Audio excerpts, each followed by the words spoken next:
Chapter 370. Wow! Isn't that the carriage in front, the Don't Touch Me, that was just released by the Curious Pavilion? Hiss. Yes. Someone was willing to pay more than 2,000 strings of coins for one carriage yesterday. It's rare that the Han family is willing to give it out. Yes. Han Lijing's actions are undeniable. He's not greedy for money. He's a real man. Yes. Not bad.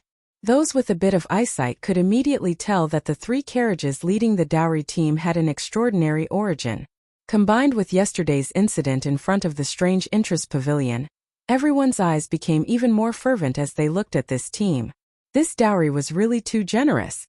There were also people who were jealous of such a generous dowry and were not convinced. Li Xianji's marriage is not a bad deal.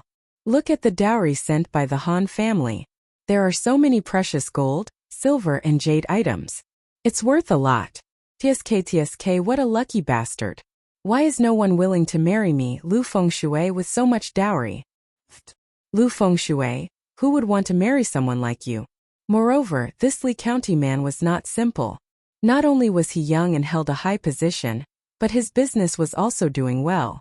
It was as if he could earn a lot of money from whatever he did. Many peddlers privately called him the god of wealth. If the Han family's daughter can marry into the Li family, she'll be lucky in the future. Yes. Lu Fengshui, what do you know? I've always wanted my daughter to marry into the Li family. I'm willing to give as much dowry as you want. Haha. Boss Huang, your daughter looks like an old woman. Even if you give her to me, I, Lu Fengshui, don't want her. Why would Lord Li want her? Lu Fengshui was first scolded until his face turned red. When he heard what the person behind him said, he held his stomach and laughed. Bastard! Lu Fengshui, you bastard, you're too much. Sanfu beat him up. Yes. Old master. Ooh. Today's dowry delivery team was led by Hu Hanyun and Iron Egg.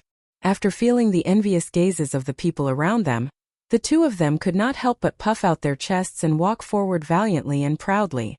Iron Egg didn't resent his father for giving his sister so much dowry. First of all, the childhood days when he and Han Yushi depended on each other for survival were deeply engraved in Iron Egg's heart. He knew that without this sister, he would not be where he was now. In addition, Tai Dan felt that now that he had acknowledged Li Zishuan as his master, he would definitely not have to worry about his livelihood in the future.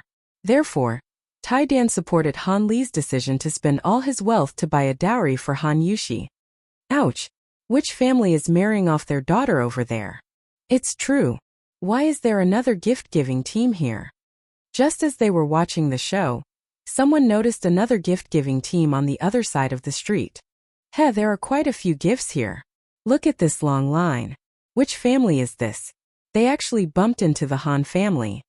Those who came to watch the show would never mind that things were getting out of hand.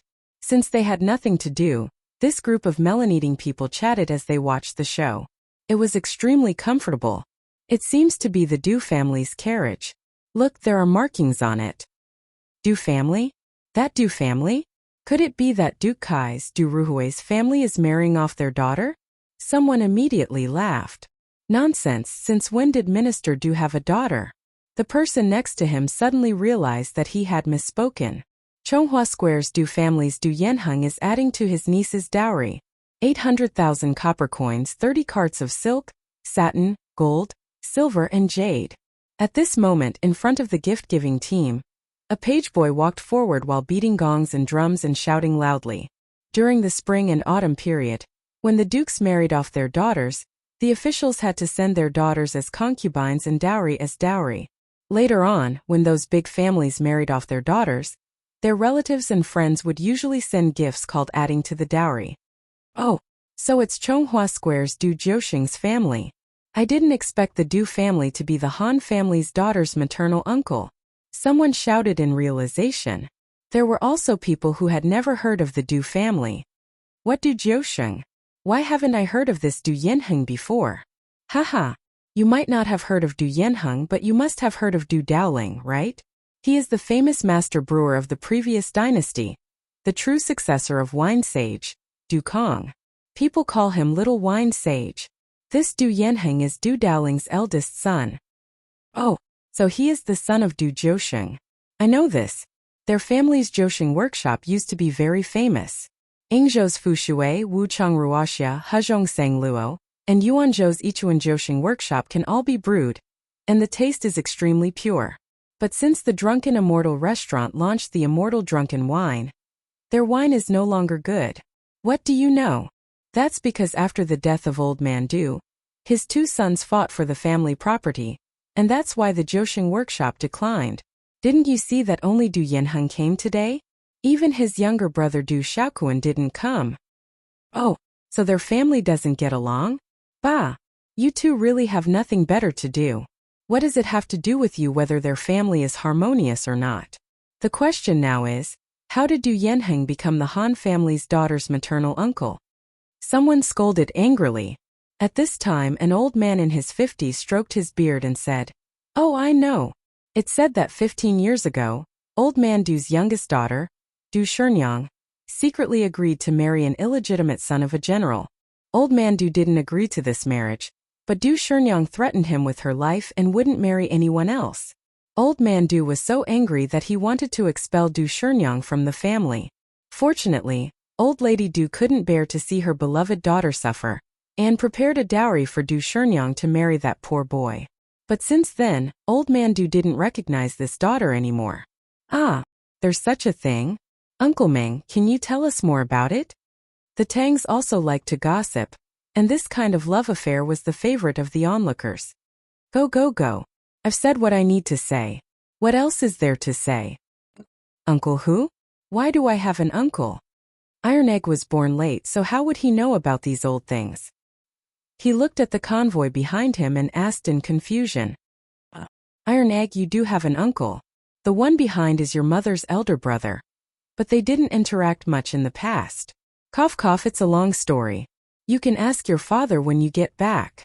Hu Hanyun obviously knew the inside story, but it didn't seem right to talk about the love history of his parents in front of Iron Egg, so he could only give a vague answer. Then after my mother left, my sister and I depended on each other. Why didn't they come to visit us? Iron Egg wasn't muddle-headed. He hit the nail on the head and said with some displeasure. He remembered all the hardships he and his sister had suffered in the past. This, Hu Hanyun scratched his head and didn't know how to answer. You're Iron Egg, right? You can't say that. There's something else behind what happened back then. Just when Hu Hanyun was at a loss, a tall, muscular, bronze-skinned, middle-aged man with distinct facial features walked out from the back of the convoy. Chapter 371. You are? Looking at the middle-aged man in front of him, Iron Egg asked with a frown. If you are Iron Egg, then I am your uncle Du Yanheng, the middle-aged man said with a kind smile. Iron Egg's face immediately showed displeasure. He snorted. I don't have an uncle. I only know that when I was young, my sister and I depended on each other for survival. We almost starved to death. Other than the people in the village, no other relatives were willing to help us. If my father didn't come back in time, my sister and I would have been long gone. Being scolded by a child like this, Du Yanheng's old face was somewhat embarrassed. But thinking that he came here today to acknowledge his family, not to quarrel and make enemies, he could only patiently explain. Tai Dan, back then, your grandfather strongly opposed the marriage between your mother and your father. He didn't even hesitate to sever their relationship as father and daughter in order to stop the marriage. However, your mother threatened him with her life. She insisted on marrying only your father. In the end, even a vicious tiger won't eat its cubs. With your grandmother's help, your mother finally married your father. But since then, under your grandfather's insistence, the Du family no longer had any contact with your father and mother. Tianhu changed his name and went to live in the countryside with your mother. Later, your family moved several times.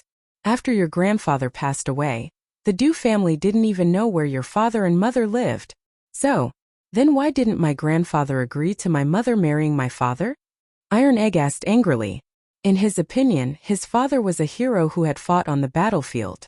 The only person he had met so far who was stronger than his father was Li Zishuan. So when he heard that his father was disliked by the Du family, he was naturally very unhappy. When Du Yanheng heard his nephew's question, he couldn't help but have a headache.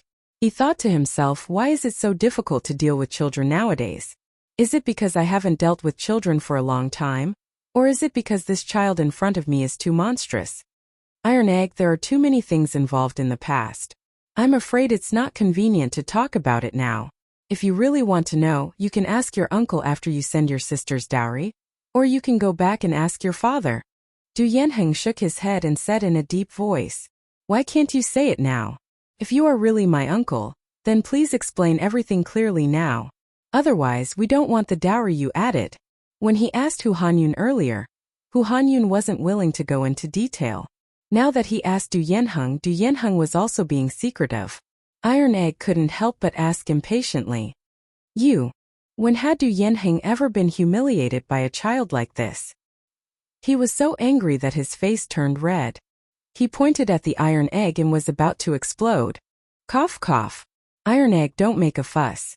Your uncle is here to add to your elder sister's dowry. This is related to Miss Han's happiness for the rest of her life. Don't make a fuss and let others see you as a joke. Let's send the dowry as usual first and talk about other things in private later. When Hu Hanyun saw that his nephew and uncle were about to start fighting, he hurriedly tugged at Bruiser and said earnestly, don't worry about it. Although old Hu was careless, he spoke with a sense of propriety at critical moments. He knew that Iron Egg cared a lot about his elder sister, so he directly brought up Han Yushi and used this to persuade Iron Egg to look at the big picture and not make a fuss that would embarrass both of them. Sure enough, Iron Egg's stubborn face immediately loosened. After a while, he hesitated and said, then we will listen to Uncle Hu and go to Master's house to send the dowry first. After that, he cupped his hands at Du Yanheng and said coldly, thank you, Uncle, for sending my elder sister's dowry. You're welcome. How could Du Yanheng, who had lived half his life, not see the perfunctory expression on Iron Egg's face? He waved his hand expressionlessly and then returned to the Du family's dowry team. Thus, the slowly moving dowry team finally returned to its normal speed and continued to drive towards Yongle Lane. Most of the onlookers had more or less figured out the background of the Du family, as well as the romantic affairs between Father Han and Du Shernyoung back then. They couldn't help but feel satisfied, secretly thinking that today's trip wasn't in vain.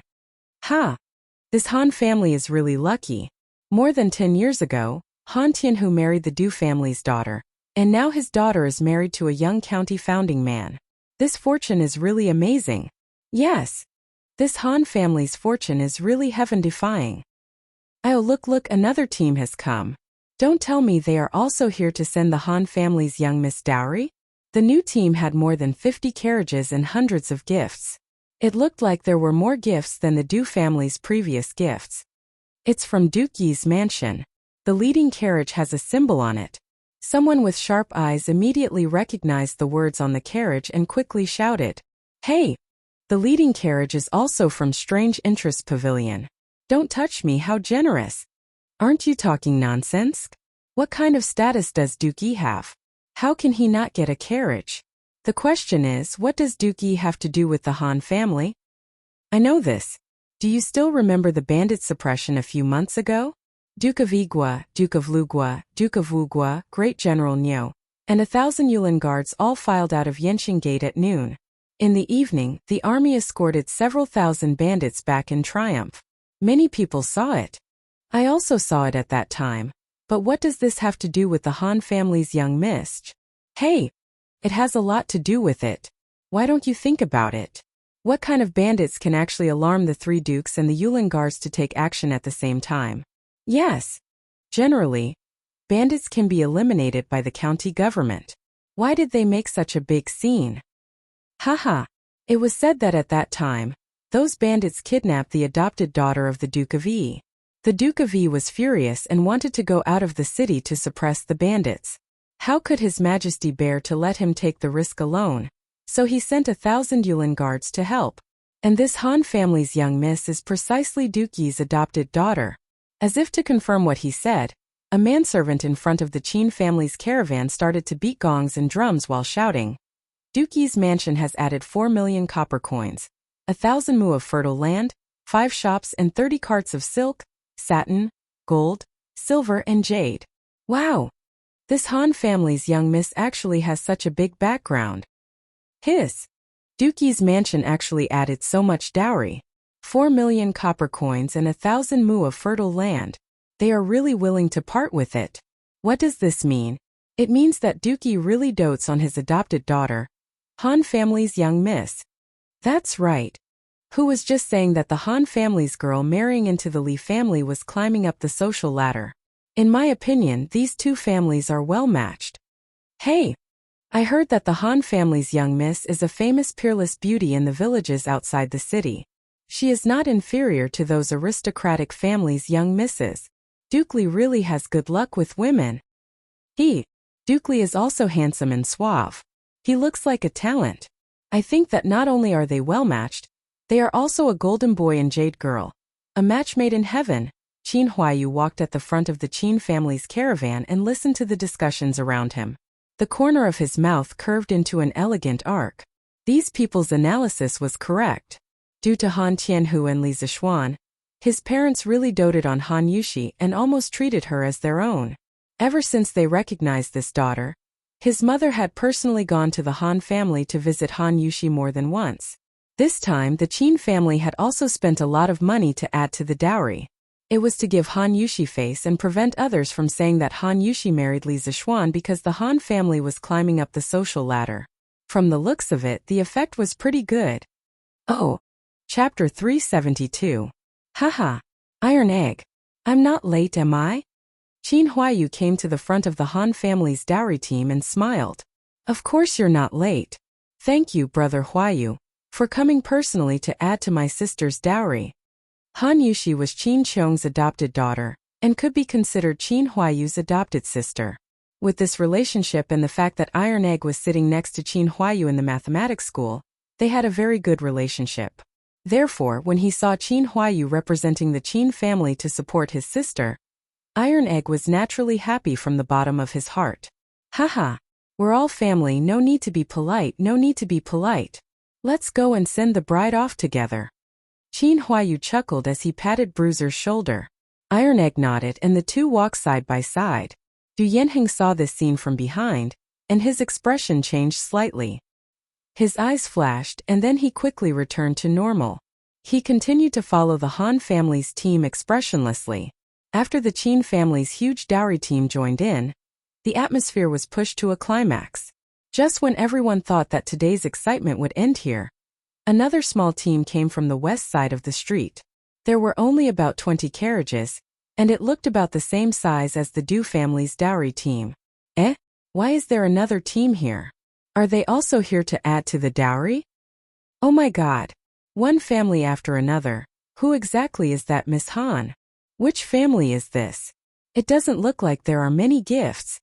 Just when everyone was puzzled, someone in front of the team shouted, Duke Wei's mansion is adding to the dowry of his grandniece, Han Yushi.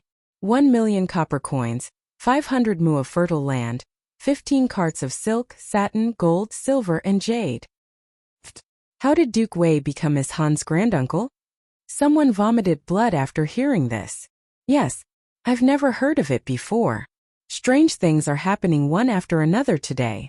Amazing. This Han family probably has an extraordinary background. Uncle who, do I have a granduncle? Iron Egg was even more confused than the people around him. Today, he was supposed to deliver his sister's dowry. How did it suddenly become a family reunion? First there was his uncle. Now there was an even bigger granduncle. Bruiser had thought that he had become smarter after becoming Li Zixuan's disciple. But now he felt that his brain wasn't enough to process everything. Hu Hunyun's old face darkened. He really didn't know about this matter. However, if he let the situation freeze at this time, not only would he offend Li Jing for no reason, but he would also make the marriage between the Han and Li families a joke. Therefore, he thought for a moment and said, Ahem, Iron Egg, you should go back and ask your father. Let's go and welcome them first. Duke Wei is a person of high status, so I don't think he would randomly claim kinship with your family. Let's not be impolite. After Hu Hanyun finished speaking, he wiped the cold sweat on his forehead and thought to himself, I, old Hu, have been forging iron all my life and farming all my life, but I have never used my brain like today. I have to eat more pig's head for lunch to nourish my brain. Uncle Hu is right. Uncle Li is a righteous person. He would definitely not claim kinship for no reason. The most important thing now is to bring the dowry to the Li residence first. We can talk about the other problems later in private. Although Qin Huayu didn't know why Li Jing became Iron Egg and Han Yuxi's granduncle, he still felt that the bigger picture was more important. However, when he habitually called Li Jing Uncle Li, he felt a little awkward. He had just called Iron Egg brothers, and in the blink of an eye, he called Iron Egg's granduncle uncle. Why did it feel like their relationship was a little messy? Okay, then we will listen to Uncle Hu and Brother Huayu. Iron Egg thought for a moment and felt that it made sense, so he nodded and agreed. The three of them quickly walked over to the group, and they saw a middle-aged man with a pale face and no beard. He looked to be in his 30s, and he was wearing a very ordinary white martial arts suit. Yo, Huayu is here too? The man looked at Qin Huayu and smiled. Brother Dakue, so you came here in person? What a coincidence. Qin Huayu exclaimed in surprise, then patted Iron Egg's shoulder and introduced. Iron Egg, this is Uncle Li's eldest son, Yura. Haha, this is Iron Egg, right? I am your uncle. Today, I am here on your granduncle's orders to add to niece Yushi's dowry. Qin Huayu introduced halfway, and didn't know how to continue. At this moment, Li Dijian laughed loudly and introduced himself to resolve Qin Huayu's awkwardness. Iron Egg stared at Li Dijian hesitantly for a long time. In the end, he couldn't call him uncle. Ha! Looks like your father didn't make it clear to you. But it's no wonder. Your father left home in a fit of anger, then changed his name and started his own family. He hid it from many people. If it weren't for the Du family coming today to add to your sister's dowry, my father would still be in the dark. Li Dijian saw the hesitation in Iron Egg's eyes. He laughed and took the initiative to explain. But now is not the time to talk about this. Let's not talk about the truth first. Iron Egg, I am already 30 years old. It's not a loss for you to call me uncle, right? Li Jing was 57 years old this year, and his eldest son was 30 years old. It seemed that Li Dijian's words were very reasonable. Li Jing suddenly became a grandfather. In this era where young men and women generally got married at the age of 14 or 15, it was barely acceptable. Ahem. Iron Egg, hurry. Hu Hanyun pulled Iron Egg's arm and urged in a low voice. Uncle, thank you for adding to my sister's dowry. Iron Egg saw that Li Dijian's words were sincere and approachable. He didn't have the arrogance of a son of a high-ranking official. Besides, Li Jing was the Minister of War and a first-rank duke. There was no reason for his son to come all the way here to claim kinship with him, a poor country boy. After thinking it through, he cupped his hands and thanked Li Dijian. Haha, you're welcome, you're welcome. I came in a hurry and didn't prepare many gifts. Nephew, I hope you don't mind. Li Dijian patted the back of Iron Egg's head and laughed. Young Master Li, what are you talking about? The Han family is already very happy that you can come. Old Hu hurriedly said politely. Haha, don't be so polite with each other here. Hurry up and go to Yongla Lane to send the dowry. The people there must be waiting anxiously. Qin Huayu laughed and waved his hand. Yes, yes, yes. We can't delay business. Let's go, let everyone follow. Let's go. Li Dijian came to his senses and hurriedly said. Thus, the four families formed a dowry delivery team and marched toward the Li residence in a mighty manner. The number of gifts and the luxurious lineup attracted the attention of countless people. It also made the entire Chang'an city boil. I didn't expect this. I didn't expect this. Duke Wei actually found out about Han Tianhu's true identity so quickly. Looks like today's trip wasn't in vain. Du Yanheng, who was at the back of the team, looked at Li Dijian in front of him and muttered to himself in a voice that only he could hear. Chapter 373. Rewind time to an hour ago.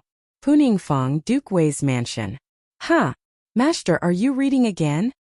A young woman suddenly appeared at the door of the study. She was graceful and looked to be in her 20s. She was wearing an archery uniform and thin boots. Her sleeves were tied to her arms. She looked valiant and formidable. What's the matter, Chu-chan? Li Jing was pondering over some details in Sun Tzu's The Art of War. After hearing this familiar voice that had accompanied him for almost half of his life, he quickly put down the military book, rubbed his temples and said weakly, Chu Chan Zhang Chu Chan. This beautiful young woman was actually Li Jing's first wife, the famous Hong Fu Nu. However, Li Jing was already 57 years old this year. Even if Hong Fu Nu was not 50 years old, she should at least be 40 years old, right? But looking at her face and the way she was dressed, she looked exactly like a young girl who wasn't even 20 years old yet. Also, Li Jing did not address Hong Fu Nu as Madam, but directly called her Chu Chan. The relationship between this old couple was indeed quite strange. Hee. Master reads military books at home every day. How boring. It's better to read Datong daily. With her hands behind her back, Hong Fu Nu skipped to the desk like a sunshine girl. She took out a Datong daily from her sleeve and said with a smile, "Cough cough." No wonder it was said in history that Hong Fu Nu was still young even though she was 80 years old. Now it seemed that it was true. It was hard to imagine what it would feel like to face a woman in her 40s or 50s who smiled faintly like a young girl.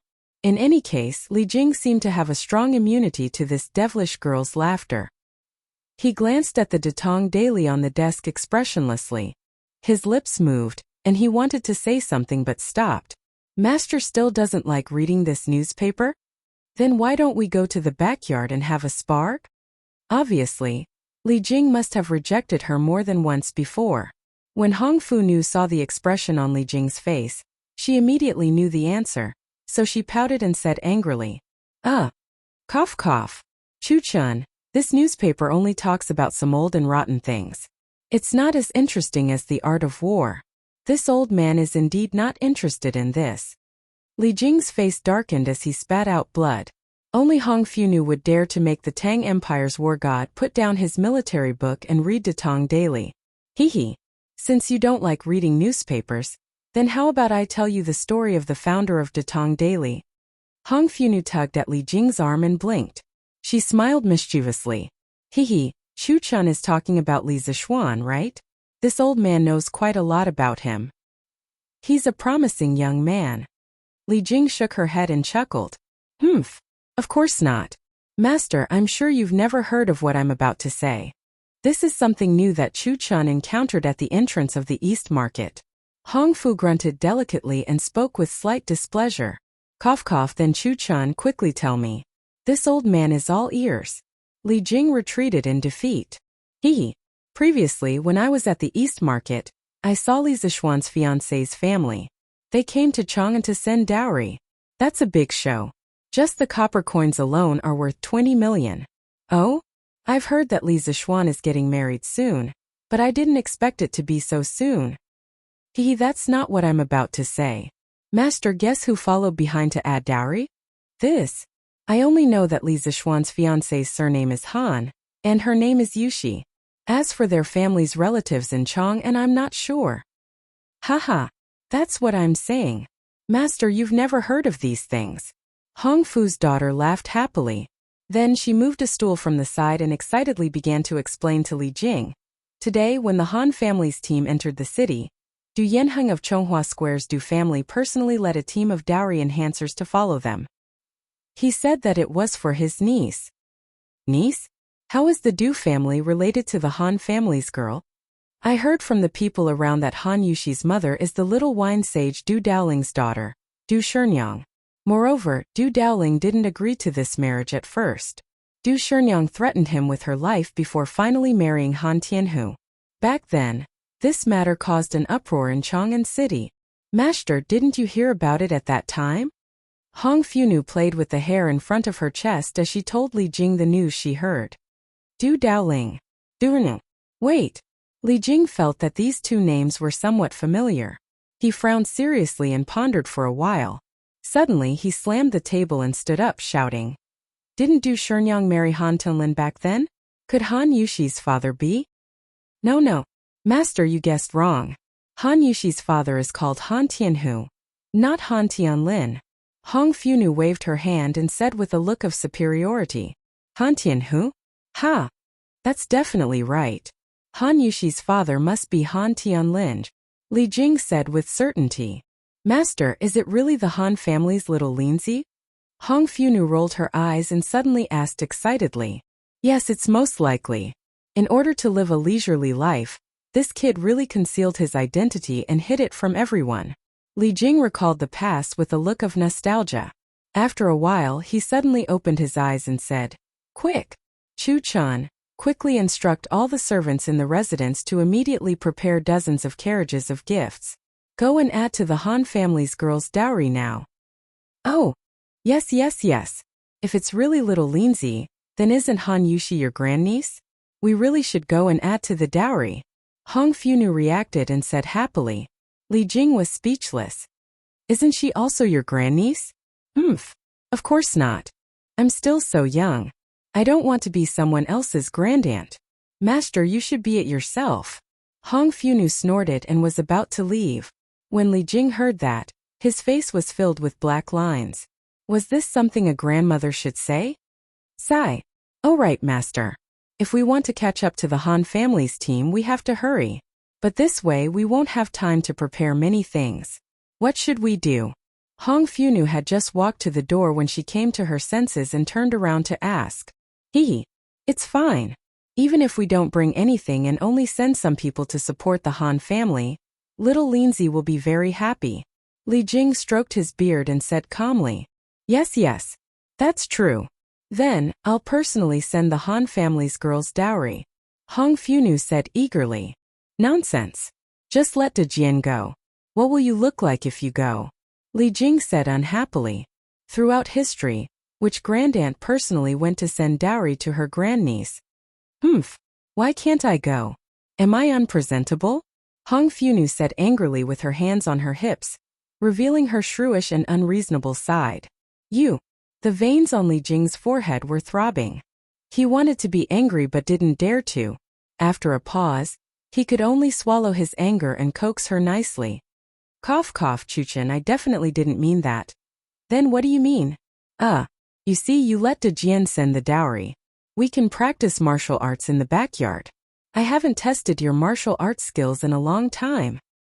"Oh, so that's the case. Master, please wait a moment. I'll let Dejian bring people to send the dowry. Then we'll spar." Hong Funu smiled and ran out immediately. Chapter 374. Li Zixuan, who had been woken up early in the morning and tidied up neatly, was ordered by his father to stay at home and wait for the Han family's makeup team to arrive. After waiting for a long time, Li Zixuan lay down comfortably on the recliner and went back to sleep. Li Zixuan, who was wandering in his sleep, naturally didn't know about the wave of family reunion that was happening on the streets of Chang'an City. He also didn't know that today's makeup team would be so huge that it would stun everyone. "Hey, old master, why isn't the makeup team here yet?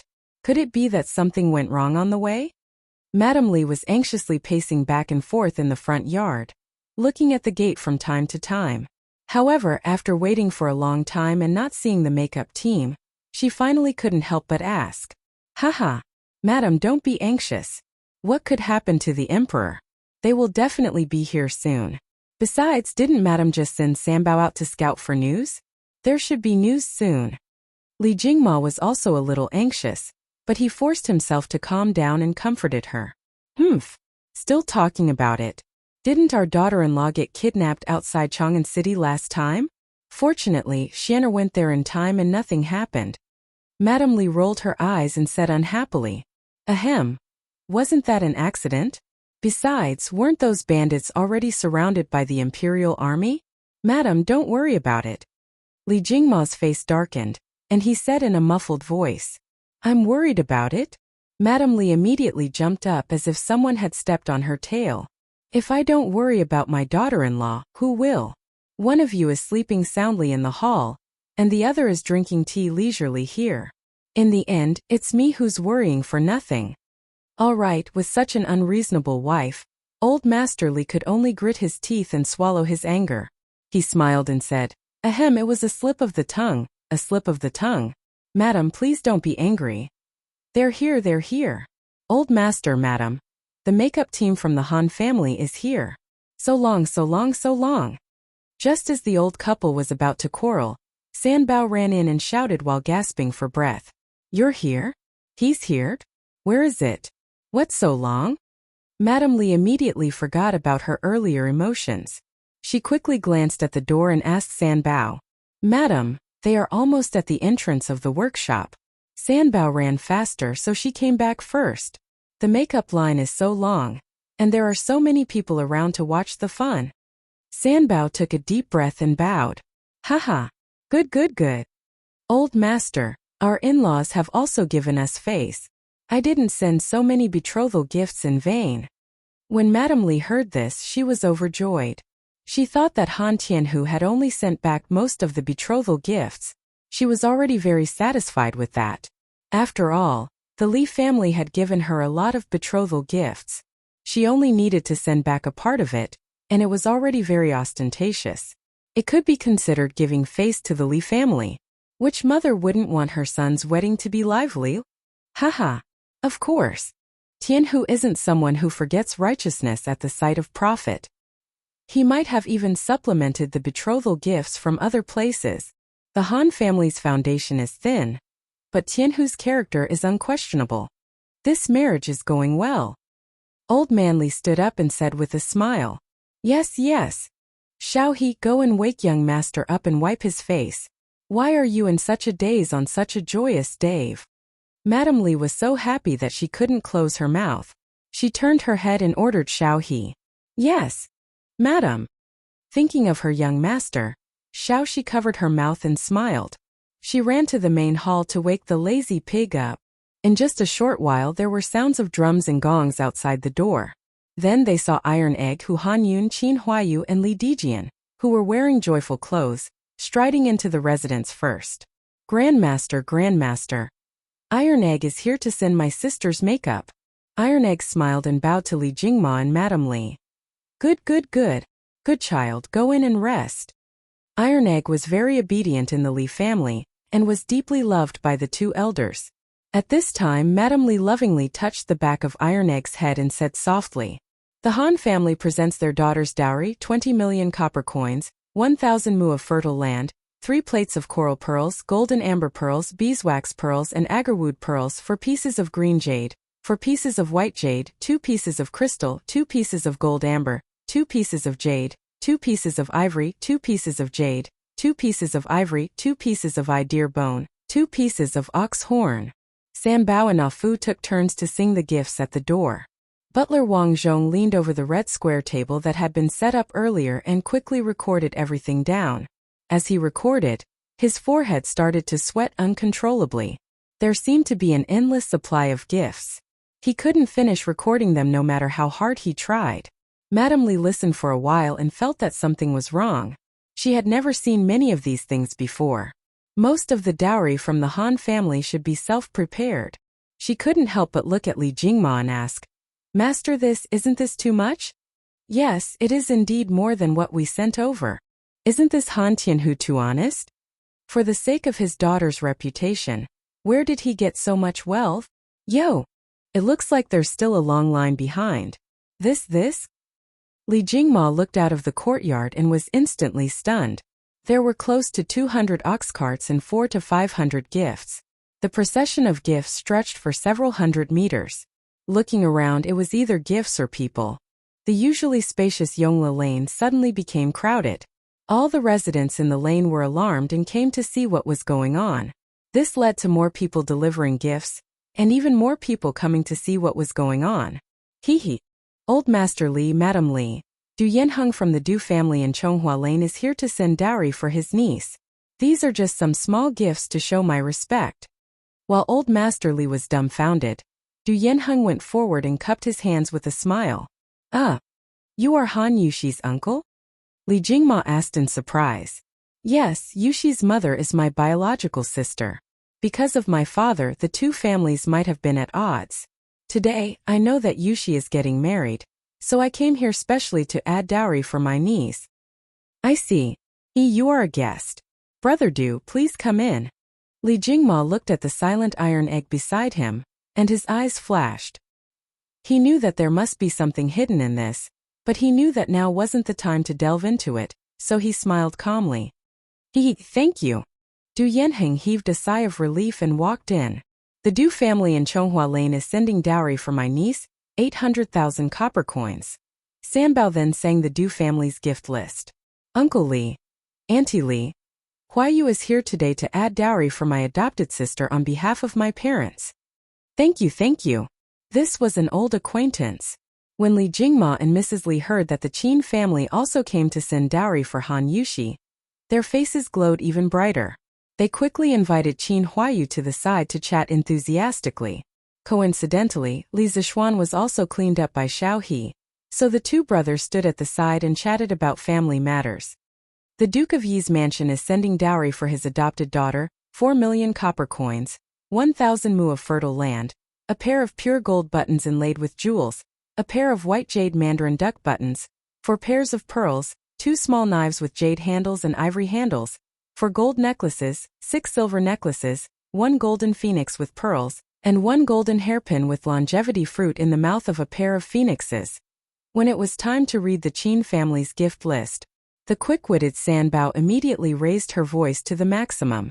The onlookers outside all heard it clearly, and there was an uproar. Countless exclamations sounded from the crowd. Wow! So the bride is the adopted daughter of the Duke of Yi. Oh my god! The Qin family is here to add dowry. It's not a loss for the Li family's eldest son to marry into this family. It's more than not a loss. It's a huge profit. Did you hear how much dowry the Qin family added? 4 million copper coins, 1,000 mu of fertile land. What the heck? Is the Duke of Yi marrying off his adopted daughter at this time? Or is he marrying off his own daughter? That's right. Such a thick dowry means that Miss Han's status in the Qin family is also very high. Hearing the discussions outside, the corners of Madame Li's mouth couldn't help but curl up into a very elegant arc. She was now very satisfied with this marriage. Cough cough. Li. Master Li, Madame Li, I am Li Dijian. Under the orders of my father and mother, I specially came today to send my niece Yushi's dowry. Li Dijian, who was on the side, originally wanted to follow Qin Huayu and call Li Jingma and Madame Li uncle and aunt. However, when he remembered that Han Yushi was his niece, he felt that it wasn't right to call them by seniority. However, if he called Li Jingma brother Li as a peer, he was afraid that Qin Huayu would be embarrassed. After thinking about it, he could only call him that. Oh! Chapter 375. First an uncle popped up and then another uncle popped up. Li Jingma's mind couldn't help but become a little confused. It wasn't that he hadn't been to the Han family manor, and it wasn't that he didn't know about the Han family's situation, but he had never heard of Han Yushi having such relatives. Also, why did the name Li Dijian sound so familiar? Uncle Li. Dijian is Duke Wei's eldest son. Qin Huayu saw Li Jingma's confused face and explained softly. Buzz. Li Jing, it was actually Li Jing's son. Li Jingma's mind was buzzing from this news. In terms of prestige among the people, Li Jing's reputation was definitely greater than Qin Qiong's. That was the Tang Empire's military god. The Tang Empire's military god who had won every battle. If Du Yanheng came over to deliver the dowry, he might have the intention of using Han Yushi's relationship with the Li family. Then there was only one possibility for Li Jing to send his son over to acknowledge the family. Han Yushi was definitely Li Jing's grandniece. Li Jing, who was in a high position and had great prestige, wouldn't randomly come over to claim kinship just because of Li Zixuan's current achievements. Sorry for the disrespect. Thank you for your concern, Duke Wei. Dijian, please come in. Almost instantly, Li Jingma understood the crux of the matter. He was a little overwhelmed by the favor and quickly thanked him. As for why Li Jing became Han Yushi's granduncle, that was the Han family's own family matter. It wasn't convenient for him to ask too much. Haha. Old Master Li is too polite. Li Dijian smiled honestly and returned the greeting. Ah. This. Li Zixuan, who was standing beside Qin Huayu, was dumbfounded. Li Jing was also present when he was treating Qin Qiong's illness at the Qin manor. At that time he even called Li Jing Uncle Li. In just a few short months he had just married a wife. Why was he suddenly a generation lower than him? This was a little too big of a loss. He had to go back and ask Han Yushi properly. The majestic procession of gifts entered the Li residence at a very slow speed. All kinds of gifts were piled up like a mountain, and the front courtyard could not fit them all. In the end, some of the gifts were piled up in the west courtyard. Old Man Li saw that he was short of manpower, So he hurriedly sent for 3 accountants and 8 workers from the shop to sort out the gifts before noon. As for the storage of these gifts, they could only wait until noon. There were many gifts, but there were even more people who came. There were close to 200 people who came to deliver the dowry for the Han family. The other 3 families brought more than 300 people together. With so many people, it was impossible to let them come all the way here for nothing. At the very least, they should take care of lunch. Lunch for over 500 people was definitely not something the Li residence's own kitchen could handle. Although Li Jingma didn't expect so many people to come today, he was already prepared. The Drunken Immortal Restaurant's kitchen had all been called over in advance. Today, the Drunken Immortal Restaurant's business would definitely be down. But the Li family didn't care about that. Therefore, these 500-plus ordinary people were very lucky today. They didn't spend a single cent and enjoyed a feast personally prepared by the Drunken Immortal Restaurant's kitchen. There were 30 big tables in the front courtyard of the Li residence, 20 big tables in the open space in front of the Li residence, and 2 tables in the main hall to entertain the important people who came today. When it was time to eat, the fragrance spread for 10 miles. The entire Yongla Lane was filled with the fragrance of the Li residence's banquet. TSK. Old Master Li is really generous. It's so fragrant. Is this chicken nibbled on? I didn't expect it. I can actually eat this expensive chicken today. I didn't come for nothing. Oh my god. This wine is so fragrant. It's a little. Bah, Big Dog Wang. You really don't know how to be content. Do you know what wine this is? This is the Drunken Immortal Restaurant's Gentle Village. It's 2 strings of money per liter. It's already very rare for us to have a pot on each table. You better cherish it. Heh, so this is the Gentle Village. I've never drunk it before. I have to taste it today. TSK. Big Dog Wang, you bastard, leave some for us. That's right. The people who came to deliver the makeup today ate and drank to their heart's content in the Li residence. The passers-by saw the commotion inside and smelled the fragrance inside. They couldn't help but stop and discuss in low voices. Their envy was obvious. Wow, the Li residence's extravagance today is really grand. They set up so many tables for the banquet? Hey, you didn't see the extravagance of the makeup delivery this morning, right? That's called a grand occasion. Chang'an City hasn't had such a grand ceremony for many years. Haha, after smelling the fragrance for so long, I don't even need to eat lunch. The Li family's chef skills are really good. What do you know? Old Master Li specially asked the Drunken Immortal Restaurant's chef to come over today to prepare the banquet. Didn't you see that the Drunken Immortal Restaurant is closed today? Ah, the Li family is really going all out today. Hee. Why didn't Old Master Han ask me to deliver the makeup? Even if I have to work for a day, it's worth it to be able to eat this meal. Mother, I'm hungry. A little girl by the roadside twitched her nose and said to the madam beside her, Nyonyo is hungry? Then mother will go back and make something delicious for you, okay? The madam bent down and rubbed her daughter's little head as she said softly, No, Nyonyo wants to eat their food. The little girl blinked and pointed at the Li residence's main door. This? Chonghua Square. Du Residence Side Hall. Old Master. I heard that Big Brother still went to deliver the makeup to that girl. A woman in purple in her 30s said to the middle-aged man sitting at the head of the table. Big Brother is really selfish. Seeing that girl climb up the social ladder, he went over to suck up to her. What a disgrace to the Du family. The middle-aged man's face was gloomy. He slammed the table and said angrily, What did my father say when he was alive? Has he forgotten all about it? Besides, the Li family's Drunken Immortal and Gentle Village are said to be made by that girl. She has stolen a lot of business from our winery saint. That girl betrayed us and used the winemaking skills her mother taught her to deal with us. Big Brother actually went to deliver her makeup? How shameless. Old Master is right. That wild girl is really hateful. She caused our Du family to decline day by day. I didn't expect her to be able to hook up with a county man. She is really lucky. The woman in purple said viciously. If it was in the past, not to mention a county man, even if he was an earl, our Du family would not even put him in our eyes. Under the leadership of Du family, our Du family is really declining. But luckily we are separated. I'd like to see how much benefit Big Brother can get from sucking up to that wild girl. The sinister man took a sip of tea and said with a sneer. Yes, yes. Old Master is really wise. Our winery saint earned more than Big Brother's winery saint last month. Ha ha ha ha. Chapter 376. Oh? The Du family in Chonghua Square and the pharmacist have sent people to deliver dowries to Miss Han?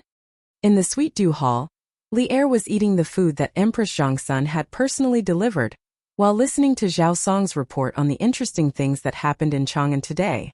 Yes, Your Majesty. The Du family is Miss Han's maternal uncle's family.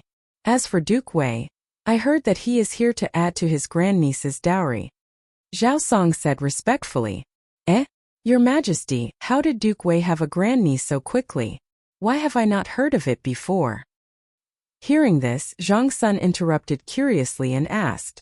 I have not heard of it before either. I did not expect the small Han family to have connections with the pharmacist. Zhao Song, have you investigated the relationship? Li Er shook his head and asked Zhao Song with a frown. Your Majesty, if Miss Han's mother is indeed Du Daoling's biological daughter, then Han Tianhu is very likely to be the third son of Shouguang County Duke, Han Tianlin. I have read the Chang'an County records. 15 years ago, Han Tianlin could not stand the humiliation of the Han family's matriarch and boldly ran away from home. After that, he had an affair with Du Daoling's youngest daughter, Du Sherngyang. The Du family did not agree to this marriage at first, but later, old Madame Du mediated and Han Tianlin was able to marry Du Sherngyang. But since then, the Du family and Du Sherngyang no longer had any contact. Han Tianlin and Du Sherngyang concealed their identities and led a leisurely life. Zhao Song was clearly prepared for this and reported to Li Er seriously. Shouguang County Duke? Han Shiding. Is this really the case? Li Er was stunned. No matter how he thought about it, he would never have thought that Han Tianhu was Han Shiding's son. This was really big news. Han Shiding was the eldest son of Han Qinhu of the Sui dynasty, and Li Jing's biological mother was Han Qinhu's youngest sister. Therefore, Han Shiding and Li Jing were cousins, and Han Tianhu had to call Li Jing uncle when he saw him. It's absolutely true. Your Majesty. Haha. Your Majesty, this is going to be interesting. Empress Zhongsun chuckled and continued the conversation. Previously, I heard that Duke Yi took in Han Yushi as his adopted daughter. This concubine thought that it should be to prevent that girl from being wronged because of her low status when she marries into the Li family. But now, that girl has the support of the Du family and Duke Wei. This marriage has truly become a well-matched match. Guanyin Maid is right, haha. I never thought that the girl from the Han family would have such a background. Heh, Li Zishuan, that brat, really knows how to pick a wife. Li Er smiled maliciously. East Market, Strange Interest Pavilion. Now it was a different scene. Give me 2 Tang Dynasty Dictionary. Hurry up, it wasn't easy for me to get in line. A man excitedly said to the clerk of the Strange Interest Pavilion. All right, please wait a moment. Sigh. Give me 10 copies of the Tang Dynasty Dictionary. Haha. It's only 300 copper coins per book, too cheap. A middle-aged man dressed in luxurious clothes laughed. The price of the Tang Dynasty Dictionary was indeed very cheap. It had a lot of pages and according to the previous price, one might not even be able to get it for 7 or 8 strings of coins. Sorry. Dear customer, everyone in the Strange Interest Pavilion can only buy 3 copies of the Tang Dynasty Dictionary today. One of the clerks hurriedly refused. What? There's such a thing? All right then, give me 3 copies. Outside the Strange Interest Pavilion, it was bustling with noise and excitement. Everyone, line up properly, don't fight. Today we have enough copies of the Tang Dynasty Dictionary, so don't worry. It had been 2 hours since the market opened, but there was still a very long line in front of the Strange Interest Pavilion. There were scholars dressed in luxurious clothes, and there were also farmers dressed in coarse linen clothes. Due to the previous situation of the Strange Interest Pavilion, everyone in the line knew that there was a limited number of copies of the Tang Dynasty Dictionary. Thus, some of the people at the back of the line started to get restless. In order to maintain order, Sun Huayun quickly calmed them down. Otherwise, there would be a large-scale riot. Shopkeeper son, you're not trying to trick us again, are you? Every time you say that you have enough copies in stock, it's always sold out in a short while. That's right. Your strange interest pavilion is always unkind. I've already bought a membership card, but I still can't get anything. That's right, that's right. Shopkeeper son, don't try to trick us.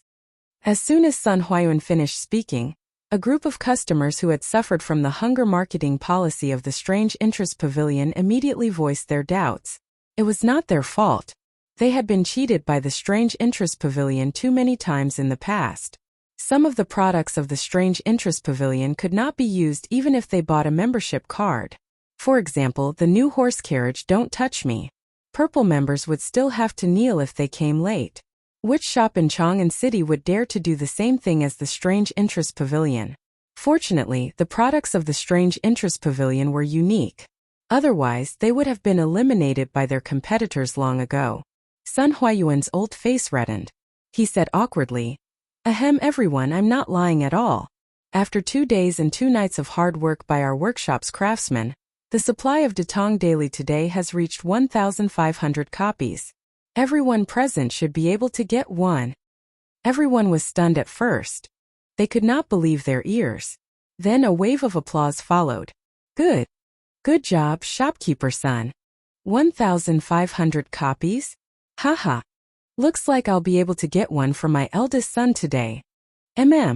Counting the people here, it should be my turn soon. Let's go to the restaurant next door to eat. That's right, that's right. The strange interest pavilion has finally done something good. Let's go eat. Haha. Hearing that the strange interest pavilion had 1,500 copies of Datong Daily in stock this time, many people felt relieved. They looked at the time and saw that it was lunchtime. Therefore, a large number of people at the back of the line went to find a place to eat lunch. The huge crowd in front of the strange interest pavilion was relieved. Sun Huayuan heard the discussions of some people and wiped the cold sweat on his forehead. He thought to himself, I heard that young master is planning to expand the workshop. Now it seems like a wise decision. If the production can't keep up, no matter how good the products of the strange interest pavilion are, they will be drowned by the saliva of these people. Young master, I've bought the dictionary of Tang Dynasty that you wanted. In a corner of the East Market, a black horse carriage was parked under a big willow tree, enjoying the cool shade of the tree. At this moment, a servant in gray clothes and a small hat came to the front of the horse carriage with a red cover of the dictionary of Tang Dynasty. He bowed respectfully to the person inside the carriage. Well done. Bring it over. A feminine male voice sounded from inside the carriage. Yes. Young master. The servant in gray lifted a corner of the curtain and carefully handed the dictionary of Tang Dynasty in his hands. The curtain moved slightly, and through the gap, a slender and fair hand could be seen taking the dictionary. The curtain closed, and the carriage fell into silence. The servant in gray stood motionless outside, waiting for orders. A moment later, a young man's urgent voice came from inside the carriage. Pan Rong, return to the residence immediately. Yes. The servant in gray didn't dare to say anything else and immediately drove the carriage away. Chapter 377. This lunch was dark and gloomy. The people who came to deliver the makeup had grease all over their mouths and were eating happily. There were 50 tables outside, and basically every table was completely implementing the CD policy. This made the stray dogs outside the Li residence, who were waiting to eat the leftovers after the meal, suffer. With such a big lineup today, they were destined to have no food to eat. Wow! Awesome!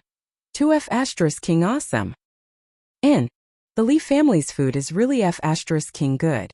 Fortunately, I came with the master today to deliver the makeup. Zhao Sifang, that little brat, wanted to change shifts with me when he came. Fortunately, I didn't change shifts.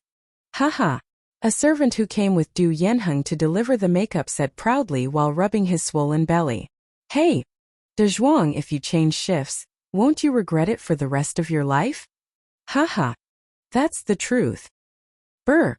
Today is just to entertain us who deliver the makeup. Tomorrow is the official wedding banquet. I don't know how sumptuous the food and wine will be at that time.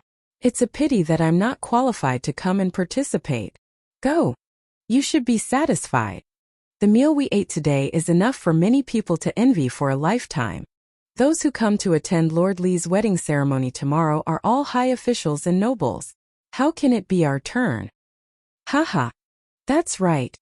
I'll be satisfied after this meal. The lively banquet lasted until 1:30 in the afternoon, 1:30 in the afternoon.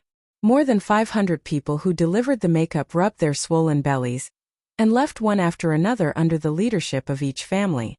Of course, many of the gifts on the ox carts didn't have time to be unloaded, so all the ox carts were left at the Li residence. They would be returned after the wedding.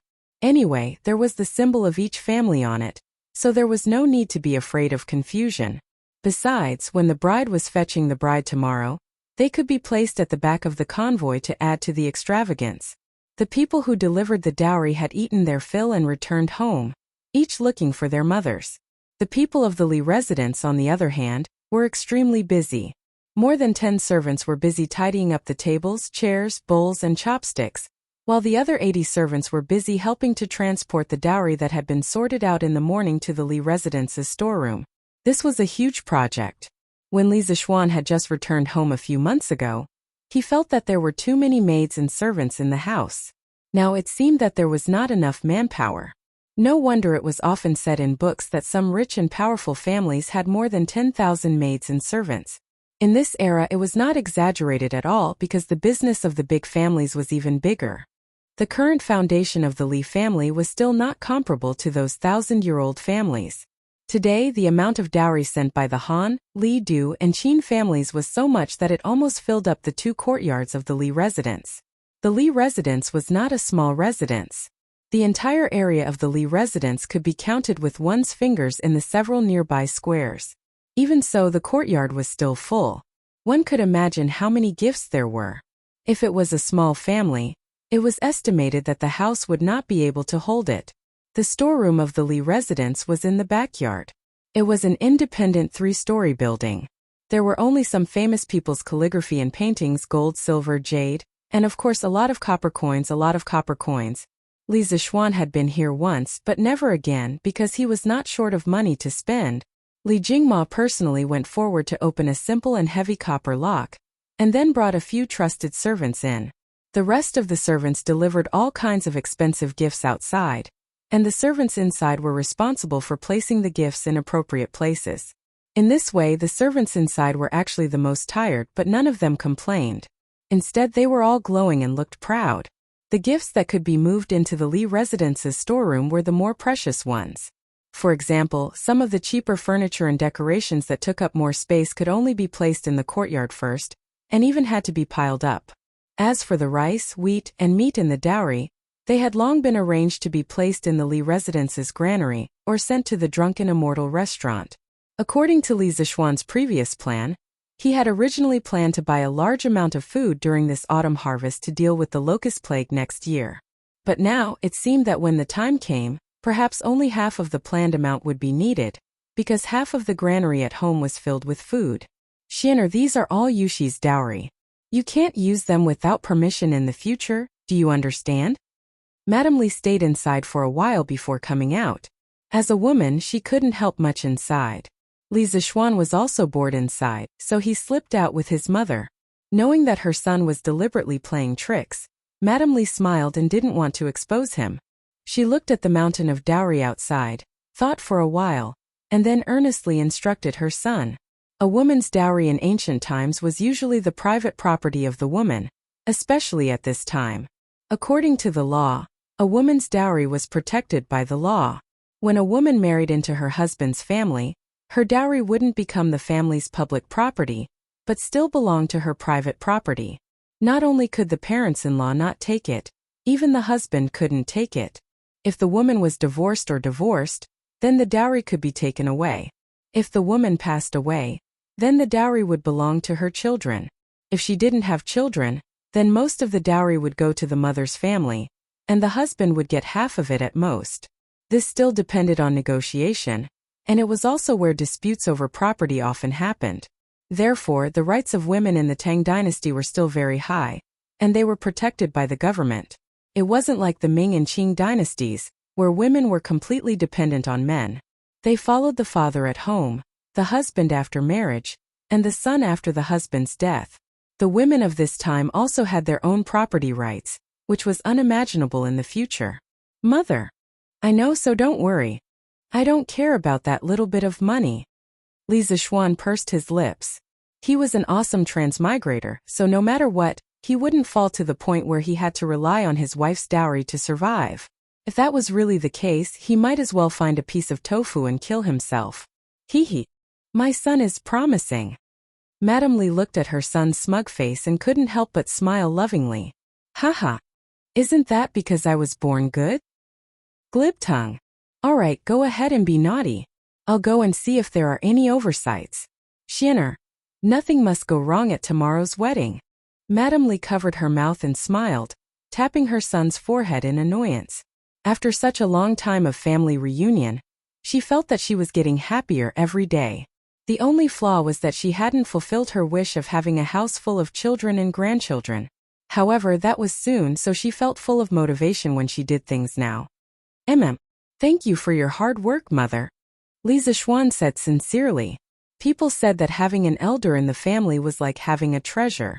This was really true. If it weren't for the two elders, he wouldn't have been able to handle this wedding alone. He didn't even know the most basic wedding procedures, and who knew how much trouble he would have caused. Chapter 378. After leaving the backyard, Li Zishuan started to get busy with his own matters. He couldn't rely on his parents for everything, so he had to help out where he could. Tomorrow was the big day of the wedding. He had his own plans and arrangements to give Han Yushi a grand and special wedding. First, it had to be ostentatious and imposing. He couldn't just let the Han family have 10 miles of wedding procession today, and the Li family have a few ox carts to escort the bride tomorrow. Li Zishuan had already prepared for this. Currently, the Li family had 25 of the new "Don't Touch Me" carriages. Just this alone made them unique in the entire Tang dynasty. In addition, Li Zishuan had temporarily kept 35 carriages from the workshop, so they had 60 carriages in total. Also, he could borrow the few carriages he gave to Li Tai and Chang Chumo to make up the numbers temporarily. Together with the 3 carriages sent by the Han family today, they had about 70 "Don't Touch Me" carriages in total. That's awesome. It was equivalent to using 70 Maseratis to escort the bride in modern times. Who could be so rich? He transferred over 20 people from his father's side. Li Zishuan arranged for 5 of them to borrow the carriages and 1 to inform Faubert to send the new carriages over. The rest were arranged to prepare materials for decorating the carriages, such as red ribbons, red silk flowers, and so on. Sanbao, come here. Li Zishuan rolled his eyes and suddenly thought of a good idea. Young master, are you looking for me? Sanbao, go to the workshop now and tell Ma Zhou that tomorrow. Do you understand? Young master, Sanbao will go now. With that, Sanbao ran out like a wisp of smoke. Lane. Meng residence. Brother, how do I pronounce this? In the main hall, Yaya was holding a dictionary of the Great Tang and learning pinyin from her brother. She leaned over the table and pointed at a letter. It was worth mentioning that after Li Tai's persuasion that day, Meng Wenhao had already made a decision in his heart. As soon as he got home, he told his mother about his intention to transfer schools. At that time, Mother Meng almost subconsciously wanted to refuse, but when she saw her son's determined expression, her heart softened. In the end, she didn't say anything. She just sighed and went to cook. Meng Wenhao couldn't understand his mother's intentions, and his heart sank. However, when he thought of what Li Tai had said and the countless surprises brought by Li Zishuan after he entered the school, he gritted his teeth and decided to stick to his original intention. Therefore, from that day on, Meng Wenhao didn't go to the school anymore and started his field vacation in advance. For the past few days, he had been helping some shop owners to settle the accounts outside to earn some pocket money. Today, because the Dictionary of the Great Tang was on sale for the first time, he thought of buying a copy for his little sister to learn how to read. As a student of the Imperial College, Meng Wenhao certainly knew the benefits of pinyin. He didn't need to listen to other people's superfluous propaganda. Pronounce this letter G. Come. Yaya. Pronounce it with your brother. G. Hearing his little sister's question, Meng Wenhao looked at the direction she was pointing at and taught patiently. Ji, is that right? Brother. Yes, so smart. Meng Wenhao rubbed Yaya's head and smiled. Come here. Mother has something to say to you. At this moment, Mother Meng walked in and said to Meng Wenhao after taking a look at the situation in the room. Okay, Mother, I'll be right there. Do you know what day it is tomorrow? In the side hall, Mother Meng looked at her son and asked softly. Tomorrow? Hearing this, Meng Wenhao frowned and thought for a while. He really couldn't think of what day it was tomorrow. He couldn't help but wonder. Mother, I can't think of what day it is tomorrow. Please tell me, Mother. Is muddle-headed. Mother Meng frowned and said seriously. Didn't you see the big wedding ceremony in Chang'an City today? Tomorrow is your husband's wedding ceremony. How can you not remember? So Mother is talking about this? Meng Wenhao scratched his head gloomily. At first, he thought his mother was asking about what important day it was tomorrow. You said earlier that you wanted to follow Li Xianji to the Yanhuang Academy.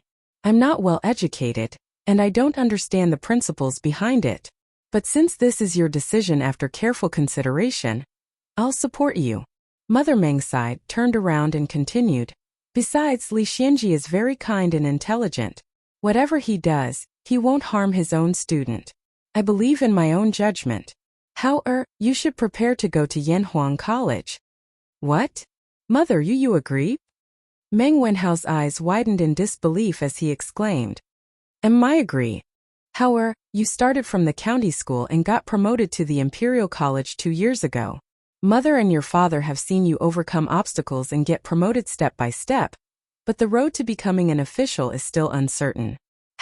Even if you continue to overcome obstacles and get promoted to the Imperial College, you still have to go through countless examinations.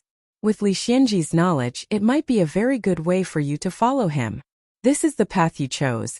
And Mother supports you. I believe your father will also support you. Mother Meng looked at her son with bright eyes and told him the result she had thought about for a few days. Thank you, Mother.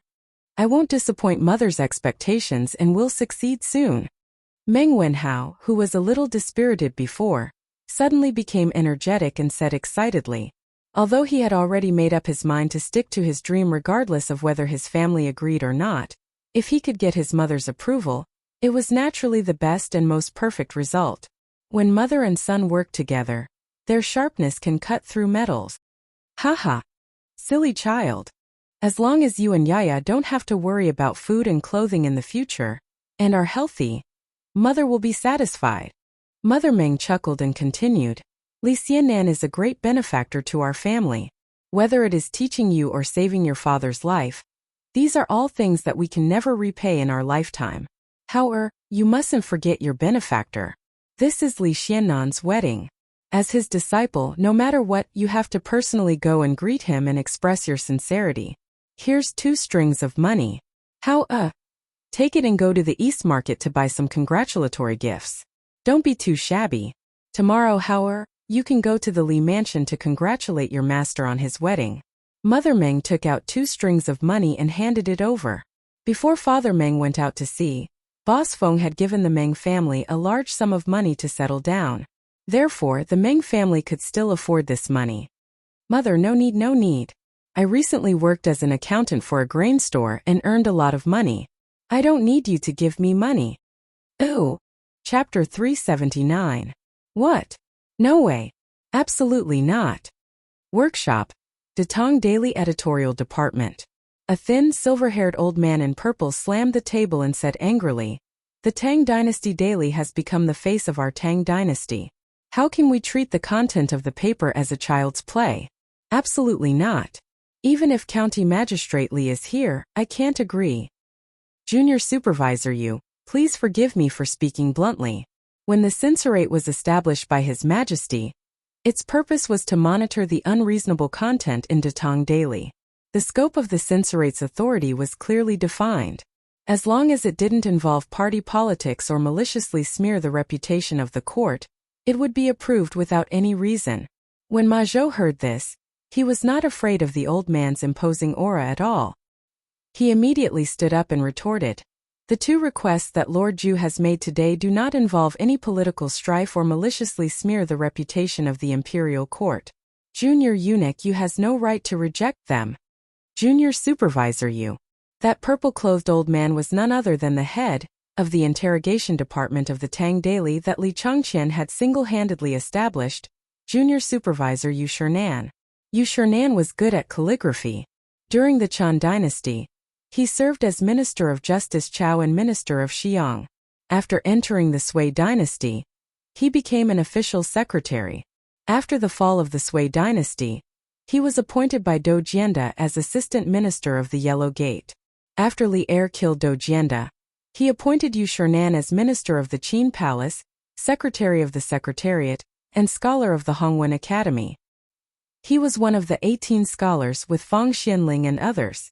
In the 8th month of the 9th year of Wuda, Li Er ascended the throne and Yu Shernan was promoted to Minister and Scholar of the Hongwen Academy. This year, Yu Shernan was already 69 years old, so he submitted a petition to resign. Li Er refused and promoted him to the Crown Prince's right concubine's son. Yu Shernan refused and was promoted to junior supervisor. This year, Li Zishuan's Datong Daily came out of nowhere and stirred up a storm. It made some people in the court nervous. The 70-year-old Yu Shernan was once again appointed to the censorate as an army supervisor. Old Yu's enthusiasm for his work would make him a model worker in modern times. He really lived his life for work and for the world.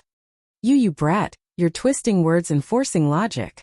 Hearing Ma Zhou's seemingly reasonable but completely fallacious arguments, Yu Shernan's old face flushed red as he scolded angrily. If Junior Eunuch Yu doesn't agree, then we can only vote. Scholars present, if you agree with Lord Ju's temporary arrangement, please vote. If you don't pass, then I can only ask His Majesty to make a judgment. Ma Zhou shook his head and looked at the rest of the people in the field. Today, it was the first time the original staff of Datong Daily had clashed with the newly established Interrogation Division. There were 5 scholars in the Inquisition Division. When there was a disagreement, they could vote on their own. The minority had to obey the majority, so it could be considered quite democratic. Junior Supervisor Yu, what Steward Ma said is reasonable. Although Li Xiannan's temporary arrangement is somewhat absurd, it is not against the rules. Furthermore, in view of the fact that tomorrow is Li Xiannan's big day, this arrangement is understandable. There is no need to bring this small matter to Her Majesty, right? That's why I agree. An old man who was about the same age as Yu Shernan spoke up. This person was called Su Shizhang. He was also one of the 18 scholars in the Hongwen Library. His reputation was not much lower than Yu Shernan's, and he was currently the Interrogation Division's physician. Physician Su's words are reasonable. I agree as well. I agree as well. I agree as well. The rest of the people expressed their agreement. The main reason was that Li Zishuan's side was in the right. Even if they did not agree, it would be useless. Instead, it would cause a lot of trouble in the future. After all, the editorial department had the right to supervise the Interrogation Division. Using the country's national weapon for personal use, what nonsense. Seeing that the situation was irreversible, Yu Shernan angrily snorted and left in a huff. Hey Lord Ju! 35 new carriages are all here for you. In the evening, Pang Feiji led the huge fleet of carriages to the Li residence. Coincidentally, he met Li Zishuan in the front yard, who was instructing the servants. Pang Feiji hurriedly threw down the reins in his hand and walked up to him with a smile. Oh, not bad, not bad. You came at the right time. San Bao, bring a group of people to decorate these carriages. Hang all of them with red ribbons and red silk flowers. After the 35 carriages squeezed into the residence, the front yard immediately became crowded. As far as the eye could see, there were carriages everywhere. Li Zishuan looked around and ordered. Okay. Young master. San Bao responded and went to bring people to work. Cough. Lord Ju, why don't I go and help too? Anyway, these brothers have nothing to do. Brother Chicken saw that they were the only ones who had nothing to do and hurriedly tried to curry favor with him. This guy had long integrated himself into the Li group. If it wasn't for Yuqi Jingda calling him back to the Wuhou government for a meeting every once in a while, This guy would have probably forgotten that he was a Wu Ho. There was no other reason. It was just that ever since he followed Li Zishuan, his life had been too comfortable. Ha! That's great. Airplane, if you guys have nothing to do now, stay and help. There will be plenty of good wine and food tonight. When Li Zishuan heard this, his eyes lit up. He was still lacking manpower. He didn't expect that someone would send him a pillow when he was about to doze off. He used to call Pang Feiji Pang Sigi, but Pang Feiji felt that it was too distant, so he strongly requested Li Zishuan to call him Feiji. In the end, Li Zishuan called him Airplane. Anyway, outsiders wouldn't be able to tell that there was anything wrong with it. Lord Ju, the brothers below are waiting for you to say that. Pang Feiji chuckled and turned to order. Did you all hear that? Go and help. Haha. Yes, boss. The 30 people brought by Brother Chicken responded excitedly and went to find Sanbao to get work. The news of the Li family spending a few thousand strings of coins to host a banquet to entertain the makeup team had long spread. They were lucky enough to have a meal here, so how could they not be willing? All he did was contribute a little bit of strength. Airplane, don't go first. I have something to talk to you about. When Li Zishuan saw that Brother Chicken had rolled up his sleeves and was about to go to work, he couldn't help but feel that it was a little funny. If this guy was in the modern world, he could be considered the director of a local police station. Why was he acting like a henchman now? Okay, Lord Ju, please give me your orders. It's like this, how many people do you have under you now? Li Zishuan brought Brother Chicken to the main hall and asked. The workshop and strange culture together have a total of 100 brothers. Lord Ju, do you feel that you don't have enough manpower? Then I'll go and call them all over now. No need. There's no need for that today. Seeing that Brother Chicken was ready to run at any time, Li Zishuan quickly said. Chapter 380. It's like this. Airplane, go to the right Marquis household and ask Uncle Yuchi if you can bring your Marquis subordinates with me to the Han family manor to escort the bride tomorrow. Li Zishuan slowly told Pang Feiji his purpose. The extravagance of the wedding procession was not only reflected in the procession, but also the size of the procession. Today, there were already 200 people from the Han family who were sending the dowry. In addition to the procession from the other families, there were more than 500 people. If his procession tomorrow was less than this number, wouldn't it be embarrassing? There were only about 100 people in the Li residence, and not everyone could go. It couldn't be better if Pang Feiji's team of Marquis were to join. Wedding? Haha, this is good. When Pang Feiji heard Li Zishuan's plan, he was so excited that he almost jumped up. In his opinion, Li Zishuan was treating him as his confidant. He quickly said, Lord Ju, you don't have to look for General Yuchi for this matter. When I was sent to Chitsu culture, General Yuchi personally told me that my 100 brothers are at your disposal. Li Zishuan shook his head and insisted. No, it's better to go and report so that people won't talk about it. You can go now. If Uncle Yuchi agrees, you can bring your people here tomorrow morning.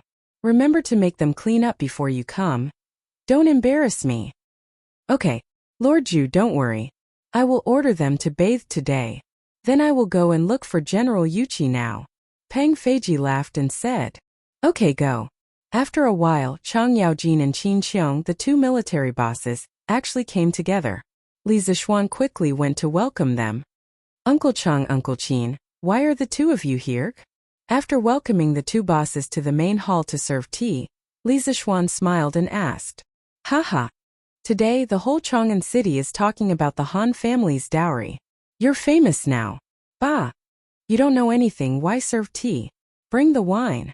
There was no need to guess. To be able to say such shameless words, it must be none other than Chang Yaojin. Li Zishuan's face was full of black lines. He waved his hand and hurriedly asked the servant to bring a pot of wine. Haha, little Xian. This old man didn't expect that there would be so many people giving Yushi her dowry today. What's more, I didn't expect Tianhu to be the son of Shouguang County Magistrate. Back then, the Han family was also a prestigious family. So this marriage is really well matched. Qin Qiong stroked his beard and said with a rueful smile. Who is Shouguang County Magistrate? Oh right, Duke Wei's family also came to send makeup today. They even said that Yushi was his grandniece. This kid was still confused. Can Uncle Qin dispel my doubts? Li Zixuan said gloomily. The feeling of being drunk while everyone else was awake made him very unhappy. Haha, we just received this news. The apothecary is right. Han Yuxi is indeed his grandniece. Back then, the sister of Han Qinhu, the pillar of the previous dynasty, was the apothecary's biological mother. And Han Tianhu is Han Qinhu's grandson Han Tianlin. This kid has been hiding his identity all these years and has filled all of us. Han Qinhu's original name is Han Qinbao. Tianhu was originally Han Shiding and a common woman's illegitimate son. Back then, the Han family let Han Shiding take Tianhu's biological mother as his concubine to prevent the family scandal from spreading. Tianhu then became Han Shiding's third son. However, the Han family's matriarch Lu was jealous. Within a year, she persecuted Tianhu's biological mother and killed her.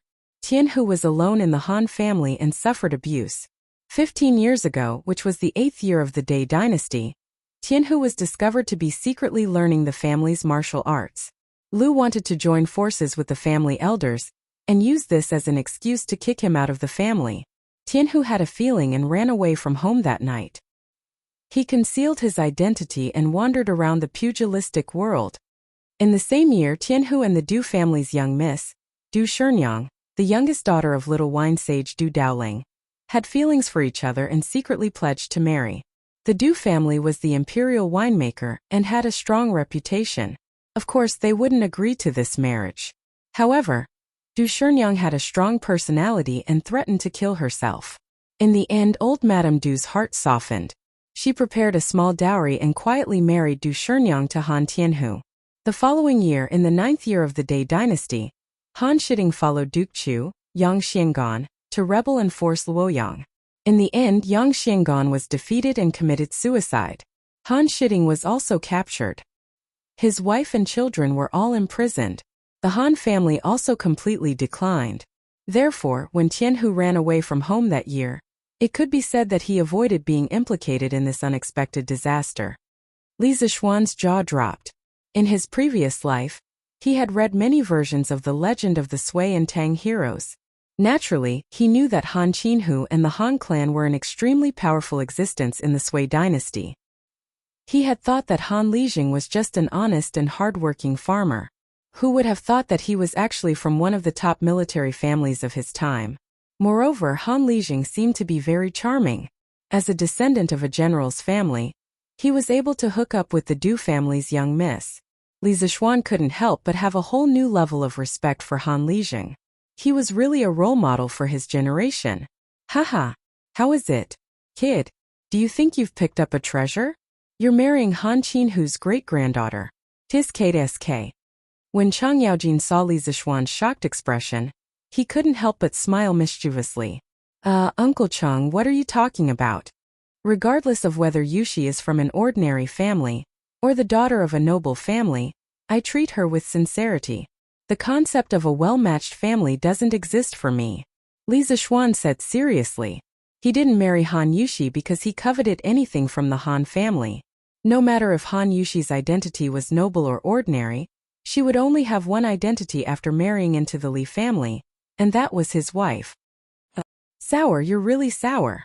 When Chang Yaojin heard that, he exaggeratedly waved his hand in front of his nose to get rid of the air. Qin Xiong couldn't help but say, Ahem Jijia, why don't you act like an elder at all? I think that Xiaoxian is right. You're a good kid. I'm not worried about Yuxi marrying you, haha. After chatting with the two big shots for a while, Li Zixuan finally understood why they were here. It turned out that they were here to pick up the bride tomorrow and support him. The Qin and Chang manors had a total of nearly 400 servants. Tomorrow Qin Xiong and Chang Yaojin would bring these people to accompany Li Zixuan to the Han family manor to escort the bride. In Old Cheng's words, with so many people from the bride's family coming today to deliver her dowry, if there were fewer people going to escort the bride tomorrow, wouldn't that be a loss of face? After understanding the purpose of these two people's visit, Li Zixuan was very touched. He bowed to them and then personally sent the two big shots out. Chang Yaojin was all smiles and carefree on the surface, but he really treated him as a nephew. Whenever Li Zixuan encountered something, Chang Yaojin would always be the first to jump out to support him. As for Qin Qiong, after this marriage, the Qin family and the Li family would be even closer. Chapter 381. Young Master, it's time to get up. Li Zixuan was excited for a long time last night when he thought about how he was going to marry a wife today. He only fell asleep late at night. When the sky was just beginning to brighten, when he was sleeping soundly, Xiaoxi came to wake him up. Okay. Time to get up. Li Zixuan knew that he could not stay in bed today no matter what. He rubbed his eyes and jumped up. Then, he stretched out his hands and let the two maids help him put on his clothes. He was already used to the decadent feudal life of a rich man. If there was no one to serve him now, he probably would not even know how to wear clothes. Young Master, you have to wear this new set of clothes today. It will be more troublesome to wear it. Please wait patiently. After Xiaoxi finished speaking, she took a red round neck robe from the side. There was a belt around the waist and a loose robe on the outside. It was imitating the style of an official's robe. Ordinary people did not have the right to wear clothes of this color and style. However, when it was a wedding, the imperial court allowed the commoners to wear the same clothes as the officials. The bride was also allowed to wear a phoenix coronet. The wedding ceremony of the Zhou dynasty advocated decorum and solemnity. It was different from the wedding ceremony of the later generations. The color of the wedding dress followed the xuanfu system. The groom wore a noble's hat and a xuanduan ceremonial robe. He wore a black robe, a white silk robe, and a red robe or shoes on his feet. The wedding dress of the Tang dynasty was a combination of the solemnity and holiness of the previous times and the warm celebration of the later generations. Usually, the men's clothes were crimson and the women's clothes were green. However, there were also many bridal dresses that were crimson. Young Master, this wedding dress was designed by Madame a month ago. It was made of the best fabric and the best tailor in Chang'an City was hired. The embroidery on it was made by Madame herself recently. Xiaohe said in a crisp voice as she tidied Li Zixuan's collar on her tiptoes. Li Zixuan looked at the exquisite patterns on the clothes. It was as if he could see his mother doing embroidery every night under the candlelight. A warm feeling rose in his heart. In terms of the patterns and colors of the wedding dress, the Tang dynasty inherited the styles of the Zhou dynasty, the Warring States period, and the Wei and Jin period. They combined the delicate and exquisite designs of the Zhou dynasty, the grand and expansive designs of the Warring States period, the lively and concise designs of the Han dynasty, and the light and changeable styles of the Wei and Jin period. On this basis, they became more luxurious and creative, causing the art of clothing and patterns to reach the peak of history. The patterns in the Tang wedding dress did not completely follow the traditional patterns of the past. They boldly used realistic patterns such as flowers, plants, and other patterns. The patterns of the wedding dress were the most representative ones. They reflected the luxurious elegance of the Tang dynasty, and implied that the marriage would last for a long time. Moreover, this style of wedding dress pattern had been influential for nearly 1,000 years. Even in the 21st century, some Chinese wedding dresses were often seen with such patterns. Dressing up, fixing the crown, putting on the clothes, and putting on the shoes took almost an hour. It had to be said that the bridegroom's attire was really troublesome to put on. Wow! Young Master looks so good in this bridegroom's attire.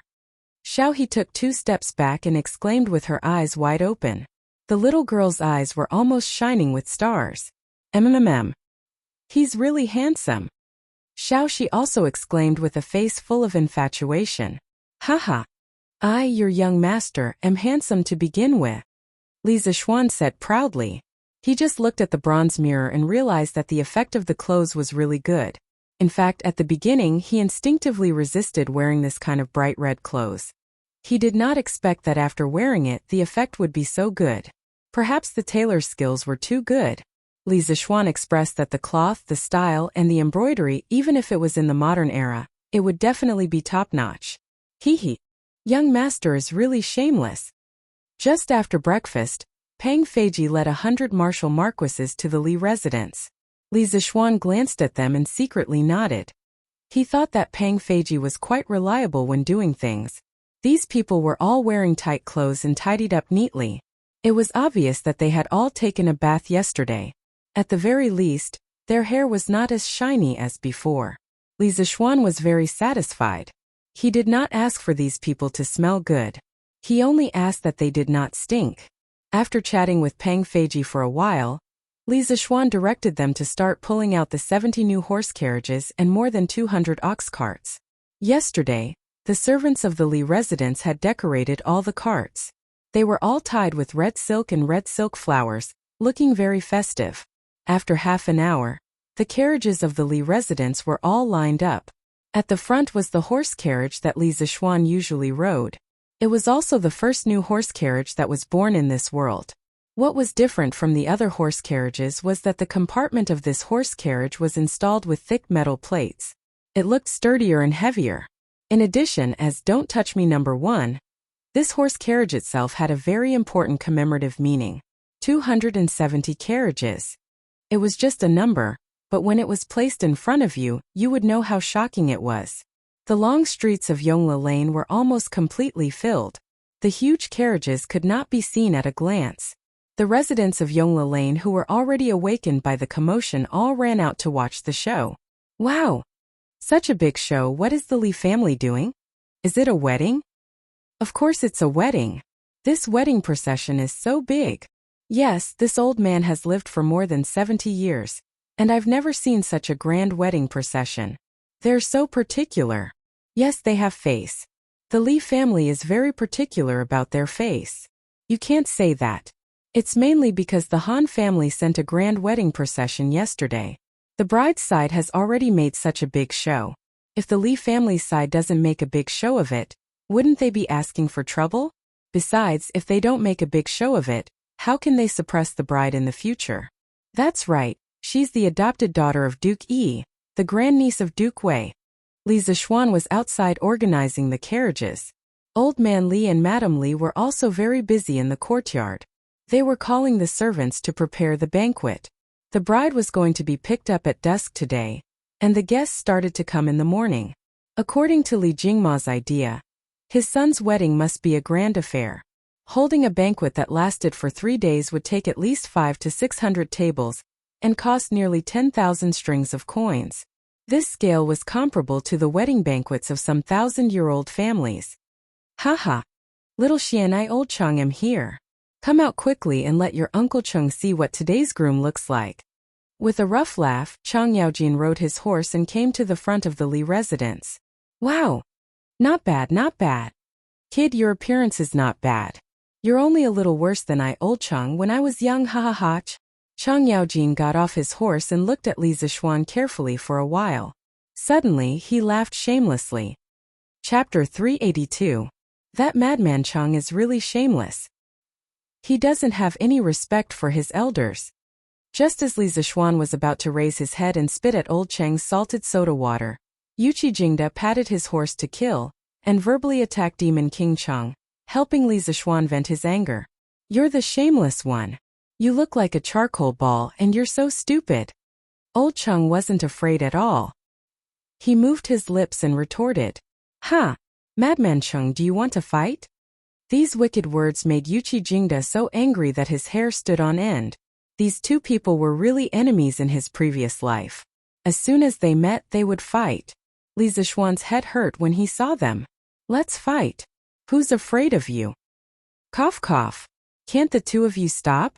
Don't you know what day it is today? Stop fooling around. Qin Xiong and Niu Jinda rode over from behind and said seriously. Haha, Uncle Qin, Uncle Niu, Uncle Yuqi, you're all here? Li Zixuan heaved a sigh of relief. In this world, only Qin Xiong, Li Er, and a few others could restrain Chang Yaoan. Haha. Xiao Xian, today is your wedding. Of course we old fellows have to come. Xu Bao and Ji Jia want to send you to the wedding. How can I, old Niu, and your uncle Yuqi be missing? Niu Jinda got off his horse and patted Li Zixuan's shoulder as he laughed. Thank you, uncles. Li Zixuan thanked them sincerely. He had never thought of troubling these two military big shots to help, but now that they had taken the initiative to come, Li Zixuan was extremely grateful. He had to repay this favor in the future. The few of them chatted in front of the mansion for a while. At this time, the sun was already halfway up the sky. The auspicious hour has arrived. The convoy is setting off. Li Zixuan asked for the opinions of a few old generals and roared in a loud voice. Let's go. Crackle, crackle. With the sound of firecrackers, the huge convoy began to move out. Li Zishuan rode a tall horse and walked at the front. Today, no one would compete with him for the limelight. Not long after, the carriages left Yongla Lane.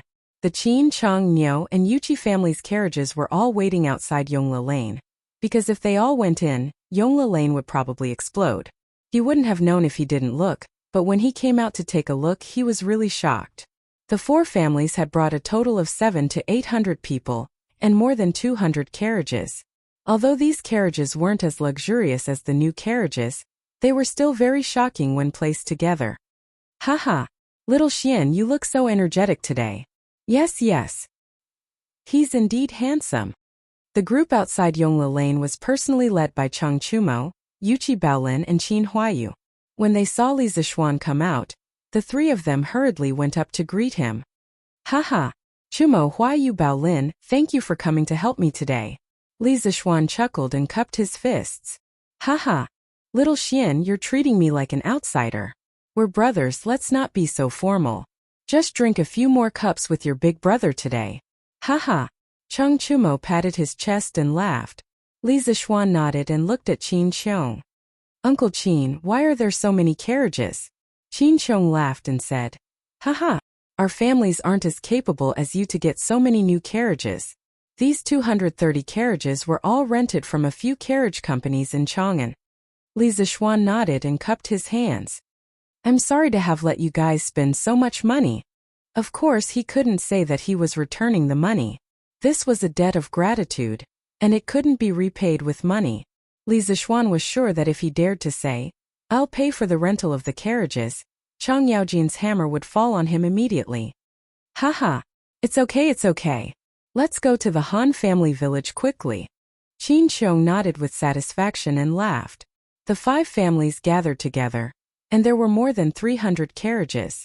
Behind them were more than 200 ox carts, and there were close to 1,000 people accompanying them. The ox and horses neighed, and the crowd was noisy. Those who didn't know would think that they were about to start a rebellion. East of Chang'an City, Chunming Gate. Yesterday, the Han family's wedding procession had entered through Chunming Gate. Many people guessed that the Li family's wedding procession would also leave through Chunming Gate. Therefore, many of the Chang'an residents who had seen the drama yesterday did not have anything to do today. They deliberately came to the street near Chunming Gate early to wait. How many people do you think the Li family's wedding procession will be today? There should be at least 300 of them. Yes, without 300, they won't be able to bring out so many people. Yesterday, the Han family's wedding procession had more than 200 people. At this time, a young man in green came running from the west. He laughed and said, Haha, let me tell you something. I just came from Yongla Lane. How is it? How many people did the Li family send? I don't know. Yongla Lane is full. There are people and carriages everywhere. There are many people outside Yongla Lane. 3 Grand Dukes and a County Duke are there too. Oh my, 3 Grand Dukes. Wow, it sounds like the procession is much bigger than yesterday. Today is going to be interesting. Looks like it's going to be more lively today. I'll go buy some pine nuts. I can't miss this show today. Li Zishuan knew that his wedding procession would attract attention, but he didn't expect it to be so eye-catching. Not long after the 5 families merged and left Yongla Lane, they saw countless onlookers on both sides of the road. Some people even brought their whole families along. Oh my God! Why are there so many new carriages? Oh my, how many are there? Let me count. I think there are 50 to 60 of them. 70. I've counted. There are 70 in total. Don't touch me. Wow. 70. How much is that? Someone is willing to pay more than 2,000 strings of cash for each carriage. Hiss. Doesn't that mean that these carriages alone can be sold for more than 100,000 strings of cash? The Li family is really rich. Everyone's focus was still on the 70 very eye-catching "Don't Touch Me" carriages in front of the procession. It couldn't be helped. After all, this thing was the hottest in Chang'an recently. Chao Wendong was in a corner of the crowd. When he saw the 70 "Don't Touch Me" carriages, he was instantly hit by 10,000 points of critical damage. Back then, Sun Huiyun said that the workshop left a few in stock for Li Zishuan's wedding. At that time he believed him. In the end you're telling me that there's only a few in stock? This is a total of 70 new carriages. Even if the Li family had more than one carriage, there should be at least dozens of them in stock from the workshop, right? What's worse was that the people around him were talking about how he spent more than 2,000 strings of cash to buy a carriage that day. This hurt Qiao Wendong a second time. However, when he thought that he might be able to use this incident to show his face in front of Li Zishuan in the future, he felt a little better. Chapter 383. Wow! Li Xianan is so handsome today. Yes, he's so handsome. If Li Xianan can bring so many carriages to my house to fetch me, I will definitely marry him. Bah, you slut, why don't you take a look in the mirror? Do you think Li Xianan will like you? If he wants to like someone, he will like me first. You're the slut. You're the ugly one. Li Xianan, I want to marry you. Li Zishuan was riding on his horse when he suddenly saw a group of beautiful young ladies in gorgeous clothes gathered in the crowd at the entrance of the East Market. They were excitedly calling out his name. Io, isn't that Miss Yenner, the courtesan of 100 Flowers Tower in Peace Lane? It's so hard to see him normally. Without spending a few thousand you can't even see him. If you want to listen to his song you have to spend another few thousand. Who would have thought that he would come here today to fetch Xiao Xian? Brother, you're still the most charming one. Haha. Chang Chumo pointed at a beautiful woman in green and winked at Li Zishuan as he said with a smirk. Li Zishuan glanced at him and said, "From what Chonyo said, it seems like he often goes to that 100 Flowers Tower, right? I'll have to talk to Uncle Chung later." Hey, Xiao Xian, we're brothers. You can't do this. Chang Chumo said hurriedly as he glanced behind him guiltily. As the son of an official, visiting prostitutes was not a big deal. However, as parents, no one would want their children to spend all their time in brothels. Therefore, even when Chang Chumo visited brothels, he did it secretly behind his parents' backs. Haha, Chonyo, Xiao Xian is just joking with you. Can't you tell? But you should try not to go to such places in the future. Qin Huayu joked. It was rare for him to be so playful. Ha. Look, they're here. The Li family's bridegroom is here. On the streets near the Spring Bright Gate, someone saw a huge fleet of carriages slowly approaching from afar and exclaimed excitedly, "Wow! It's really here. There are so many people. Yo! The groom is so handsome. No, look at all the new carriages. Oh my god! How much would that cost? The Li family is so generous. Wow! The three dukes really came together. This Li Xianji is really amazing to be able to invite so many dukes." Li Zishuan did not disappoint the crowd who had been waiting for a long time. The grand display made many people cry out in surprise, expressing all kinds of envy, jealousy, and hatred. Isn't she just a peasant girl? This Li Zishuan is still causing such a big commotion. How stupid. East Market, in a private room on the 4th floor of Yunqi Restaurant. A stunning lady was looking out the window in the direction of Li Zishuan's bridegroom's procession. The lady was about 14 or 15 years old.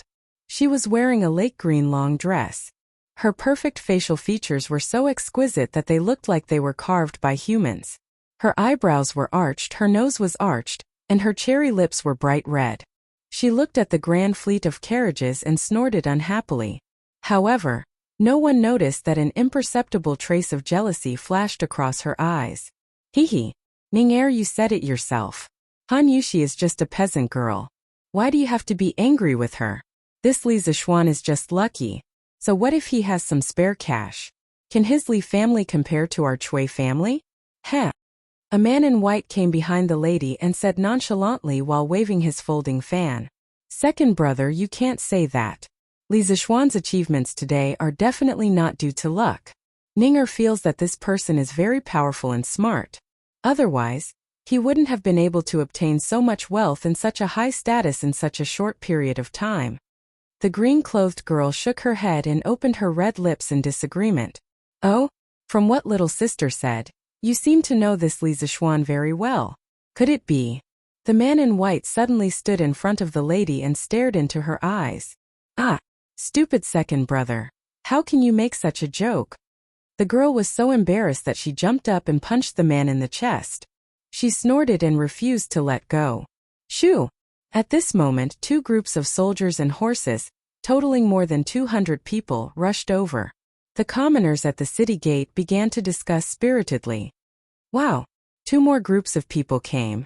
What are they doing? Io! They seem to be the imperial guards of the East Palace. Oh my God, is His Highness the Crown Prince here? It can't be, right? How can this Li Xianqing invite the Crown Prince? Shoo!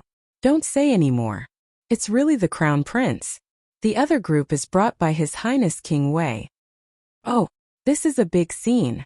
Oh my God. It's really the Crown Prince and King Wei. Silence. When Li Changqian and Li Tai arrived on their horses, the surrounding commoners, who had been discussing animatedly, immediately quieted down and bowed towards the 2 of them. Greetings, Your Highness. Greetings, Your Highness. They were here to watch a big show. But they didn't expect to see such a big show. The Crown Prince and the Emperor's most beloved prince actually left the palace together to accompany a county boy to fetch his bride. If this was told to others, they would think it was a fairy tale. However, it happened right in front of their eyes. It was unbelievable.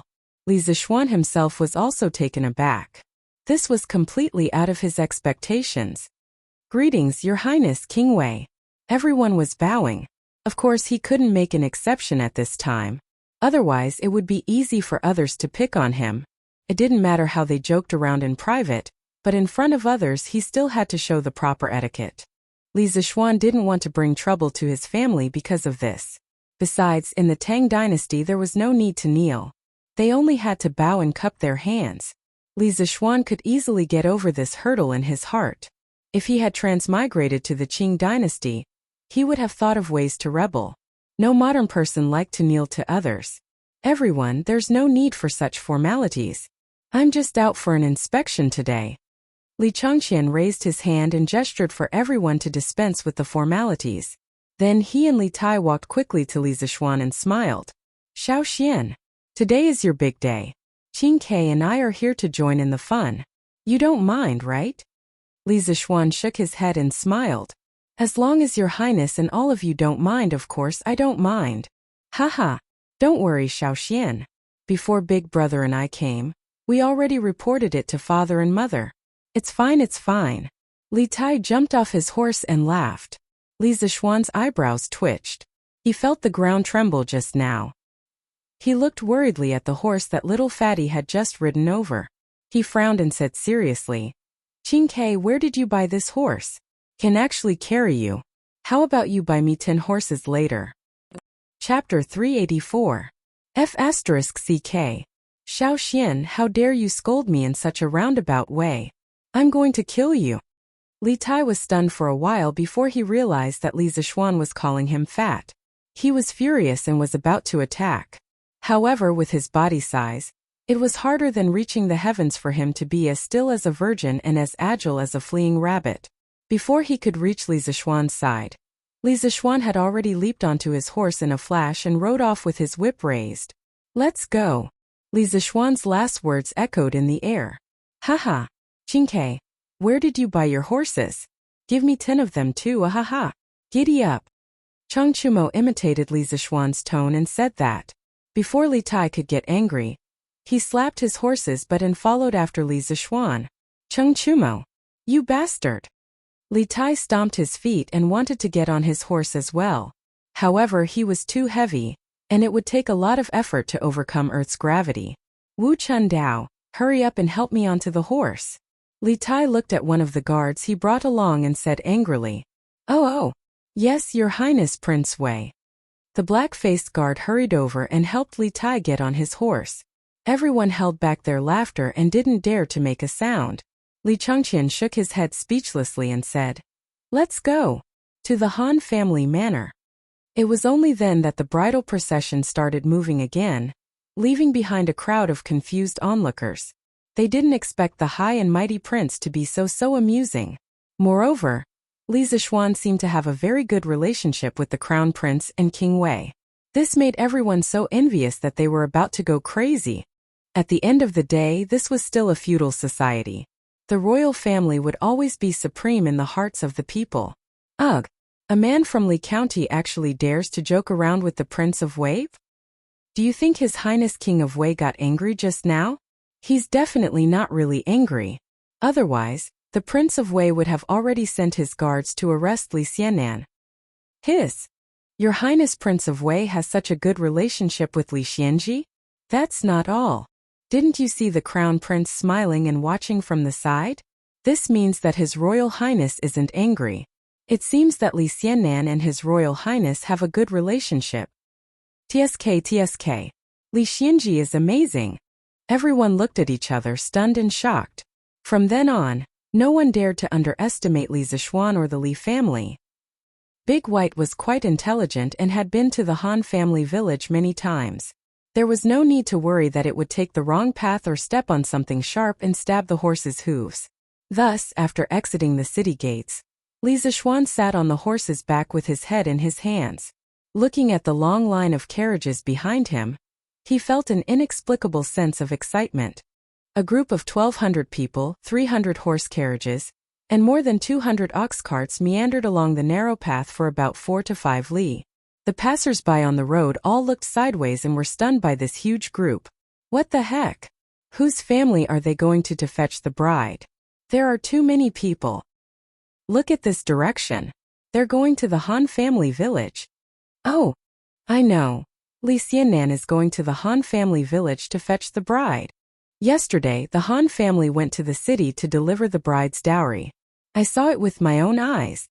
Oh, that girl from the Han family is so lucky. Look at this extravagance. This old man has lived for so many years, but I have never seen such a grand wedding ceremony. Ha! Who said it wasn't? Look at the Han family village a few years ago. Ever since Lord Li took over the village, not only did he reduce the rent, but he also let the Han family village's villagers harvest fruits to exchange for money. Later on, he provided free chicken seedlings and the like. Now, almost every family in the Han family village can afford to eat meat. Our village can't compare to them. Yeah. Now that Lord Li has married the daughter of Han family village, the Han family village's life will definitely get better and better. Sigh. If we have to blame someone, we can only blame ourselves for not having a beautiful girl like Miss Han. Otherwise, Lord Li would have become our son-in-law. Heh. That's true. I can't be envious. Listening to the discussions around him, Li Zishuan's lips curled up slightly. The vanity in his heart was greatly satisfied. In the modern era, he was just a poor loser who had just graduated from school. Although he had a girlfriend, he did not have the money to buy a house or a car. He also did not have the money to hold a grand wedding for her. He did not expect that by chance, he would come to the ancient era and become a rich second-generation heir. He would soon have a beautiful wife and even hold a grand wedding that would shock the entire capital. Life was really like a dream, unpredictable and unpredictable. However, at this moment, Li Zishuan suddenly missed his girlfriend from his previous life. After all, that was the memory of 5 years of love. Even after more than 1,000 years, it was not easy to let go. The reason he did not think about it usually was because he did not recall the past. That feeling was buried in the deepest part of his heart forever. What's wrong? Xiao Xian, looking at your expression, you don't seem happy? Unknowingly, Li Tai drove the big black horse and caught up. He saw Li Zishuan's listless eyes and expressionless face. He did not look like a man who was about to get married. He could not help but ask curiously. Cough. No, I was just thinking, Qingke, why did you and Gao Ming come here today to join in the fun? You two have special identities, and every move you make represents the imperial court. Li Zishuan was good at lying. He had a serious look on his face as he tried to force Li Tai to lie. Li Tai wanted to curse, but he did not know if he should say it. He did not believe that Li Zishuan's thoughtful expression just now was because he was thinking about these boring things. What's wrong? Qingke, you don't believe me? I'm really curious why His Majesty asked you two to come with me to escort the bride. Tell me quickly. The highest level of Bullsh*Ting was Bullsh*Ting until you believed it yourself. Li Zishuan was currently in such a state. Originally, these excuses were all Bullsh*Ting. But now he was really curious as to why Li Air would let these two brothers out of the palace. After all, to let two princes accompany a county man to escort the bride sounded very ridiculous. Li Tai rolled his eyes and said, "I'll believe you for now. Actually, my brother and I didn't use the excuse of escorting the bride for you at all." "Oh? Then what is it?" "Qing Ke, did you and Gao Ming make up a lie to deceive His Majesty in order to escort the bride for me? That won't do. Why don't you go back to the palace now?" Li Zishuan was shocked. He did not expect these two to be so bold. They were a little too excited. "What are you thinking? My brother and I didn't come here to escort the bride for you. How is that deceiving His Majesty? Our main purpose today is to go to the plum village you mentioned earlier, to see if it's really suitable for building an academy. As for going to the Han village, it's just on the way." Li Tai looked at Li Zishuan with disdain and said lightly. He never expected Li Zishuan to be so narcissistic. He was really a narcissistic maniac. Chapter 385. Ugh. Seeing the disdainful look on the little fatty's face, Li Zishuan really wanted to throw a few punches and give him a blessing. But there were too many people around, so he could only think about it in his heart. "I'm just passing by." I didn't expect you to be so wise, Qing." Of course. Li Tai raised his head proudly and snorted. "Yo! You're so arrogant just because I said you're fat. Why don't I give you another 10 questions, and you can see how many you can answer?" Li Zishuan narrowed his eyes and said maliciously. Li Tai was dumbfounded. He shook his head like a rattledrum and said, No, it's not convenient to compete with this now. Let's talk about it when we get back." The little fatty was already traumatized by Li Zishuan's questions. Even if he was beaten to death, he wouldn't accept this trap. That's right, to Li Tai, once Li Zishuan proposed to take the initiative to set questions, it was definitely a trap. There was no need to think about it. "Haha, Qing Ke, there's something I forgot to tell you. Look, you've also learned Hanyu Pinyin. To me, the pronunciation of wise and mentally retarded are not too far apart. That's why when I say that someone is wise, it means something else. Haha, Big White, let's go. Hiya." After Li Zishuan finished speaking, he took advantage of the fact that Li Tai hadn't reacted to support himself with one hand on the horse's back. He did a beautiful 180-degree turn in the air and returned to his sitting position with his head facing forward. The entire set of movements was as smooth as flowing water. It was completed in a single breath of time. By the time Li Tai reacted, Li Zishuan had already run far away. F***ck, I fell for your trick again.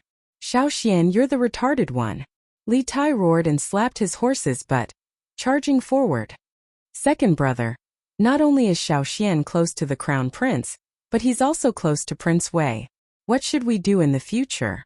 Chang Yaojin pulled Qin Qiong and purposely hung at the back of the group. He looked around and hesitated for a while before whispering to Qin Qiong. There was one thing he didn't say, and that was his son Chang Chumo. Under the influence of Li Zishuan, the line between him and Li Changqian and Li Tai was becoming more and more blurred.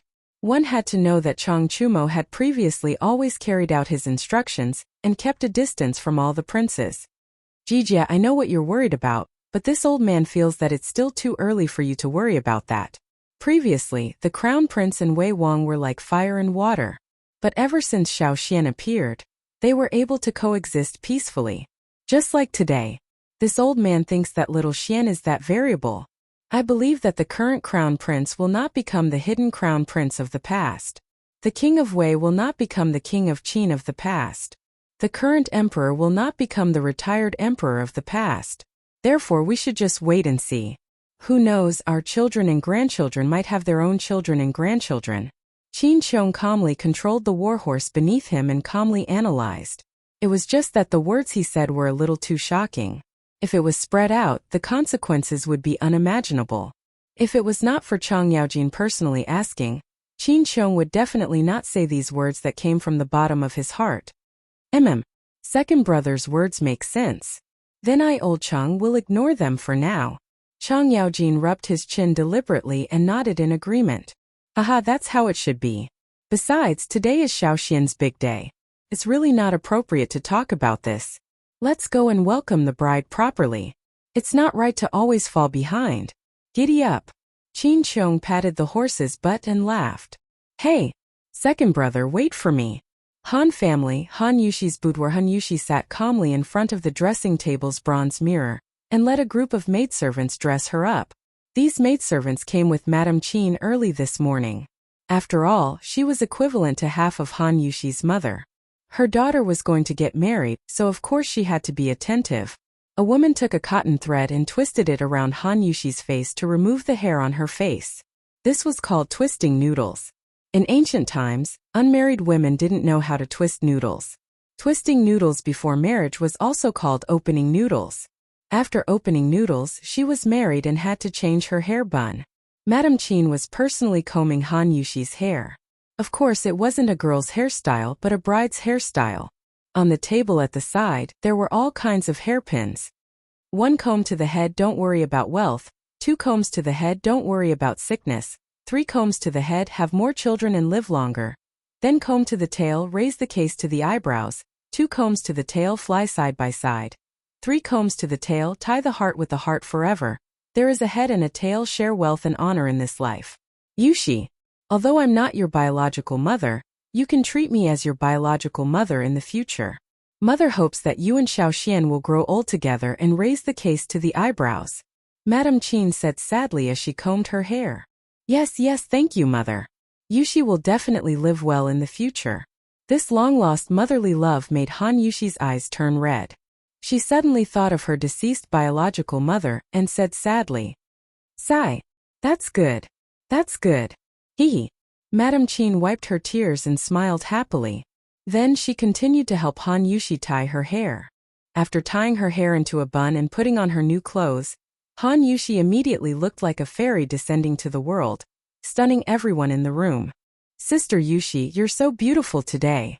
Hong Ling, a girl from the same village who had once brewed wine with Han Yushi, stood at the side and looked at Han Yushi, who had combed her hair and was wearing a phoenix coronet and robe. She couldn't help but praise her infatuatedly. Yes, I'm going to dress up my most beautiful appearance today. A faint smile appeared on Han Yushi's lips as she said softly, "Hee. If Lord Li saw you like this, he would definitely be mesmerized." Little girl, you're talking nonsense again. Han Yushi was embarrassed and said angrily, "Hee. I'm telling the truth. I'm even mesmerized by you, Sister Yushi, let alone Lord Ju. Isn't that right, Xiang?" Hong Ling's eyes revealed admiration as she said with a smile, Yes. Hong Ling is right. Sister Yushi, you look really good today." Another girl from the same village, Xiang, also echoed, All right. Hong Ling, Xiang, don't flatter me anymore. When you put on your wedding clothes in the future, you'll definitely look better than me." Han Yushi couldn't bear the sugar-coated bullet's attack and quickly said, "I'm afraid we don't have as good luck as you, Sister Yushi."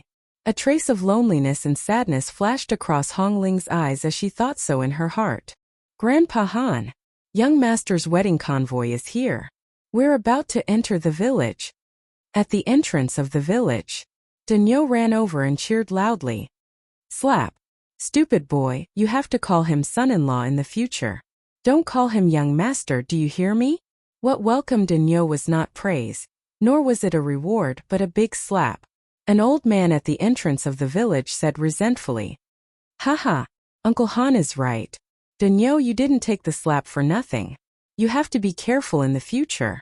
Our Han family manor will be little girl Han's maiden home in the future. Lord Ju will be the son-in-law of our Han family manor. Everyone, do you hear me?" Old Hu laughed and shouted at the crowd. "Yes, sir." The villagers at the entrance of the village agreed in unison.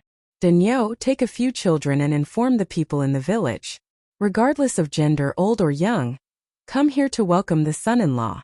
Old Hu instructed. Today, Han Tianhu was busy marrying his daughter. Among the children, his words were the most authoritative. "Okay, Uncle Hu." On the other side, Li Zishuan led more than 1,000 people and walked for more than 2 hours before arriving at the Han family manor. There was no choice. There were too many people and cars. Moreover, the road from Chang to the Han family manor was not wide and flat. Of course, it took a lot of time to walk. When he arrived at the entrance of the village, he saw a group of people gathered. There were more people than the last time he came to the Han family manor for a mobilization meeting because many of them were from Plum Village. Welcome back to the village, son-in-law. When they saw Li Zixuan appear, everyone shouted in unison, giving Li Zixuan a shock. Chapter 386. Not bad. Little Xian, when other people get married, the bride's family will make things difficult for them. But when you come here, it's like you're going home. You're amazing. Teach me. After entering the Han family manor, Li Zixuan led everyone to the Han family's small courtyard. The grandiose procession of horses and carriages almost filled the entire village. Just as Li Zixuan was thinking about how to turn the procession around, Chang Chumo ran over and asked with a fawning face, "Why are you learning this? You don't even have a girlfriend yet, and you're already thinking about getting married. Aren't you thinking too much?" Li Zixuan squinted his eyes and said indifferently. His eyes and expression were clearly saying, "You're a single dog, don't worry about it. Even if you learn it, you won't be able to use it." Chang Chumo was furious. He wanted to go up and fight, but he was pulled back by Chang Yaojin. "Brat, watch from the side and learn well.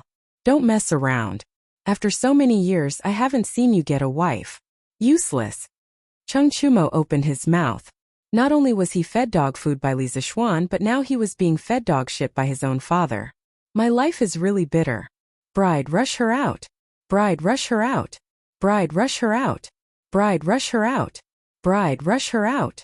When they arrived at the Han Manor's courtyard, today's wedding ceremony had reached the most important part, rushing the bride's makeup. Li Zixuan brought so many carriages, so of course, he couldn't bring all of them to the Han Manor. Only the leading carriage was brought here to pick up the bride. The rest of the carriages were lined up on the small path in the village. Following Li Zixuan was the 1,200 people who came with the bride. With so many people, the small courtyard of the Han clan would definitely not be able to fit all of them. Only a little over 100 people entered the courtyard with Li Zixuan. The rest of the people were in the open space outside the courtyard to bolster Li Zixuan's momentum. More than 1,200 strong men shouted the same sentence in unison. It could only be described as a deafening sound wave. Those who had gone through military training in high school or university would definitely be very familiar with this scene. It was just like more than 1,000 people shouting slogans in unison during military training, each louder than the previous one, and each louder than the previous one. At this moment, the noise had clearly broken through the upper limit. This was especially true for Chang Chumo and Yuqi Baolin, who were famous for their loud voices. They were shouting and yelling at the same time, trying their best to kick up a fuss. This kind of noise completely broke the atmosphere. Looking at the two of them, it didn't seem like they were here to help Li Zixuan rush the bride, but to make a fool of themselves. In the boudoir, a group of people suddenly covered their mouths and chuckled. Han Yushi could tell that this was Li Zixuan's good brother's mischief. She shook her head in amusement and didn't get angry. She just looked at the dressing table in silence. Madame Qin laughed and scolded. "It must be Chumo and Bao Lin. Those two kids are just messing around. I'll have to scold them when we get back." "Mother, it's okay. Everyone is happy. It's good to be lively." Han Yushi smiled slightly. Madame Qin smiled and nodded. After a while, she called Han Yushi to get ready to go out. "Yushi, that's enough. Let's go out." So, Li Zixuan could finally see his wife, whom he hadn't seen for a long time. Of course not. There were still procedures to be completed. Madame Qin and the maidservants supported and surrounded Han Yushi as they carried her out of the boudoir.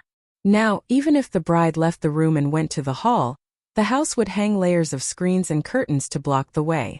There was a saddle on the ground inside the tent, and Han Yushi was supported to sit on the saddle. She faced the south and back to the north.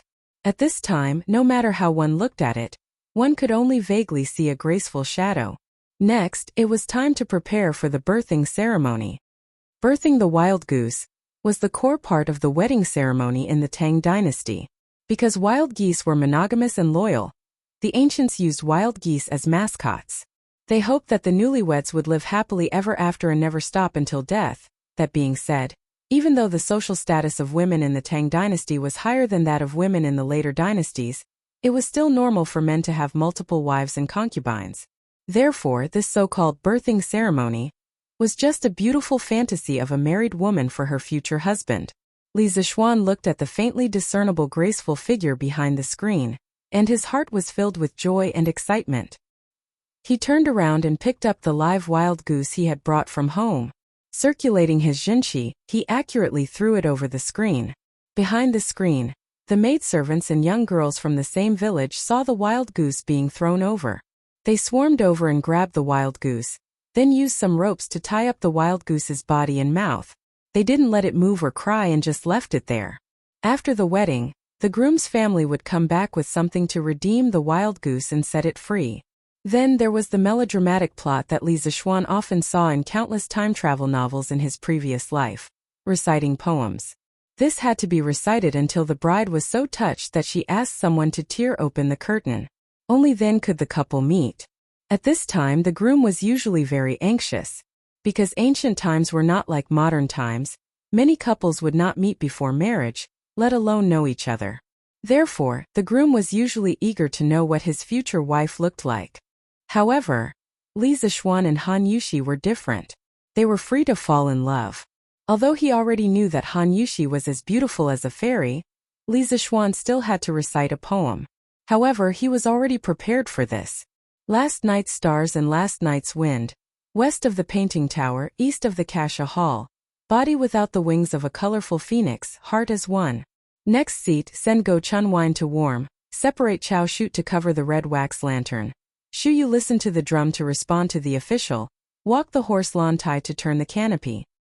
Good. Good. Good. Well done. Once Li Xiangyin's untitled poem was released, it would definitely shock everyone, right? Haha. You think too much. Most of the people present were rough men. How many of them were cultured? How many of them knew how to appreciate poems? Chang Chumo and the others did not care about the poem. As long as it was written by Li Zixuan, they would praise it in unison. However, it was an eternal masterpiece. Among the people present, there were always people who knew what was good, such as Mrs. Qin and Han Yushi. Good, good, good. I didn't expect little Xian's literary talent to be so outstanding. This make-up poem can be considered a rare masterpiece. Mrs. Qin savored it for a moment, then clapped her hands and laughed. She had originally thought that Li Zixuan would use a few works of his predecessors to bluff his way through. After all, Li Zixuan was not known for his talent in poetry. She had never thought that she would be able to hear such a masterpiece handed down from generation to generation today. Body without the wings of a colorful phoenix, heart as one. Han Yushi's eyes bloomed with infinite brilliance. She kept repeating these two lines of the poem. Gradually, her eyes became a little moist. She said softly, "Mother, let them take down the screen." Ah. Good, good, good. Looks like little Xian is quite capable. He moved Yushi with a poem. Hongling, take down the screen, take down the curtain. Mrs. Qin was stunned, but she did not object. She was only slightly surprised and got someone to do it. Chapter 387. Yo! The bride is out. The bride is out.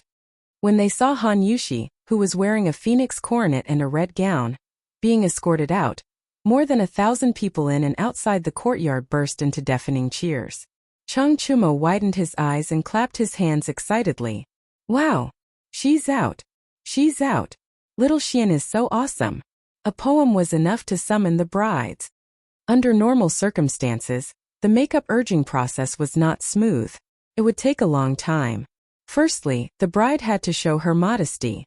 Secondly, the bridegroom's makeup urging poem often used some old works of predecessors that others had used again and again. There was nothing new about it, so it was very difficult to move the bride. But today, Li Zixuan's untitled poem made Han Yushi remove the screen and come out to meet him. It was really beyond everyone's expectations. After today, this poem would probably be passed down by everyone. However, it was likely that it would not be long before this poem would be used again and again by many people. In the end, it could not escape the fate of becoming a cliché. Smack!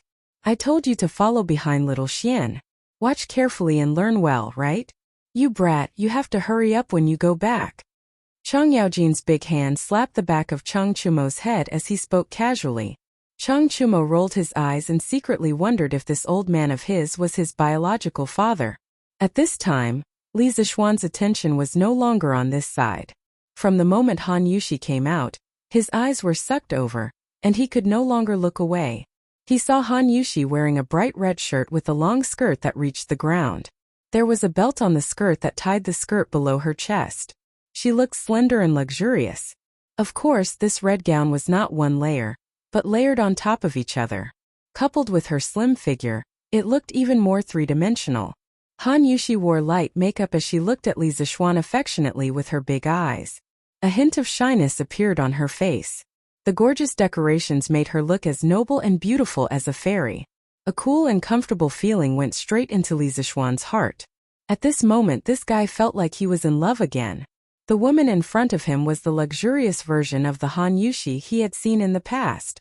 This was because Han Yushi usually looked pure and beautiful without makeup. She also dressed very simply. How should he put it? Although she was also very beautiful, there was still a trace of immaturity. Now that she had put on some light makeup, coupled with the bright and luxurious phoenix coronet, her feminine charm was completely released. This astonishing charm was enough to make 10,000 flowers lose their color and thousands of people become silent. Li Zixuan was the closest, after all, he was the groom. Of course, he had to be the first to see the bride's appearance. The impact he received was also the greatest. A trace of sparkling and translucent liquid appeared at the corner of his mouth. His eyes seemed to be possessed as he stared fixedly at Han Yushi's small face. Han Yushi looked at Li Zixuan's pig-like appearance and knew that her young master was shocked by her beauty. She was extremely happy in her heart, but she was burned by Li Zixuan's naked invasive gaze. After a moment, she saw that Li Zixuan was still standing there and staring at her. Finally, she could not help but say softly, "Young master, it's time to pay respects to father." Li Zixuan was shocked and realized that he had been rude. He quickly wiped the saliva from the corner of his mouth and quickly walked to Han Yushi. He reached out his wolf claws and grabbed Han Yushi's little hand tightly. He had not held hands for a long time. He missed this feeling very much. Wife, why are you still calling me young master?" Li Zixuan laughed mischievously in a low voice. Sob. We haven't gone through the wedding ceremony yet." Han Yushi understood Li Zixuan's meaning and could not help but say shyly, "Haha, let's go now. We'll pay respects to father-in-law first, then go back and pay respects to my parents." Li Zixuan laughed and pulled Han Yushi out of the central room. Everyone in the courtyard saw Li Zixuan pull out a woman who was as noble and beautiful as a peony flower. In an instant, all the scumbags were stunned. Those women in the manor who did not see Han Yushi dress up were also stunned. When they heard that the curtains were going to be removed, everyone was still cheering loudly for Li Zixuan's success in speeding up the makeup with a poem. At this moment, after Han Yushi walked out, everyone was collectively speechless when they saw that peerless face. One in front and one behind, one moving and one still, formed a sharp contrast. The situation at the scene once again proved Han Yushi's charm at this moment. F***ck. Little Xian had found himself a celestial daughter. This Miss Han was not so beautiful in the past. The scene was silent for a long time. Chang Chumo was the first to break the silence. He widened his eyes and murmured, "Haha." Everyone burst into laughter when they heard his funny words. Chang Yajin felt that he had lost all his face and greeted this guys but with a kick. Speaking of which, there was no such thing as a red veil at this time.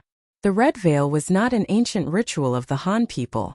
It only became popular during the northern and southern dynasties. Although it was very widespread, it was not an official ritual. At this time there were things similar to the red veil known as knee coverings.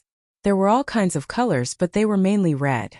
Moreover, they were not worn in the first half of the wedding. Therefore, Chang Chumo and the others could see Han Yushi's peerless beauty. This kind of knee coverings were usually covered after leaving the house, so that unrelated passers-by would not see it. The people in the house, regardless of the man's or woman's, were all people who were recognized. Li Zixuan had some understanding of this before, and this guy did not particularly care. Anyway, he just wanted to let everyone see and show off. Haha. A talented man and a beautiful woman. A talented man and a beautiful woman. Tianhu, you gave birth to a good daughter. Qin Xiong stroked his beard with great satisfaction and praised Han Lijing beside him. Han Lijing's face was flushed red. Today his mouth did not close. At this time when he heard that, he quickly said humbly, "You flatter me, General." Haha. You Han Tianhu. This old man hasn't settled the matter of you hiding your identity. I'll settle the score with you later. Haha. Qin Chong said half-jokingly. Ah. Li Chengqian was also a little stunned. He had seen Han Yushi a few times before, but it was completely incomparable to the way she was dressed now. At this moment Han Yushi was really like the sun in the sky, shining so brightly that people could not open their eyes. Although he had been in the palace for many years and was used to seeing all kinds of beauties, he could not help but be dazed when he looked at Han Yushi at this moment. If I can meet such a woman in the future, I will have no regrets even if I only have one wife in my life. Big brother, you'd better forget it. You are the crown prince. How can you only marry one person? It would be more like it if it were me. Li Tai heard that and recovered from the shock. He curled his lips and said sarcastically. Chapter 388. Li Zishuan didn't know what the others were thinking. Anyway, after he held Han Yushi's hand, he said to himself in his heart, I'm satisfied with this life to have such a beauty. In the main hall Han Lijing wore new clothes and sat at the head of the table with a rosy face. The seat on his right was empty, but there was a memorial tablet beside it. Qin Xiong, Mrs. Qin, Chang Yaojin, Yuqi Jingda, Niu Jinda and the others sat on both sides. As for Li Chengqian, Li Tai, Cheng Chumo, Qin Huayu and the others, they didn't even have a place to sit. They could only stand at the side. Here there was no status of monarch or minister. As long as they were juniors they had to stand. At this moment, Li Zishuan walked in slowly with the beauty in his hand under everyone's envious gazes. He was about to bow when he heard Han Tianhu say, Yushi, you haven't had a good day since you were born. I've let you down. Your mother passed away early too. If it weren't for your adoptive mother coming over to help today, I'm afraid there wouldn't even be someone to dress you up. Fortunately, you've finally found a good home. Your mother's spirit in heaven will also be happy. Today, you and little Xian can also pay your respects to your mother. Father. Boo-hoo. She was about to get married, and Han Yushi was already very reluctant to leave her family. When she heard Han Lijing's emotional words, how could she hold it in? Her knees immediately went weak, and she knelt on the ground, tears flowing like rain. Li Zishuan also quickly knelt down and kowtowed to Han Lijing and Han Yushi's mother's memorial tablet. Then he said in a clear voice, Father-in-law, mother-in-law, please accept a bow from your son-in-law. Today, your son-in-law is fortunate enough to marry your daughter, Han Yushi. I will definitely cherish her. Father-in-law, mother-in-law, please don't worry. From now on, Yushi is your son-in-law's wife. Your son-in-law will definitely dote on her, protect her and love her. No matter when, where or what the situation is, no one can hurt her. We're willing to be lovebirds in heaven and even branches on earth. Your son-in-law is willing to be devoted to Yushi and grow old together. Clap, clap, clap. Good. Well said, little Xian. After Li Zishuan's passionate confession, everyone was immersed in this beautiful vision of love. The room became silent for a while. Cheng Chumo saw that no one was cheering for his good brother, so he quickly clapped and cheered loudly. In fact, he was sincerely cheering for Li Zishuan. What Li Zishuan said was not profound. He could totally understand it. Moreover, he felt that Li Zishuan's words were very good. In the future, when he married a wife, could he learn from him? Cheng Chumo felt that today's trip was not in vain, because he had learned Li Zishuan's flirting skills. It was not easy. Chang Yaojin was just about to scold his silly son when he heard the rest of the crowd burst into loud cheers. Good, good, good. Son-in-law is right. When the villagers of the Han family villa heard Li Zishuan's words, they cheered loudly. Because from these few words, they could tell that Li Zishuan valued Han Yushi highly. Of course they were happy. Good. What a good lovebirds in heaven and even branches on earth. Well said, little Xian. Li Chengqian clapped and praised. Good. Little Xian's words of love are amazing. You have to specially teach us a lesson like this later.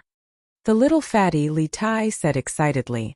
Li Zishuan's face darkened when he heard the little fatty's words. Damn, the romantic atmosphere that he had spent so much effort to create was ruined by Li Tai in an instant. This kid was really asking for a beating. Young master. Han Yushi's lips moved slightly, and she looked at Li Zishuan with tears in her eyes. This vow of undying love had once again moved her heart. Li Zixuan cast aside the distracting thoughts in his heart and smiled at her. Then, he clearly felt Han Yushi's little hand holding his even tighter. Li Zixuan could not help but feel very proud. Damn. These words were said in such a way that it was worth it. Han Lijing, who was sitting at the head of the table, showed a gratified smile at this moment. He got up and personally helped Li Zixuan and his daughter up. He said, "Son-in-law, please get up quickly. I believe that you will treat my daughter well." Then he looked at Han Yushi and solemnly said, "Daughter, from now on, you are a member of the Li family. Remember to be filial to your in-laws and thrifty in managing the family. You must love each other, respect each other, love each other, and grow old together. You must be happy, and you must be harmonious and beautiful." Speaking of which, men in ancient times were really happy because when the bride was fetching the bride, the father-in-law would speak up for the son-in-law and warn the bride to be obedient and virtuous. There was a lot of specific content, and the things inside were detailed to a very deep level. If it were today, modern women could not even do 1/10 of it, but ancient women had to obey all of it. Han Lijing, who had never liked to nag, had obviously done his homework this time. He pulled Han Yushi and talked for nearly half an hour, all of which was to tell his daughter to pay attention to this and that at her in-laws' house. In the end, he saw that it was almost time, so he finally said, "The auspicious time is here. Go quickly." "Father." Han Yushi did not move. Her eyes were full of tears. She could not bear to leave. Han Lijing forced a smile and said, "Girl, go quickly. Don't miss the time. Yushi, let's go. If you miss home in the future, I can accompany you back at any time." Li Zixuan squeezed her little hand and said gently, "Okay." Han Yushi hesitated for a moment and nodded. However, she did not go out. Instead, she turned to look at Qin Chong and Mrs. Qin. She bowed and said, "Yushi thanks adoptive father and adoptive mother for your care during this period of time. Yushi will not dare to forget this great kindness." To be honest, Qin Chong and his wife played a very big role in this marriage, whether it was on the surface or in the dark. If it were not for the two of them, this marriage would definitely not be as smooth as it was now. Han Yushi's heart was like a mirror, so she had to bow this time. "Sigh. Good daughter, get up quickly. That's nothing." Mrs. Qin felt as if she was marrying her daughter today, and her heart had been very uncomfortable. When she saw Han Yushi bow, her eyes turned red, and she quickly went forward to help her up. "Good child, go quickly. Don't miss the time because of us." Qin Chong waved his hand and forced a smile. "Okay. Father, adoptive mother, I'm leaving." Han Yushi looked at the three people in the room seriously, then handed her palm to Li Zixuan. Li Zixuan also bowed to Qin Chong and his wife, then pulled Han Yushi out of the door. The people in the courtyard automatically opened up a path. At this time, Hong Ling took a red knee cover and carefully covered Han Yushi with it. Through the red silk, Li Zixuan led Han Yushi to the side of "Don't Touch Me No. 1, which was hung with red silk. He said softly, "Wife, get in the car." "Okay." Han Yushi was slightly shy and nodded gently. Chapter 389. Chang'an City. At this time in Chang'an City, other than Yongla Lane, the other streets and corners were also very lively, but it was a different kind of liveliness. Newspaper delivery. Newspaper delivery. The freshly printed Datong Daily to celebrate the wedding of Li County's man. Everyone gets a free copy. You can even earn money after reading it. What? Today's newspaper is free? Did I hear wrongly? A diner at a nearby stall almost choked to death when he heard this voice that was obviously different from the past. He dug his ears and said doubtfully, "Well, I'm also wondering if I've heard it wrong." The diner opposite him said, "Let's go and ask. Won't we know?" Yes. The two of them were considered slow. Ever since the paperboy said that sentence, dozens of people had already surrounded them, fighting to be the first to ask, "Hey, doll, you just said that today's newspaper is free. Is that true?" "Yes. Is it really free? Did you say it wrong? Or did we hear it wrong?" Seeing that they were all asking questions at once, the newsboy hurriedly shouted, "Brothers and sisters, uncles and aunties, you didn't hear wrongly. Today, Datong Daily is celebrating the wedding of Li County's man. All the newspapers are free, but each person can only get one copy. In addition, not only is the newspaper free, but you can also earn extra money after reading it and participating in the activities on it. Wow! It's actually true. Give me one copy. Give me one too. I came first. Give it to me first. As soon as the newsboy's voice fell, the surrounding people immediately went crazy and wanted to get a copy. Anyway, it was free. Even if they couldn't read, they could take it back and pretend to be educated people. Moreover, the newsboy just said that they could earn money after reading the newspaper and participating in the activities on it. Where else could they find such a thing that fell from the sky? Give me 2 copies. I can buy the other one with money. Of course, this made it difficult for the servants who bought newspapers for their masters, especially those who bought newspapers for multiple masters. They could only go against the huge flow of people and force people to buy newspapers for free.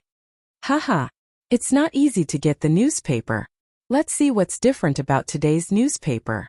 A young man who looked like a scholar excitedly took the newspaper and found a secluded place.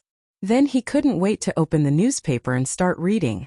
The first thing he did was to look at the novel section, but today's novel section was different. Wow! Today, 10 chapters of The Legend of a Mortal's Journey had been updated. No wonder today's newspaper was so thick. I've earned enough. Such a thick newspaper today would have been sold for 10 copper coins in the past. Haha. Holy sh**t. Zhang Xiaohua's Journey to Immortality has also been updated by 10 chapters. Crazy. All the novels have been updated by 10 chapters. Oh my god, today is such a good day. First of all, he realized that the number of updates for today's novels was astonishing. Then, he happily started reading novels. The first one he read was, of course, The Legend of a Mortal's Journey to Immortality. She saw the words written on it. Chapter 134. Ascension to Immortality Assembly. Added to celebrate Lee County's man's wedding. Wow. Men from Lee County are so charming.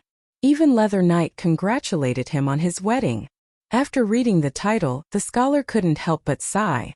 Although he was poor, he was a true Mortal's fan. In the eyes of a fan, they would always think, the person I like is super awesome. Therefore, when he saw that the author of The Legend of a Mortal's Journey to Immortality had specially added an update for Li Zixuan, the scholar naturally thought that the author he supported was giving face to Li Zixuan, and not that the author was purposely licking Li Zixuan's boots. The scholar glanced at the titles of the other 9 chapters. In the end, they all had the sentence added to celebrate Lee County's man's wedding. He sighed in his heart for a while, then began to read the content. In just half an hour, he finished reading all 10 chapters of The Legend of a Mortal. The scholar was still not satisfied, so he continued to read Zhang Xiaohua's Journey to Immortality Assembly. However, after reading the title, he couldn't help but frown. Chapter 50. Storm Ahead. Added to celebrate Lee County's man's wedding. Damn, this heavenly beauty is actually sucking up. Lee County's man's wedding is indeed worthy of celebration, but there's no need for this, right? See, this was the difference between an idol and a passerby. The author of Zhang Xiaohua's Journey to Immortality Assembly, Chan Tianhua, would probably cry in the toilet after hearing this sentence. After curling his lips and complaining a little, the scholar continued to read. Why wouldn't he read something that was free? Phew.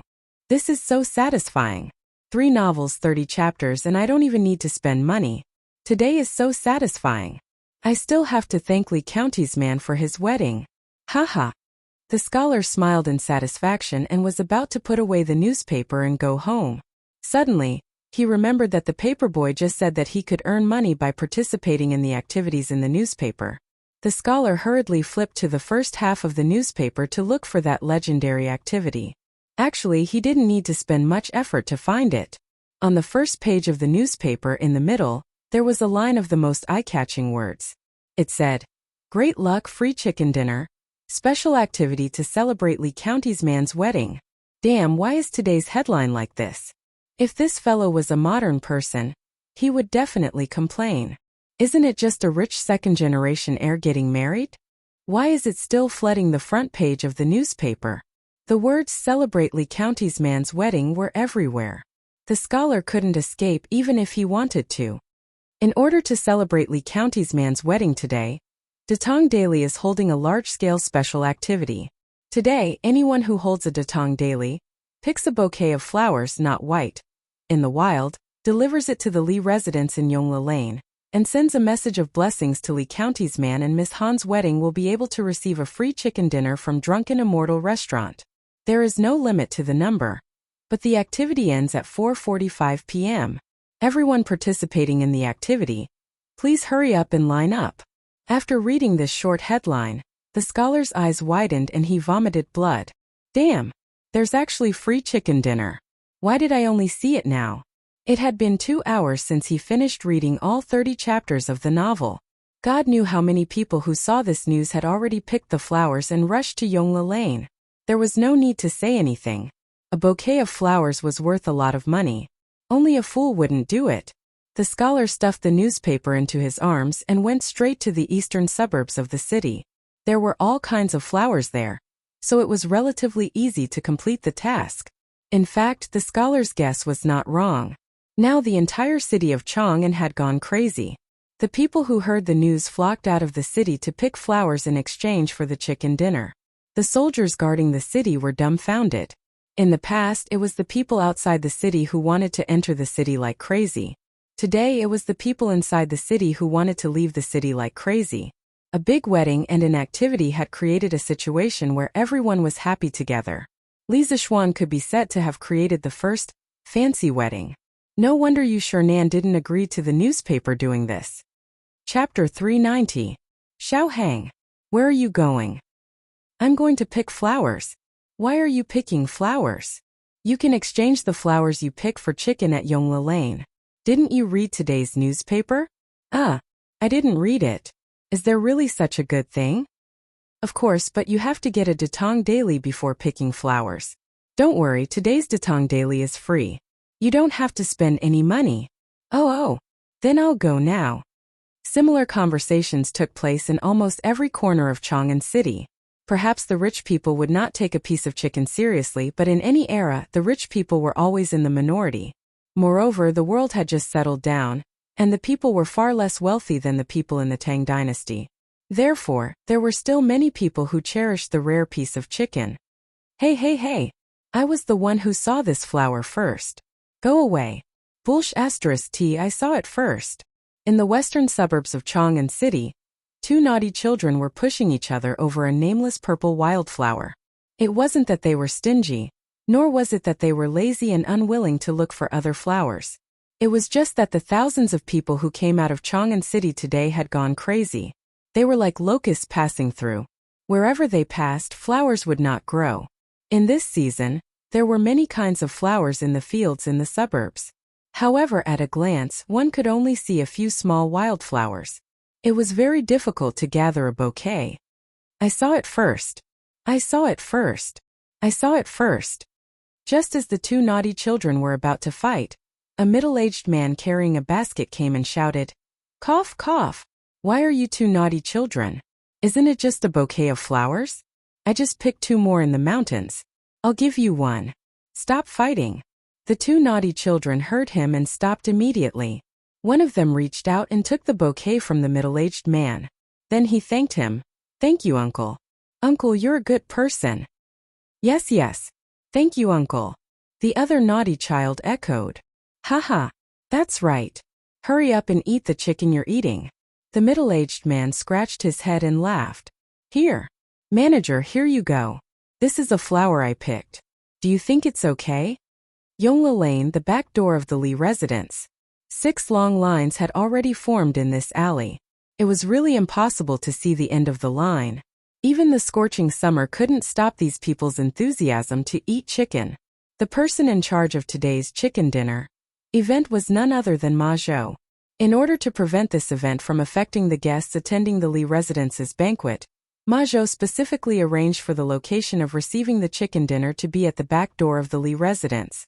This way it wouldn't cause congestion at the front door. Yes, sure. Then you can send our Lord Zhu a blessing and leave your name on it.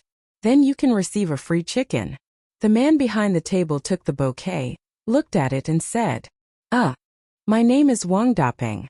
I wish Lord Li a happy marriage. Is that okay? The person who came to collect the chicken that he had bitten off hummed and hawed for a long time before coming up with such an old-fashioned blessing. Clearly this guy was uncultured. The person in charge of distributing the chicken didn't laugh at him. He only said, "Yes, this is paper and a pen. Do you want to write it yourself or do you want me to write it?" "You write. You write.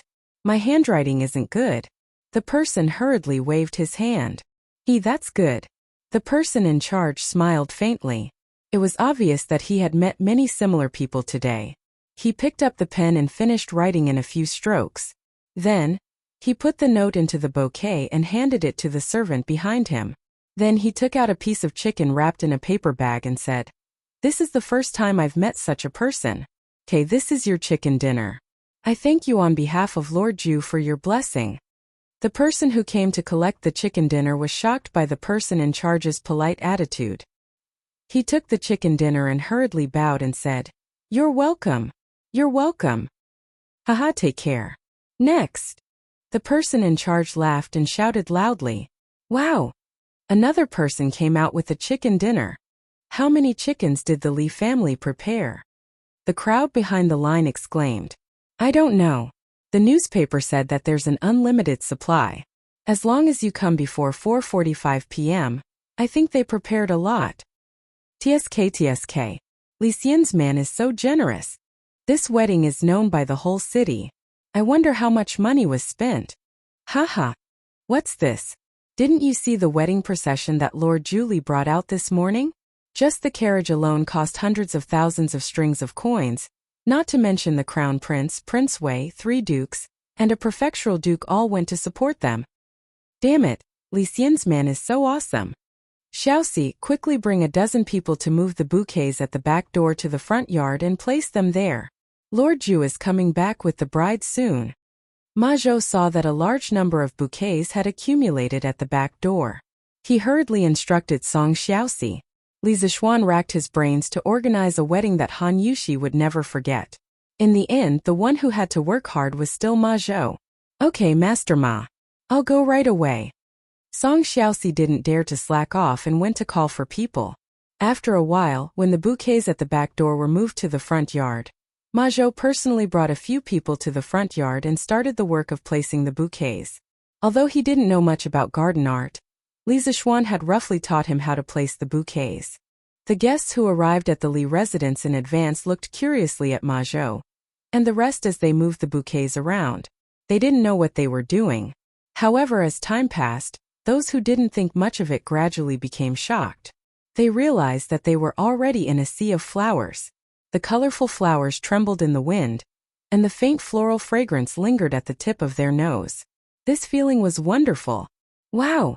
It's so beautiful. Li Xian's man really knows how to have fun. Wow! It's so beautiful.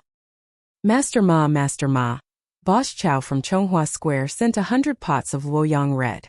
It's outside now. At this moment, Song Xiaoxi trotted over and reported to Ma Zhou in a low voice. Ma Zhou was shocked. Peonies were not cheap, not to mention the famous variety of peonies, Luoyang red. These 100 pots were worth at least thousands of strings of coins. "Bring me there quickly," Ma Zhou hurriedly ordered. On the other side, Li Zishuan led the bridal escort team and finally saw the city walls of Cheng. He breathed a sigh of relief in his heart. He finally brought home the beauty. His hard work for so many days was not in vain. Xiaoxian, when we went there were so many people at the city gate. Why is there no one now? Chang Chumo covered his forehead with his hand, blocking the sun, and looked at the city gate. In the end, he found that there weren't many people there. He couldn't help but patted his horse and asked curiously, "Haha, maybe those people are eating at home now. Hey, why are you in front? Go back quickly." Li Zishuan smiled mysteriously and then rudely drove Chang Chumo away. His position was reserved for the groom, and he could chat with the bride at any time. How could he let Chang Chumo come over? Chapter 391. Wifey, are you hot? After chasing away Chang Chumo, the powerful third wheel, Li Zishuan began to flirt happily. Anyway, there was still a distance between Chunming Gate and Yongla Lane. It was also excellent to find a beautiful wife to chat with. "I'm not hot. Young master, you must be very hot outside, right? Han Yushi's gentle voice came from the window. When Li Zixuan heard it, he felt as cool as if he had eaten a popsicle. The only fly in the ointment was that Han Yushi was still unwilling to call him husband. She said that she wanted to wait until after the formal wedding ceremony. Hey, what a stubborn and shy girl. But I like it. Not hot, not hot. Haha. Wifey, you don't have to worry about me. Li Zixuan laughed heartily and said indifferently. Oh right, wifey, if you're thirsty, there's water in the carriage. If you're tired, lie on the sofa and rest for a while. Anyway, no one will see. Don't worry about those details. When Han Yushi heard that, although she was touched, she was also very speechless. How could a groom be like this? However, this carriage was indeed comfortable. It was spacious, not bumpy, and cool. She was worried that she would faint from sitting so far in the carriage on such a hot day with a veil over her head. She didn't expect it to be so easy when it came to it.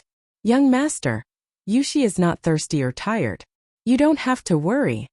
About 1:30 in the afternoon, Li Zixuan led the bridal escort team and finally, triumphantly returned. Cough, cough, finally to the door of the house. Back. Back. The bride is back. Suddenly, dozens of people ran out from the courtyard. At the front was Li Jingma and Mrs. Li. Behind them were Ma Zhou and some guests who were watching the fun. Xianer, you're finally back. Where's my daughter-in-law? Mrs. Li said excitedly. Li Zixuan was a little speechless. She was concerned about her daughter-in-law the moment she came. In the carriage. Li Jingma interrupted. All right, now is not the time for idle chatter. Go in and get ready. The wedding ceremony will begin soon. Don't miss the auspicious hour. Li Zixuan nodded and helped Han Yushi out of the carriage. They stepped on the red carpet and walked towards the door. Li Jingma greeted Li Changqian, Li Tai Qinqiong, Chang Yaojin, and a few other distinguished guests.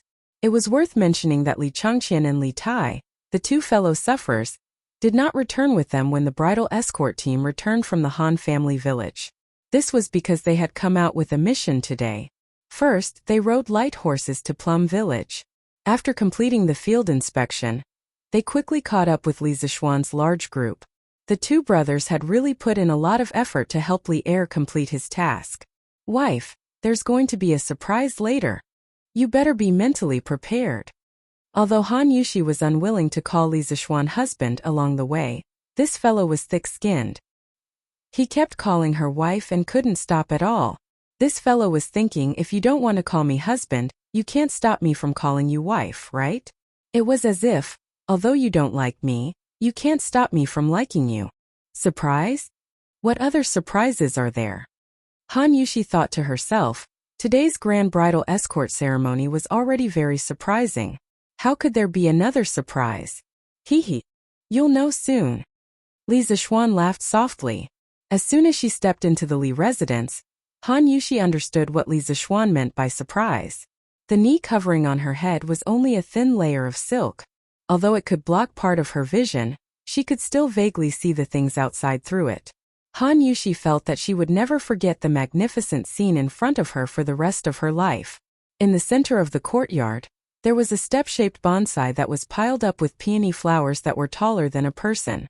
The fiery red color was like the blazing fire of the morning sun, burning her heart. There were many other types of flower bouquets around the courtyard. There were orchids, lotus flowers, hibiscus, and so on. However, there were even more unknown wild flowers. The entire courtyard was like a sea of flowers. It was colorful and very beautiful. Wow! Why are there so many flowers in this front courtyard? Chang Chumo, who was behind him, said in shock after entering the door. Don't tell me little Xian bought this specially for the wedding decoration? Li Tai said with his eyes wide open. It should be like that. Little Xian's thinking is getting more and more strange. Li Changqian glanced at the flowers in the courtyard and nodded in admiration. The most excited and shocked was Han Yushi. Her shoulders were trembling, and her eyes were a little red. She whispered in disbelief. Young master, these flowers. They're all prepared for you. These flowers in the courtyard were just picked by the people of Chang'an City today. Every bouquet of flowers has a blessing left by them. Our marriage today is blessed by the people of Chang'an City. The gods and Buddhas in the heavens are worshipped by the people and enjoy the incense of thousands of families.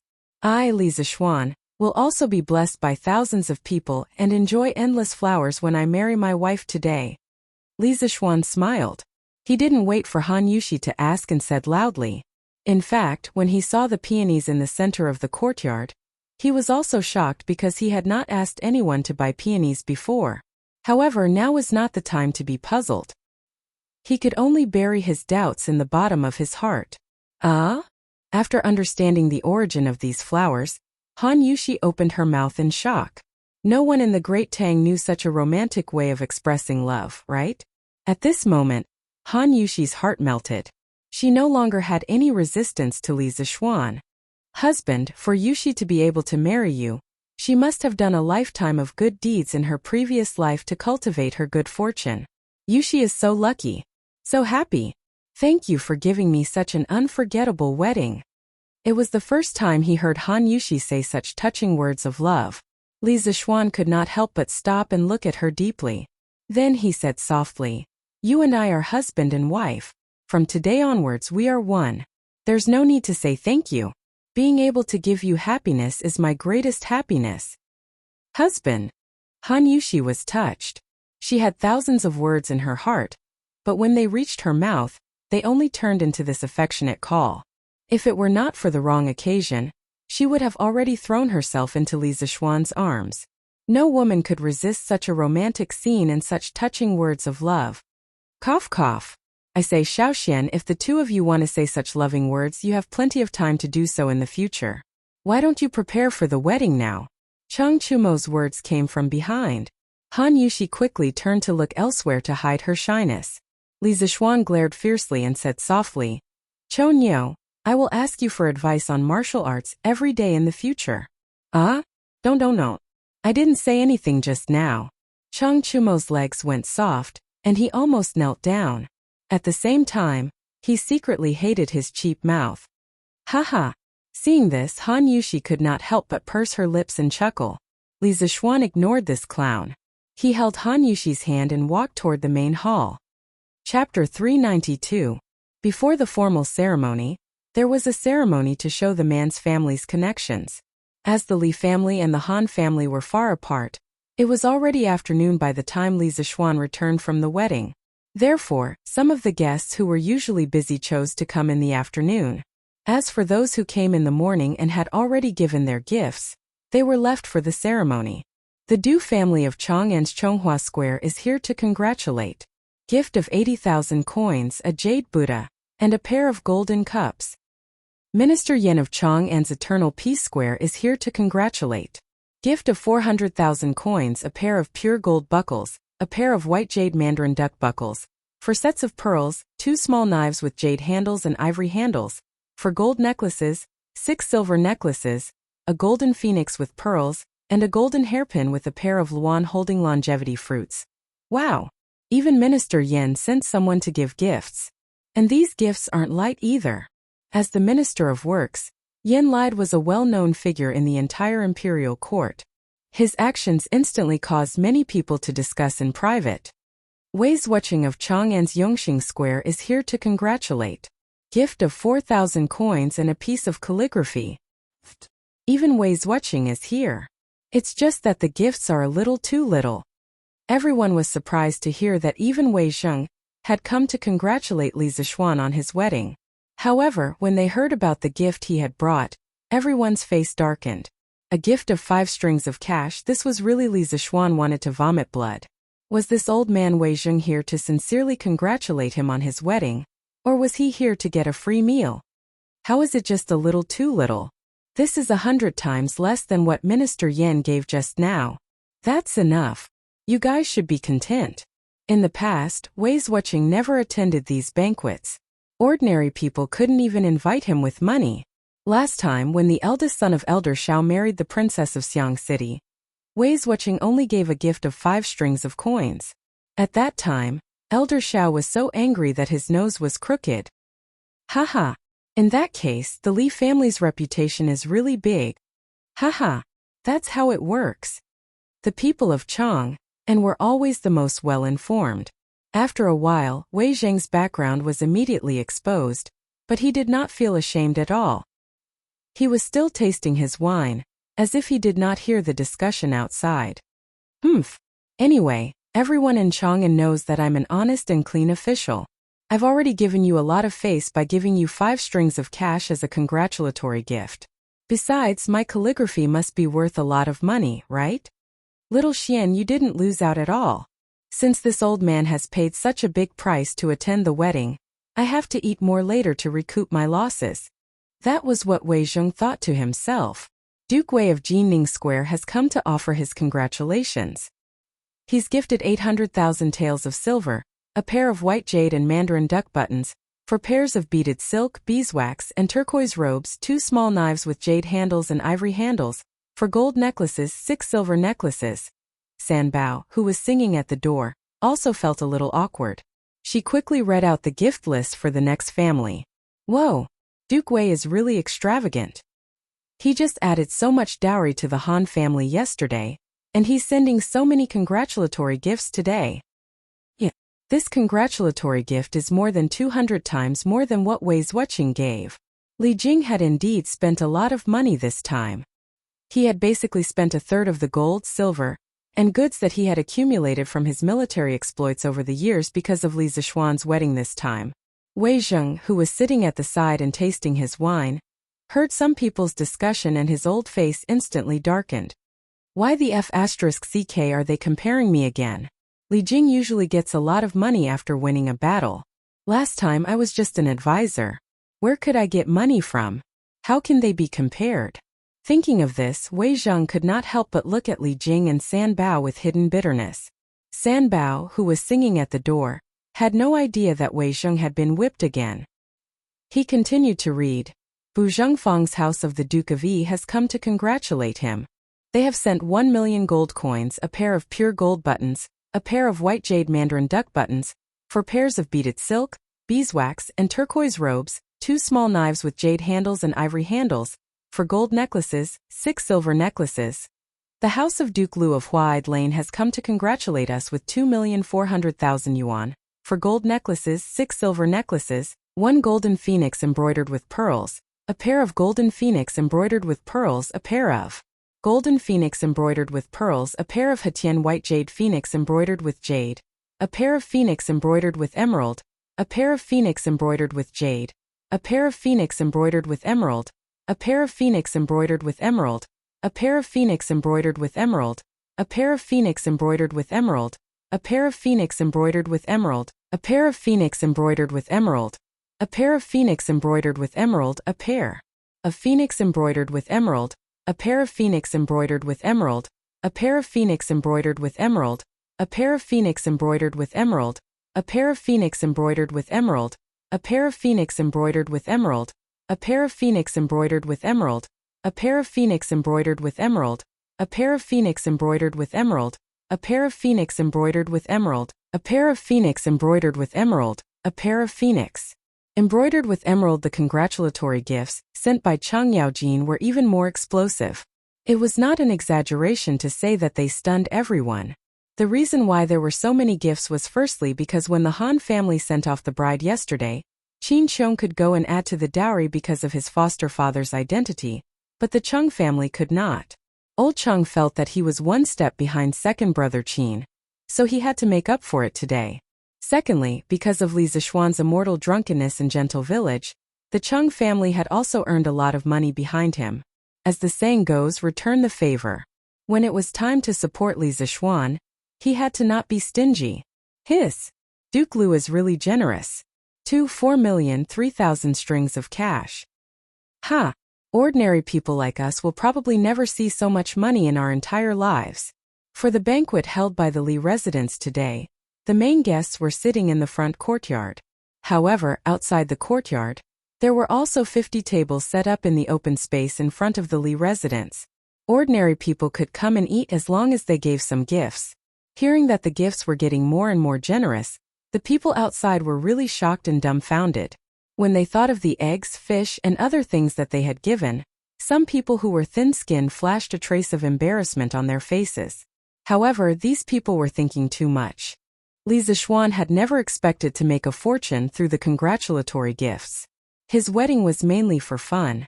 Otherwise, he would not have spent so much money to let thousands of people celebrate. Also, the show had just begun. As the three treasures gradually read out, the congratulatory gifts were more and more explosive. Not only the gifts were explosive, but the identity of the gift giver was even more explosive. 44 supervisors of the Imperial College of Mathematics came together to congratulate us. They gave us 2 million yuan and a book of teacher Xie's sayings. This special congratulatory gift made everyone look at him in a different light. A teacher was greater than the sky. A successful teacher was very respected in ancient times. The Prince of Hejian's residence came to congratulate us. They gave us 3 million yuan for pairs of top-grade luminous pearls, a golden phoenix with pearls in it, a pair of golden phoenix hairpins with longevity fruits in it, a pair of golden phoenix hairpins with pearls in it, a pair of Hejian's white jade hairpins inlaid with jade, a pair of phoenix hairpins with jade in it, and a pair of phoenix hairpins with jade in it. Before Li Xiaogong went out to sea, he had promised that when Li Zishuan got married, the prince's residence would give him a big gift. Now it had come as promised. The Prince of Jiangxia, Li Daozong, came to congratulate us. He gave us 2 million yuan, 2 pieces of elephant tusks, 2 pieces of deer bone, 2 pieces of ox horn. The Crown Prince came to congratulate us.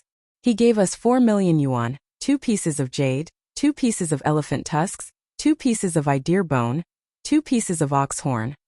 The Changsun estate of Chongren Market came to congratulate us. He gave us 1 million yuan, 2 pieces of deer bone, 2 pieces of ox horn, 1 piece of golden phoenix with pearls in it, and a pair of phoenix hairpins with longevity fruits in it. The Prince of Wei came to congratulate us.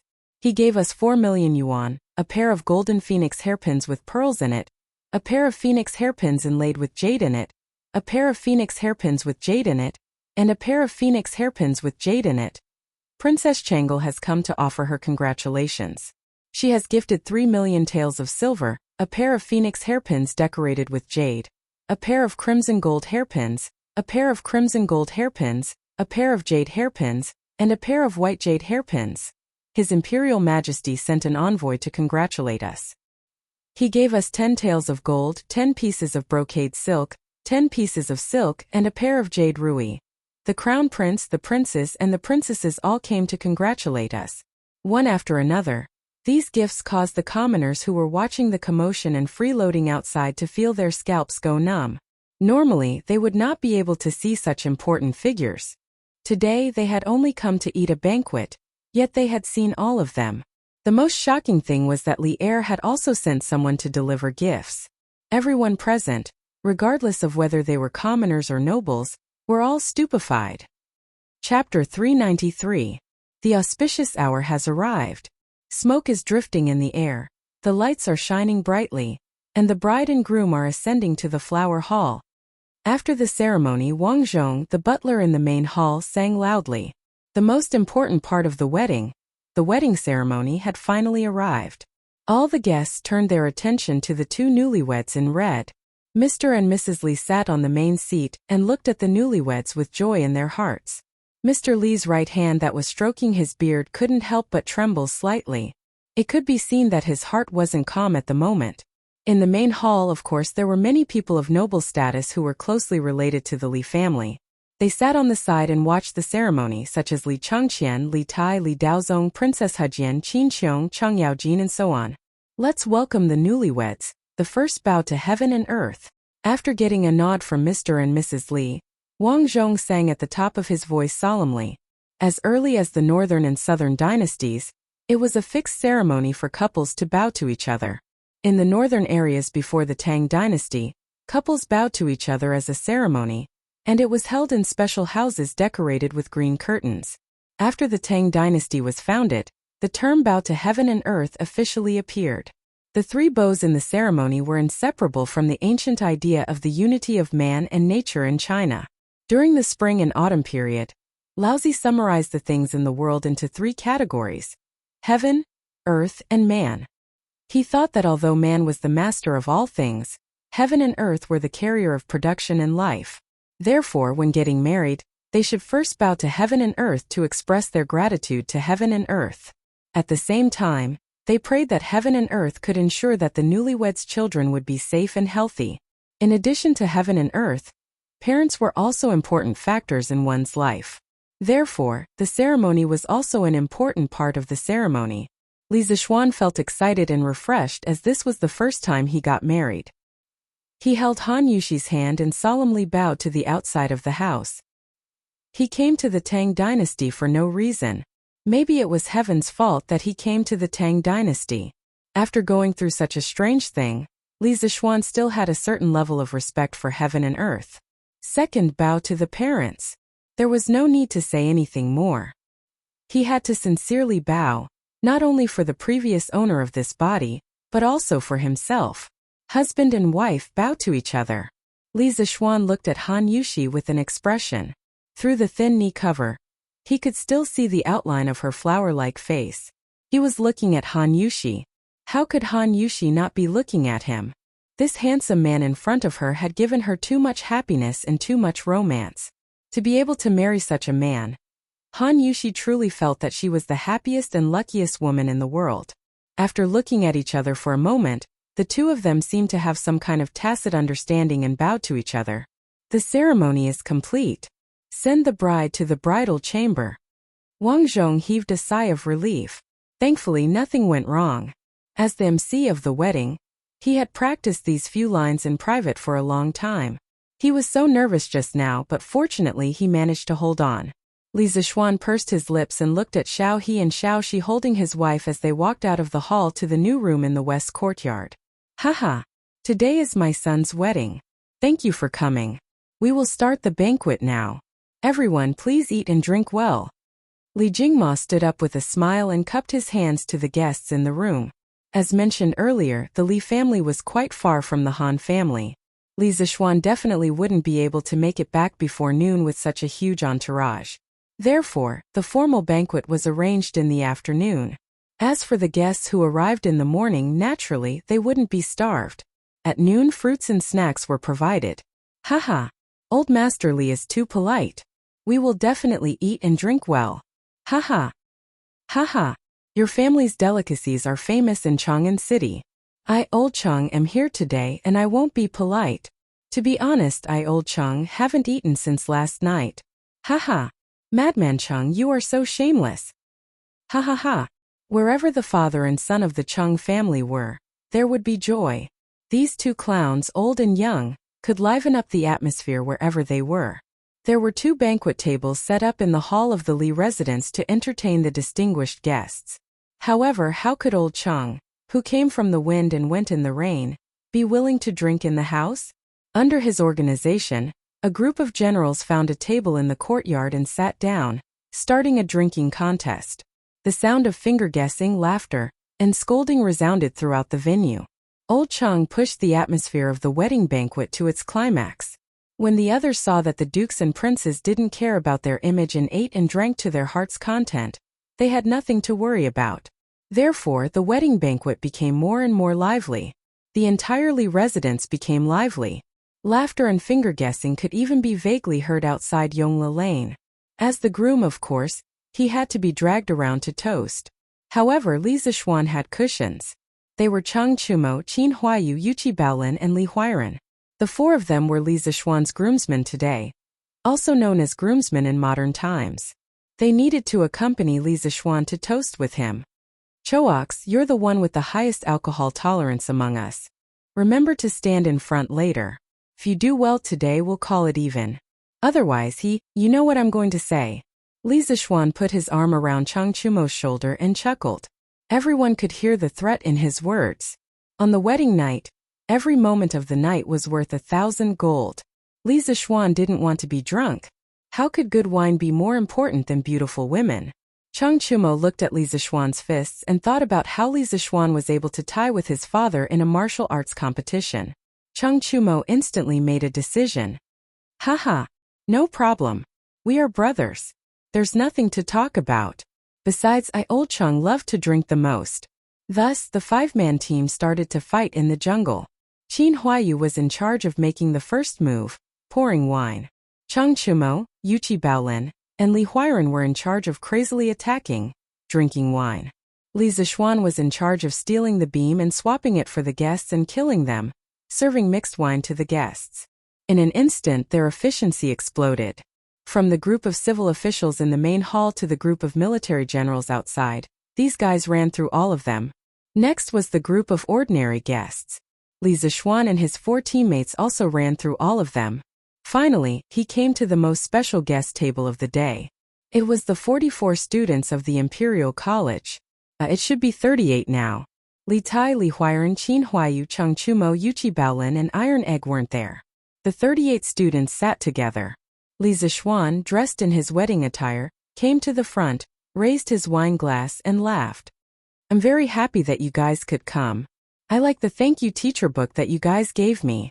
No matter where you guys go in the future, let's drink to this first today. Cheers to all of you. This glass of wine wasn't mixed with water, but it was genuine drunken immortal. In fact, when he was toasting just now, he didn't mix any water in the wine for the guests who were especially close to the Li family. With his current skills, drinking 1 or 2 liters of drunken immortal was no problem. Students toast to Sir. I wish Sir a happy marriage.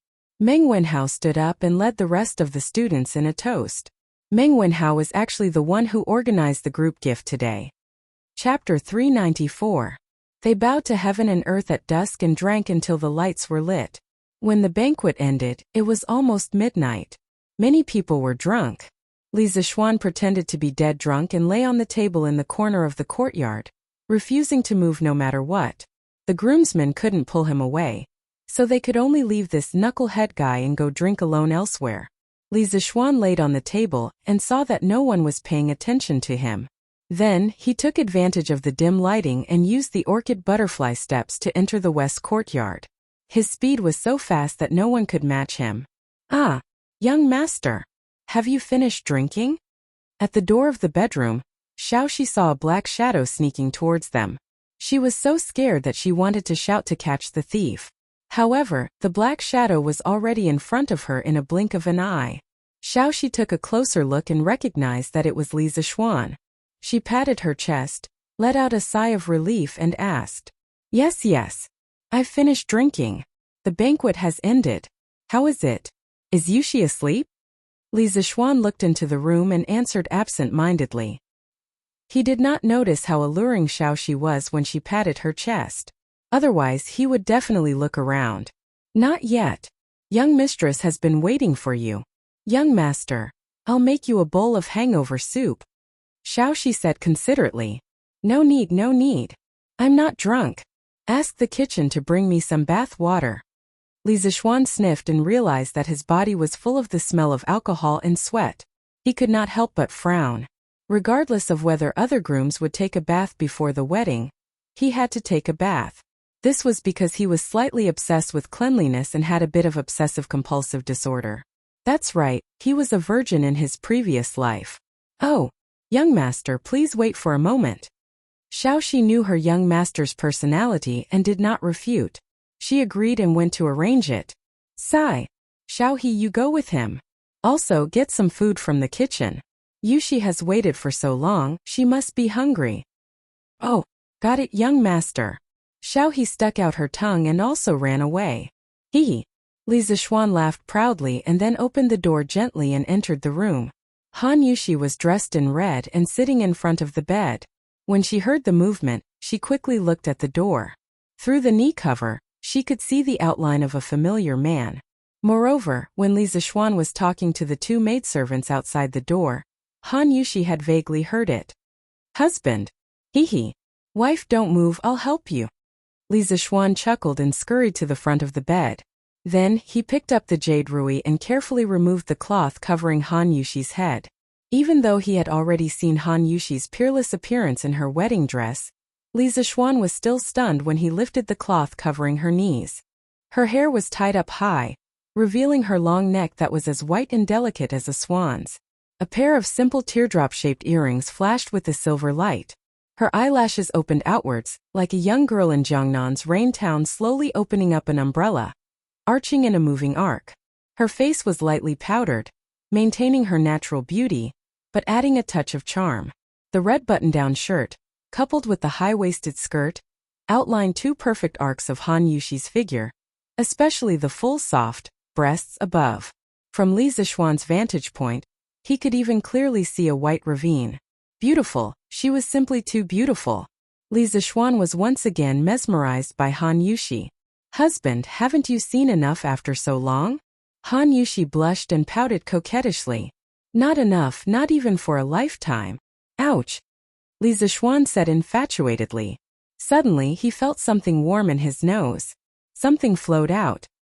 He reached out and wiped it, only to find that he had a nosebleed. He couldn't help but feel embarrassed. In his previous life, he also had a nosebleed when he kissed his girlfriend for the first time. After that, his girlfriend often teased him about it. He didn't expect that he still couldn't change this bad habit after transmigrating to the Tang dynasty. Ouch! Husband, you're bleeding. I'll get someone to call the doctor. When Han Yushi saw that Li Zixuan's face was covered in blood, she thought that Li Zixuan was injured. Her eyes immediately turned red. Cough, cough. I'm fine, I'm fine. I'm just too excited after seeing my wife's beautiful face. Li Zixuan took some tissue paper and comforted her gently while wiping his nosebleed. Oh my, aren't these ancient girls too naive? Are you really okay? Han Yushi blinked her beautiful eyes and asked suspiciously. I'm really fine, just a nosebleed. Cough, cough, the weather is hot recently, and it's easy to get heaty. Li Zixuan said nonsense. Oh.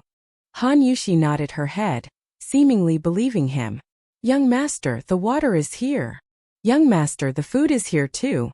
Just as Li Zixuan was brewing his emotions and preparing for the next wave of attacks, the voices of two maidservants came from outside the door. Heh, she's my wife anyway. Why should I be afraid of her running away? Bring it in. Li Zixuan stood up and shouted outside. Then he looked at Han Yushi and said, Wife, you must be hungry after waiting for so long. Eat something first. I'm stinking of sweat and alcohol. I need to take a bath. Han Yushi wanted to say that she didn't mind, but she was afraid that it would be too embarrassing to say it, so she only whispered, Okay. Li Zixuan smiled and went out to take a bath. With his wife in mind, Li Zixuan took a bath quickly. In less than 15 minutes, he had finished scrubbing. He changed into soft pajamas and went to the inner room. He found that Han Yushi had also finished eating and was wiping her mouth with a silk handkerchief. Hey, wife, have you finished eating? Yes. Thank you, husband. Han Yushi was indeed very hungry after waiting for so long. Li Zixuan asked someone to prepare food for her as soon as he came in. This meticulous consideration touched Han Yushi from the bottom of her heart. Silly girl, what are you thanking me for? I told you earlier that from now on we are husband and wife. I won't let you suffer any grievances, and you don't need to thank me. Do you understand? Li Zixuan looked into Han Yushi's eyes and said seriously.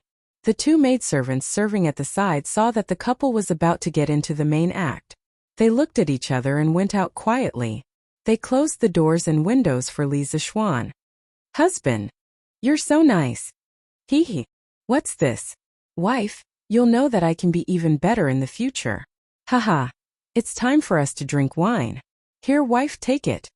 Li Zixuan poured 2 small cups of wine and handed one to Han Yushi. Okay. Han Yushi smiled sweetly and took it. 2 arms crossed. One was thick and strong and the other was slender. There didn't seem to be anything wrong with it, as if they were born to be together. Chapter 395.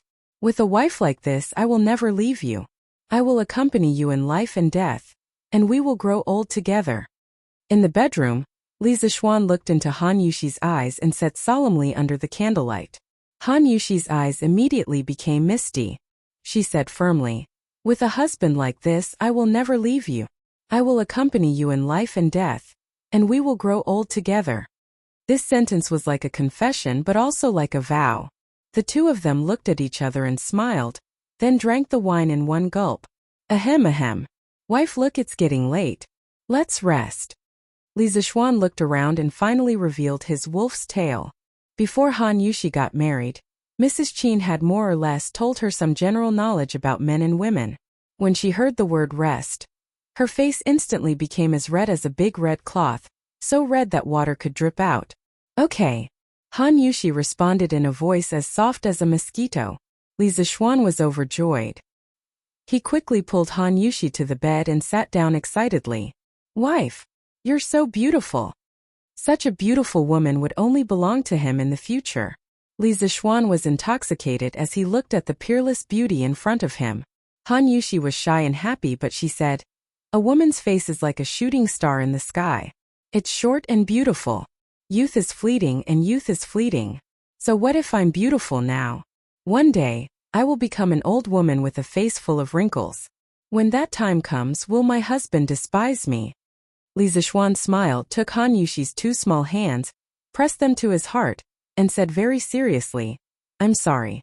He said seriously, "Yushi, ever since I met you, no one else can be like you. You can make me drunk with wine, chase after you with horses, swing my sword for you, and fall for you with my heart. People call me crazy, and I have no regrets even if I die. Even if you have white hair one day and your face is past its prime, I will still hold your hands like today and give you the gentleness of the world. I'll hold your hands and give you my tenderness." These words of love really had a fatal attraction. It made Han Yushi's maiden heart, which she had cherished for many years, melt in an instant. Her eyes also became a little blurred. Her soft body couldn't help but fall into Li Zixuan's embrace. "Husband, to be able to hear your words, even if Yushi were to die right now, she would be satisfied." Han Yushi buried her head in Li Zixuan's chest and said emotionally, "Little fool, are you so easily satisfied? You're not allowed to talk about death. We have to live well. We have to be husband and wife for the rest of our lives. We have to be the happiest and most loving couple in the Great Tang. If I don't have you, how can I live?" Li Zixuan hugged Han Yushi's fragrant and soft body, and continued to say sweetly and affectionately, "Inen, this concubine will listen to my husband. This concubine wants to be husband and wife with my husband forever." Han Yushi's arms exerted more strength as if she wanted to rub herself into Li Zixuan's body. Oh, summer clothes weren't thick to begin with. Hugging like this was actually no different from kissing skin. Feeling the warmth from the beauty body, in his arms and that indescribable wonderful touch feeling, Li Zixuan instantly reacted. "Ah, my husband, you." Sensing that something was wrong below, Han Yushi, who had received a period of pre-marriage education these few days, was stunned for a while before she realized what it was. She immediately broke free from Li Zixuan's embrace as if she had been electrocuted. Then, like an ostrich, her head was deeply embedded in his chest. She was so embarrassed that she didn't dare to raise her head again. Li Zixuan was extremely embarrassed. Just as he was about to explain that this was a natural reaction, he was suddenly dumbfounded again. Because the great beauty in front of him was a little naked. Gone. Naked. Naked. Han Yushi's clothes today were a pair of lapels paired with a high-waisted skirt. In this era there were no elastic belts, so the skirt was tied to the top of the chest part. Those who had watched Tang Dynasty TV dramas should know how easy it was to walk, go, out of clothes like this. Just now, Han Yushi's struggle in Li Zixuan's arms made the laces at her chest, which were not tightly fastened, become messy, and the skirt naturally fell down 2 inches, so just Li Zixuan felt that this was the most beautiful scenery in the world. Nothing, no power, could move his eyes away from it. He even wanted to bury his eyes in it. "Ah, husband, why are you staring there? Ugh, so embarrassing." As if she had felt Li Zixuan's burning gaze, Han Yushi raised her head and immediately realized that something was wrong. She hurriedly covered up her exposed spring light. Gulp. Gulp. Li Zixuan's eyes were fixed on the place where Han Yushi's hands were covering. His Adam's apple couldn't help but move. "Wife." Li Zixuan's voice had actually become somewhat hoarse at this moment. My husband." Han Yushi did not dare to look directly at Li Zixuan's invasive eyes. When she thought about what she was going to experience next, she was both afraid and somewhat expectant. At this moment her mind was blank. In the end, she simply closed her eyes and did not think about anything. Seeing Han Yushi raise her small face and close her eyes, looking like she was at his mercy, how could Li Zixuan, whose blood had already rushed to his head, hold it in? He roared and pounced on her. 50,000 words omitted here, accompanied by a cry of pain. The big red curtain suddenly trembled and swayed. Shadows rose and fell, but one could hear a burst of rough, gasping, mixed with several almost inaudible, gasping breaths. After a long time, the room returned to tranquility, leaving only the flickering candlelight. In the outer room, the two little servant girls who were asleep had long been woken up. Their faces were flushed red. Outside the room, the moon in the sky seemed to feel shy and hid behind the dark clouds. Chapter 396. Early morning. The first ray of sunlight shone across the horizon and began to spread its enthusiasm and brilliance to the vast land. Those who were truly working hard for their livelihood had actually woken up early, and those who did not have to worry about food and clothing would also be awakened by the light at this moment. The windows in ancient times were all covered with very strong oiled paper, but this thing did not block the light. At this time there were no curtains, so once the sun rose every day, the room would become bright. Even if you wanted to continue sleeping, you would be shaken awake by the strong sunlight. Comfortable. Li Zishuan was also awakened by the sunlight. He rubbed his eyes and felt a weight on his right shoulder. He lowered his head and saw a fair beauty with her head resting on his shoulder. She was still in a deep sleep. Sleeping Beauty, this was the real Sleeping Beauty. Han Yushi's brows were slightly furrowed, probably because she was hurt last night. Her hair was messy and coupled with her exquisite facial features and peerless appearance, Li Zishuan could not help but have an illusion. This was probably a fairy in the sky who fell asleep beside him after playing in the mortal world, right? Moreover, this fairy was not wearing clothes.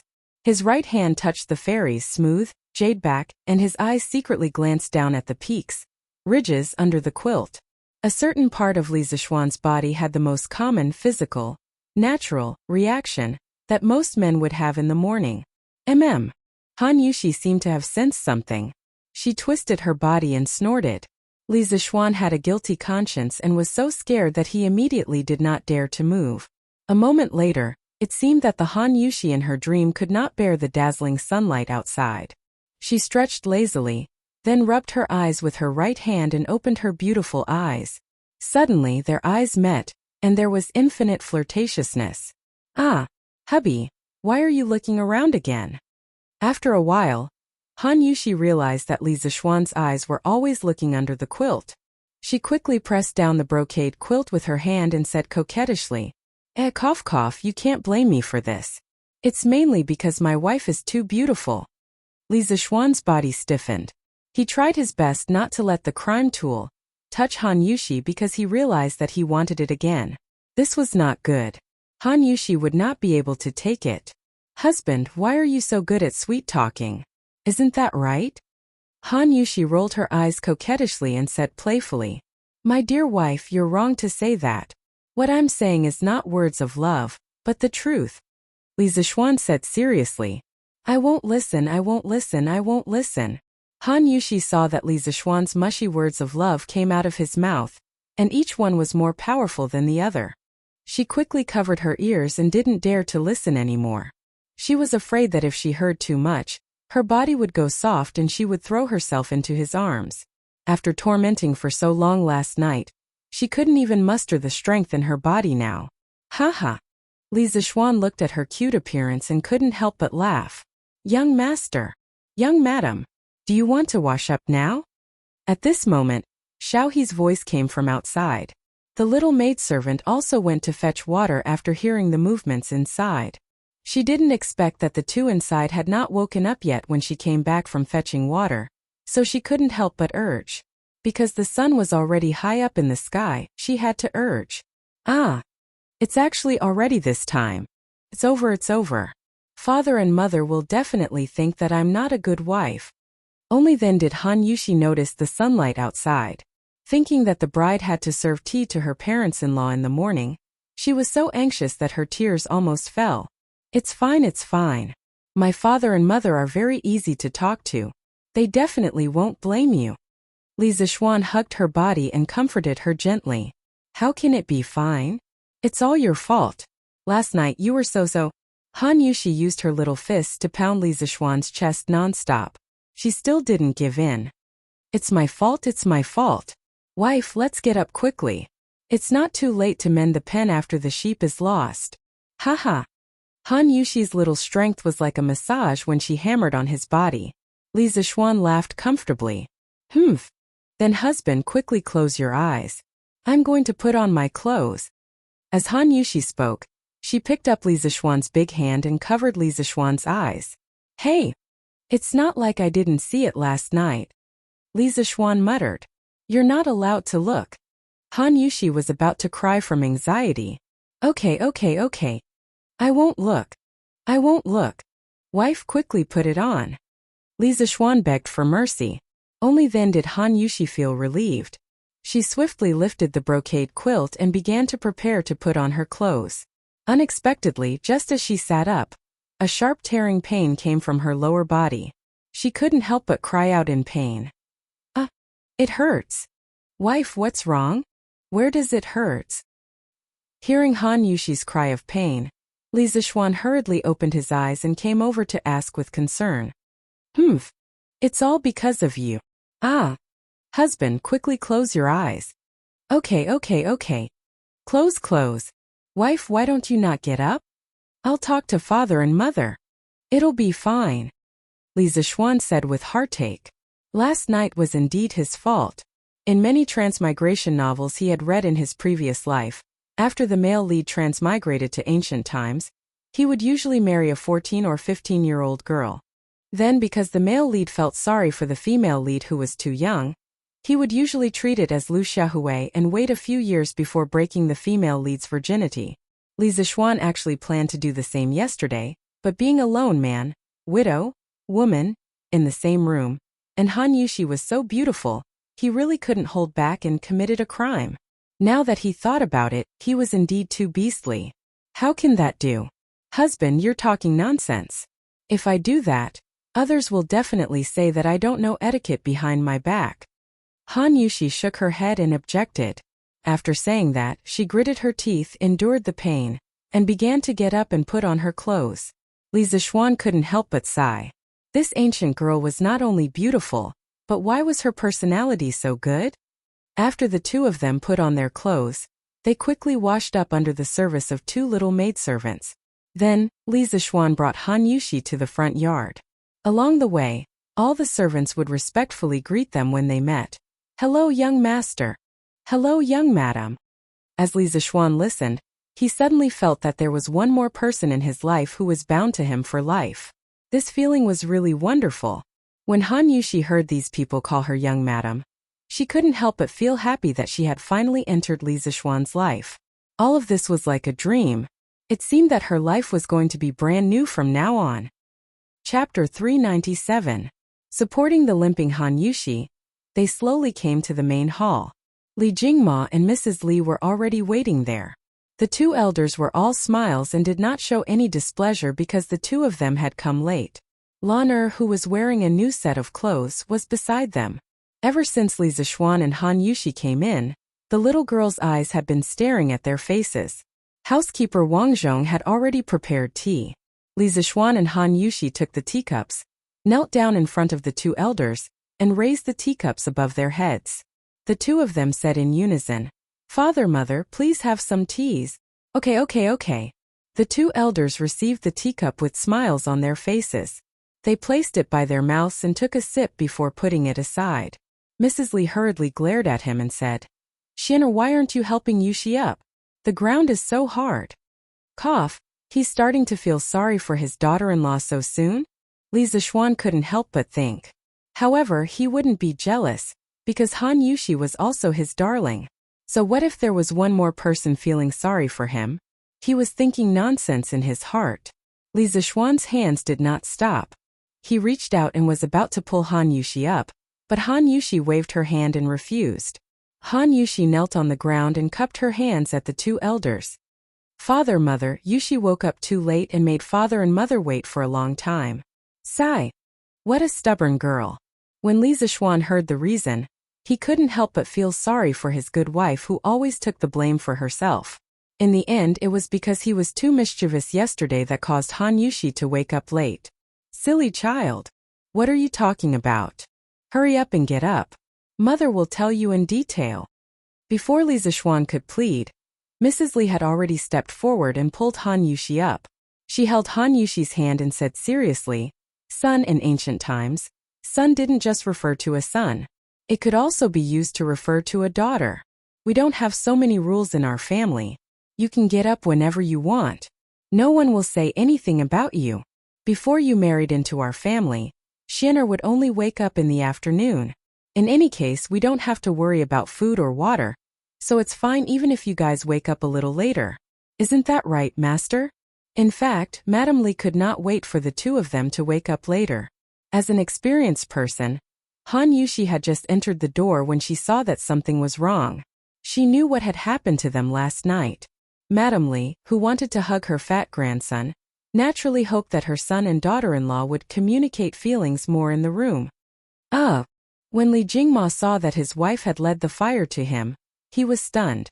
Then he felt a dangerous gaze from the side. He quickly said, "Ahem, Yuxi, your mother is right.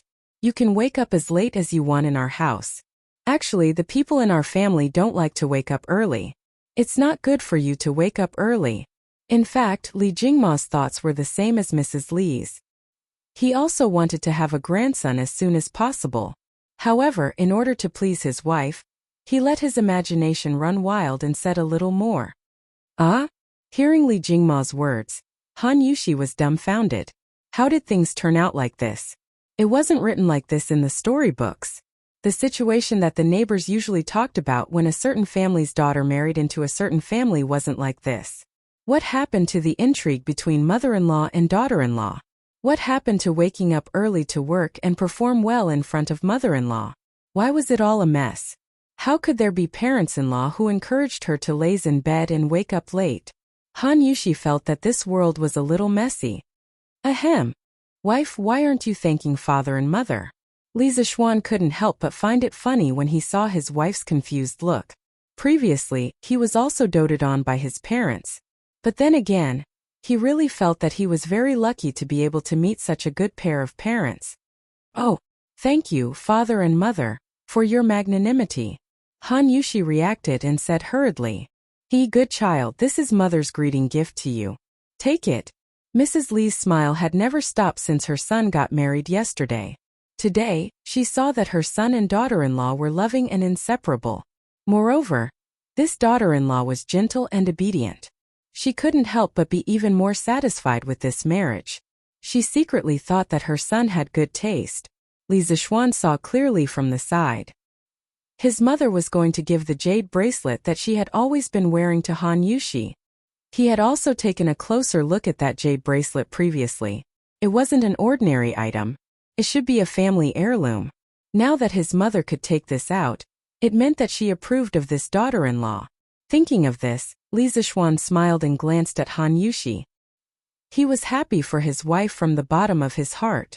Han Yuxi still understood that she didn't dare to reject an elder's gift. She was overwhelmed by the unexpected favor and took the jade bracelet. She bowed and said, "Thank you, mother. Yuxi will definitely take good care of this jade bracelet." It's fine as long as my son likes it." Mrs. Li waved her hand and smiled. Then she looked at her husband. Her meaning was self-evident. Father Li trembled and quickly took out a key from his sleeve. He went forward and handed it to Han Yuxi. "Yuxi, this is the key to the first floor of our family's warehouse. It's all your dowry. Take good care of it in the future." Li Jingma's move was very generous. Although the bride's dowry in this era was all the bride's private property, under normal circumstances, when a woman just married the man, a portion of the dowry brought by the woman would first be put under the man's name for business purposes, who would hand over all the dowry brought by the woman to his daughter-in-law the next day. This. Han Yuxi was shocked. One had to know that the dowry she brought was a total of 50,000 to 60,000 strings of cash. Faced with such a large sum of money, she couldn't help but be at a loss. Li Zixuan touched her arm and gestured for her to quickly take it. Han Yuxi quickly took it and said solemnly, "Thank you, father." You're welcome. You're welcome." After the tea ceremony, Li Zixuan gathered all the servants in the residence and planned to introduce them to Han Yuxi. After all, she would be the mistress of the house in the future. How could she not recognize all the servants? Come, my wife. Let your husband introduce you to his family. Thank you, husband. Li Zixuan pulled his wife to the front yard and looked at the more than 100 servants in front of him. He said loudly, I don't need to introduce this person next to me, right? In the future, my wife will be the mistress of the house. Her words represent my words. You must all carry them out seriously. Our Li family treats people generously, but we will never allow people to offend our superiors. Otherwise, there will be no place for you in this huge Li residence. Do you all hear me? Yes, we hear you. The servants and maidservants all answered in unison. In fact, there was no need for Li Zixuan to personally instruct them. They were so comfortable in the Li family that they were not willing to leave. They would not offend their superiors. Come, Yushi, let me introduce you one by one. You already know this person. He is our butler, Uncle Wang. This is Uncle Wang's wife. Chapter 398. Li Zixuan introduced Han Yushi to all the servants in the house. Han Yushi was very generous. Every time Li Zixuan introduced someone to her, she would say a few words cordially. After that, she would reward them with some money, embroidered cloth, and other small gifts. Almost everyone had one. It was obvious that Han Yushi was prepared in this aspect. All kinds of rewards were suitable, not too much, not too little. It was just right. Mrs. Qin must have taught her before the wedding. The servants in the house did not expect the bride to be so generous. They were all very grateful. Of course, Han Yushi also prepared a gift for Lana. It was a set of exquisite head ornaments, probably worth tens of thousands of dollars. The little girl received such a beautiful gift and was overjoyed. She kept calling out, sister-in-law, sister-in-law. After these things were done, it was almost noon. The young couple simply ate breakfast and lunch together. Li Zixuan could not help but sigh in his heart. He was an otaku who liked to sleep in. This was the rhythm of assimilating with his wife. Li Zixuan's side was peaceful, but his legend was still circulating in the Jianghu. Cough cough, it should be the grand wedding yesterday that was still remembered by the people of Chang'an. It was passed down by word of mouth. From the betrothal gifts to the bride's makeup, followed by the luxurious wedding procession and the luxurious wedding lineup, and finally the national carnival that Li Zixuan single-handedly planned. Wave after wave, it affected everyone's hearts. Li Zixuan took this opportunity to show the people of Tang Dynasty a textbook grand wedding. The genius planning, creativity, and the national carnival made countless onlookers who witnessed it at the scene gasp in admiration from the bottom of their hearts. TSK. You didn't see it yesterday. The Li family's wedding was so King grand. I, Old Yang, only now understand that the wedding banquets I attended in the past were all T. In a restaurant, a middle-aged man in red was reminiscing to his 3 companions at the table. Oh? Old Yang, you went to the wedding banquet of Li County's men yesterday? Old Yang, how did you squeeze in? I wanted to give gifts yesterday and get a free meal, but I didn't get it. I didn't get it either. There were too many people. But fortunately, I used a bouquet of flowers to exchange for a portion of chicken. It was worth a lot of money. Yesterday, I, Old Yang, used 3 strings of money to buy a seat for the banquet. That's why I'm lucky enough to witness this unprecedented wedding with my own eyes. Old Yang smirked. 3 strings of money. Old Yang, you're really generous. Hey, Old Huang, you're really short-sighted. No wonder you can't make much money all year round. Old Yang took a sip of wine and proudly said, You guys don't know, but the value of the food and wine in the banquet yesterday was definitely more than 15 strings of coins. The wine was the best wine and the dishes were all the signature dishes of the Drunken Immortal restaurant. Don't you think it's worth it to spend 3 strings of coins to enjoy such a big meal? You can also see the wedding ceremony inside from the flowing banquet. You didn't see how grand the Li residence's wedding was yesterday. No way? The Li family's banquet is so sumptuous? Yeah. How much money did the Li family have to fork out for so many tables? The other 3 were obviously boorish people who didn't understand romance. They weren't interested in the grand wedding ceremony that Old Yang mentioned at all. They only cared about the food. Therefore, Old Yang's blabbering was destined to be like playing the lute to a cow. Seeing this, Old Yang said resentfully, What can I say about you guys? The Li family doesn't care about money at all when they hold such a grand wedding, do you know that? They're just looking for fun. Do you know what fun is? Whether it's the betrothal gifts or the bride escort, do you see how much money the Li family spent? Why would they care about this little bit of money? If they really cared, they wouldn't have given out newspapers and chickens for free. Hey, you guys don't believe me when I say you're stupid. The Li residence's wedding banquet yesterday was really lively. In a luxurious restaurant, a few rich businessmen chatted as they ate. As they talked, they couldn't help but talk about yesterday's legendary wedding. Yeah, I heard that it wasn't just the crown prince. The king of Wei and the princess went personally. Even the emperor sent someone to send congratulatory gifts. Wow! This means that Li Xiannan not only has a wide circle of friends, but he's also favored by the emperor. Yeah, this Li Xiannan not only knows how to do business, but he's also good at being an official. I heard that the students of the Imperial College went to send him congratulatory gifts yesterday. They gave him quite a lot. Haha. Li Xiannan is really competent as an official of the Imperial College. Pingkong Room Baihua Building. Although we don't have the wings of a colorful phoenix, our hearts are as one. Dote on her, love her, protect her, love her. We're willing to be 2 birds in the sky and 2 branches on earth. The gods and Buddhas in the heavens are worshipped by the people, and enjoy the incense of thousands of families. I, Li Zishuan, will also receive the blessings of thousands of people, and enjoy endless flowers on my wedding day. In an embroidery pavilion, a beautiful young woman in light pink looked at the lines of small words on a piece of paper in front of her, and couldn't help but murmur. These were the poems that Li Zishuan recited at the Han family manor, and the words he said at the wedding. Now, these few lines had already spread in certain circles in the capital. Why can't I, Gu Fian, meet such a good husband? I don't know what good deeds this Han Yushi accumulated in her previous life to be able to marry Li Xiannan. I'm so envious of people with poor lives. This woman was Baihua Building's top courtesan. She had even gone to watch Li Zishuan's wedding procession yesterday. Li Zishuan's wedding yesterday and those poems made many young ladies of the boudoir look at themselves in self-pity and envy. Changle Palace. In the bedroom on the 2nd floor.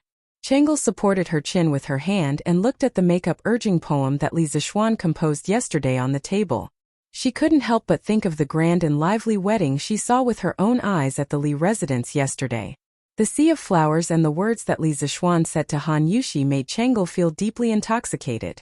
In this era that didn't understand romance, no girl could resist yesterday's romantic wedding.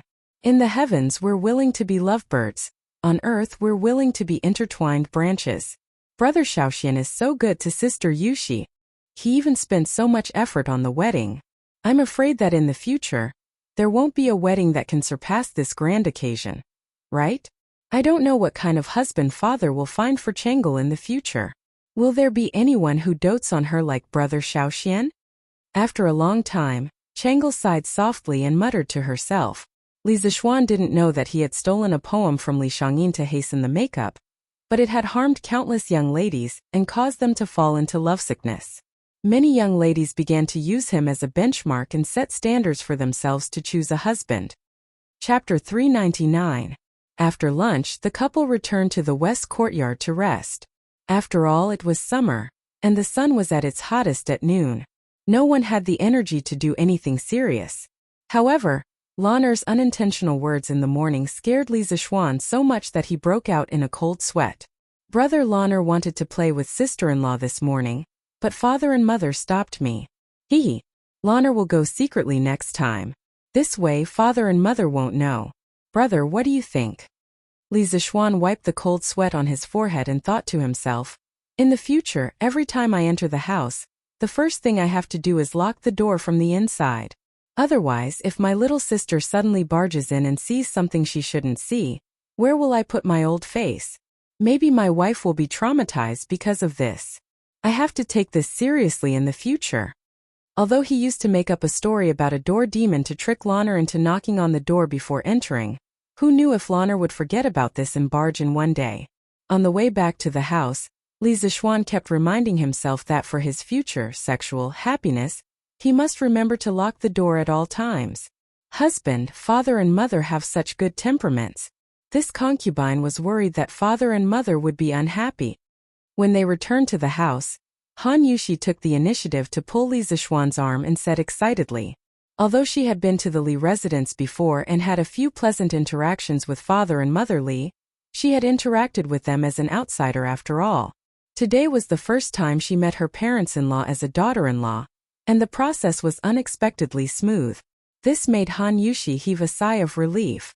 At the same time, she also sighed at how kind and benevolent father and mother Li were. As Li Zixuan went to lock the door sneakily, he smiled at his wife and said, "Of course my father and mother are gentle by nature. They are the kind of good people who have never been jealous of others. Wife, you are so gentle and lovely. Of course my father and mother like you and are willing to treat you well." Hearing Li Zixuan's sweet words, Han Yushi was slightly shy and said, "Husband, you're making me happy again. I think father and mother are only treating me like this because I'm your wife, but even so I am still very happy. From now on, not only will my husband dote on me, but there will also be 2 more people who will care about me. Ever since I married my husband yesterday, I feel that even the scorching sun has become lovely and amiable." Simple words of love were the most moving. When Li Zixuan saw Han Yushi's cute appearance, he couldn't help but step forward and pull her into his arms. He intimately placed his chin on her forehead and said gently, "Our days have only just begun. Wife, you're already so excited. What will happen in the future? Do you remember what I told you earlier? We will be the most loving and blissful couple in the Great Tang, and everyone in the world will envy us." Han Yushi meekly pressed her cheek against Li Zixuan's chest and said softly, "But I already feel that I'm the happiest woman in the world now.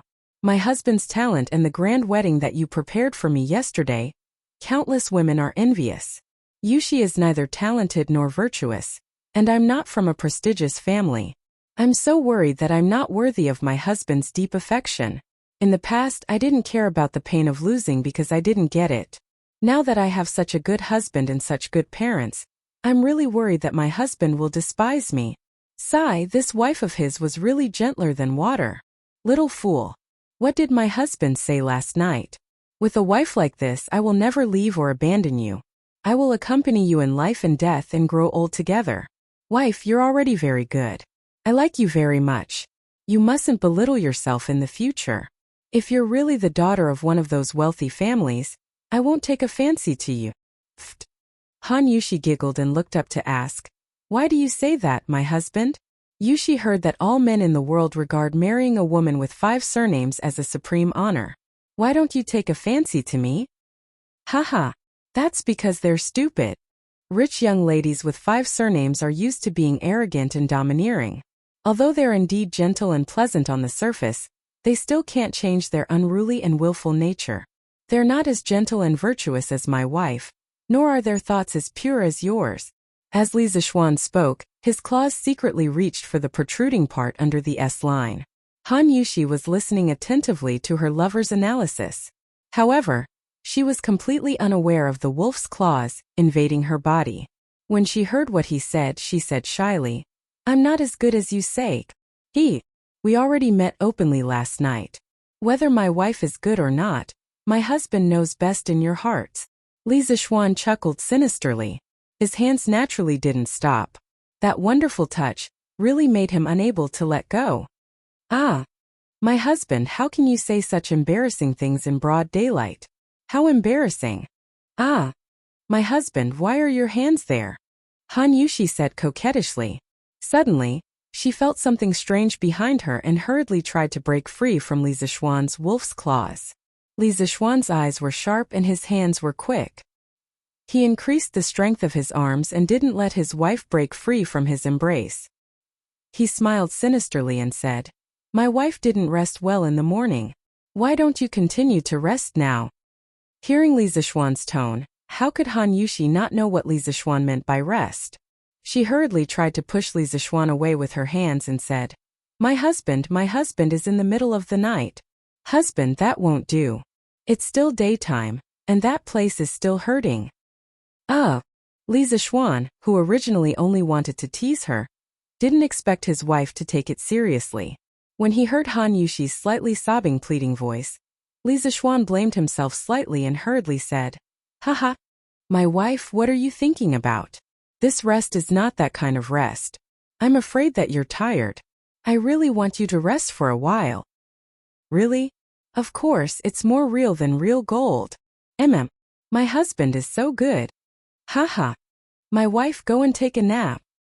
The couple came to the bed and prepared to take a pure afternoon nap.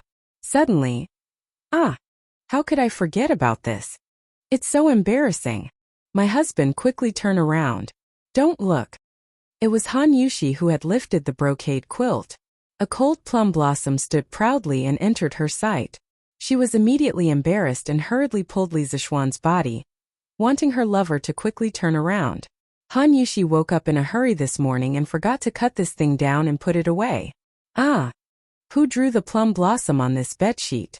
Look at the dots of plum blossoms, the color is bright, and the layers are distinct. The snow-white silk next to it is like white snow, setting off the proud plum blossom that bloomed alone to the extreme. It has a profound meaning and is extremely interesting. It's as if the proud plum blossom is right in front of your eyes. It's really a rare painting scroll. Sigh. My wife, don't stop me. Let me collect it properly and pass it down to my descendants. Li Zixuan was very proud in his heart. It couldn't be helped. Any man would be proud in this situation. But his face was serious, as if he was really appreciating the painting. My husband, you're too bad. I beg you, don't look, it's so embarrassing. This bad guy with a wicked smile in front of her looked at the white silk that was stained with her precious first night's red blood, and looked like he was investigating. He kept praising Ling Han for blooming alone. It was simply asking for Han Yushi's life. Han Yushi felt that her soul had left her. She was really ashamed and angry to death. She pulled Li Zixuan with all her strength and said, Chapter 400. After teasing the shy little lady for a while, Li Zixuan stopped while he was ahead.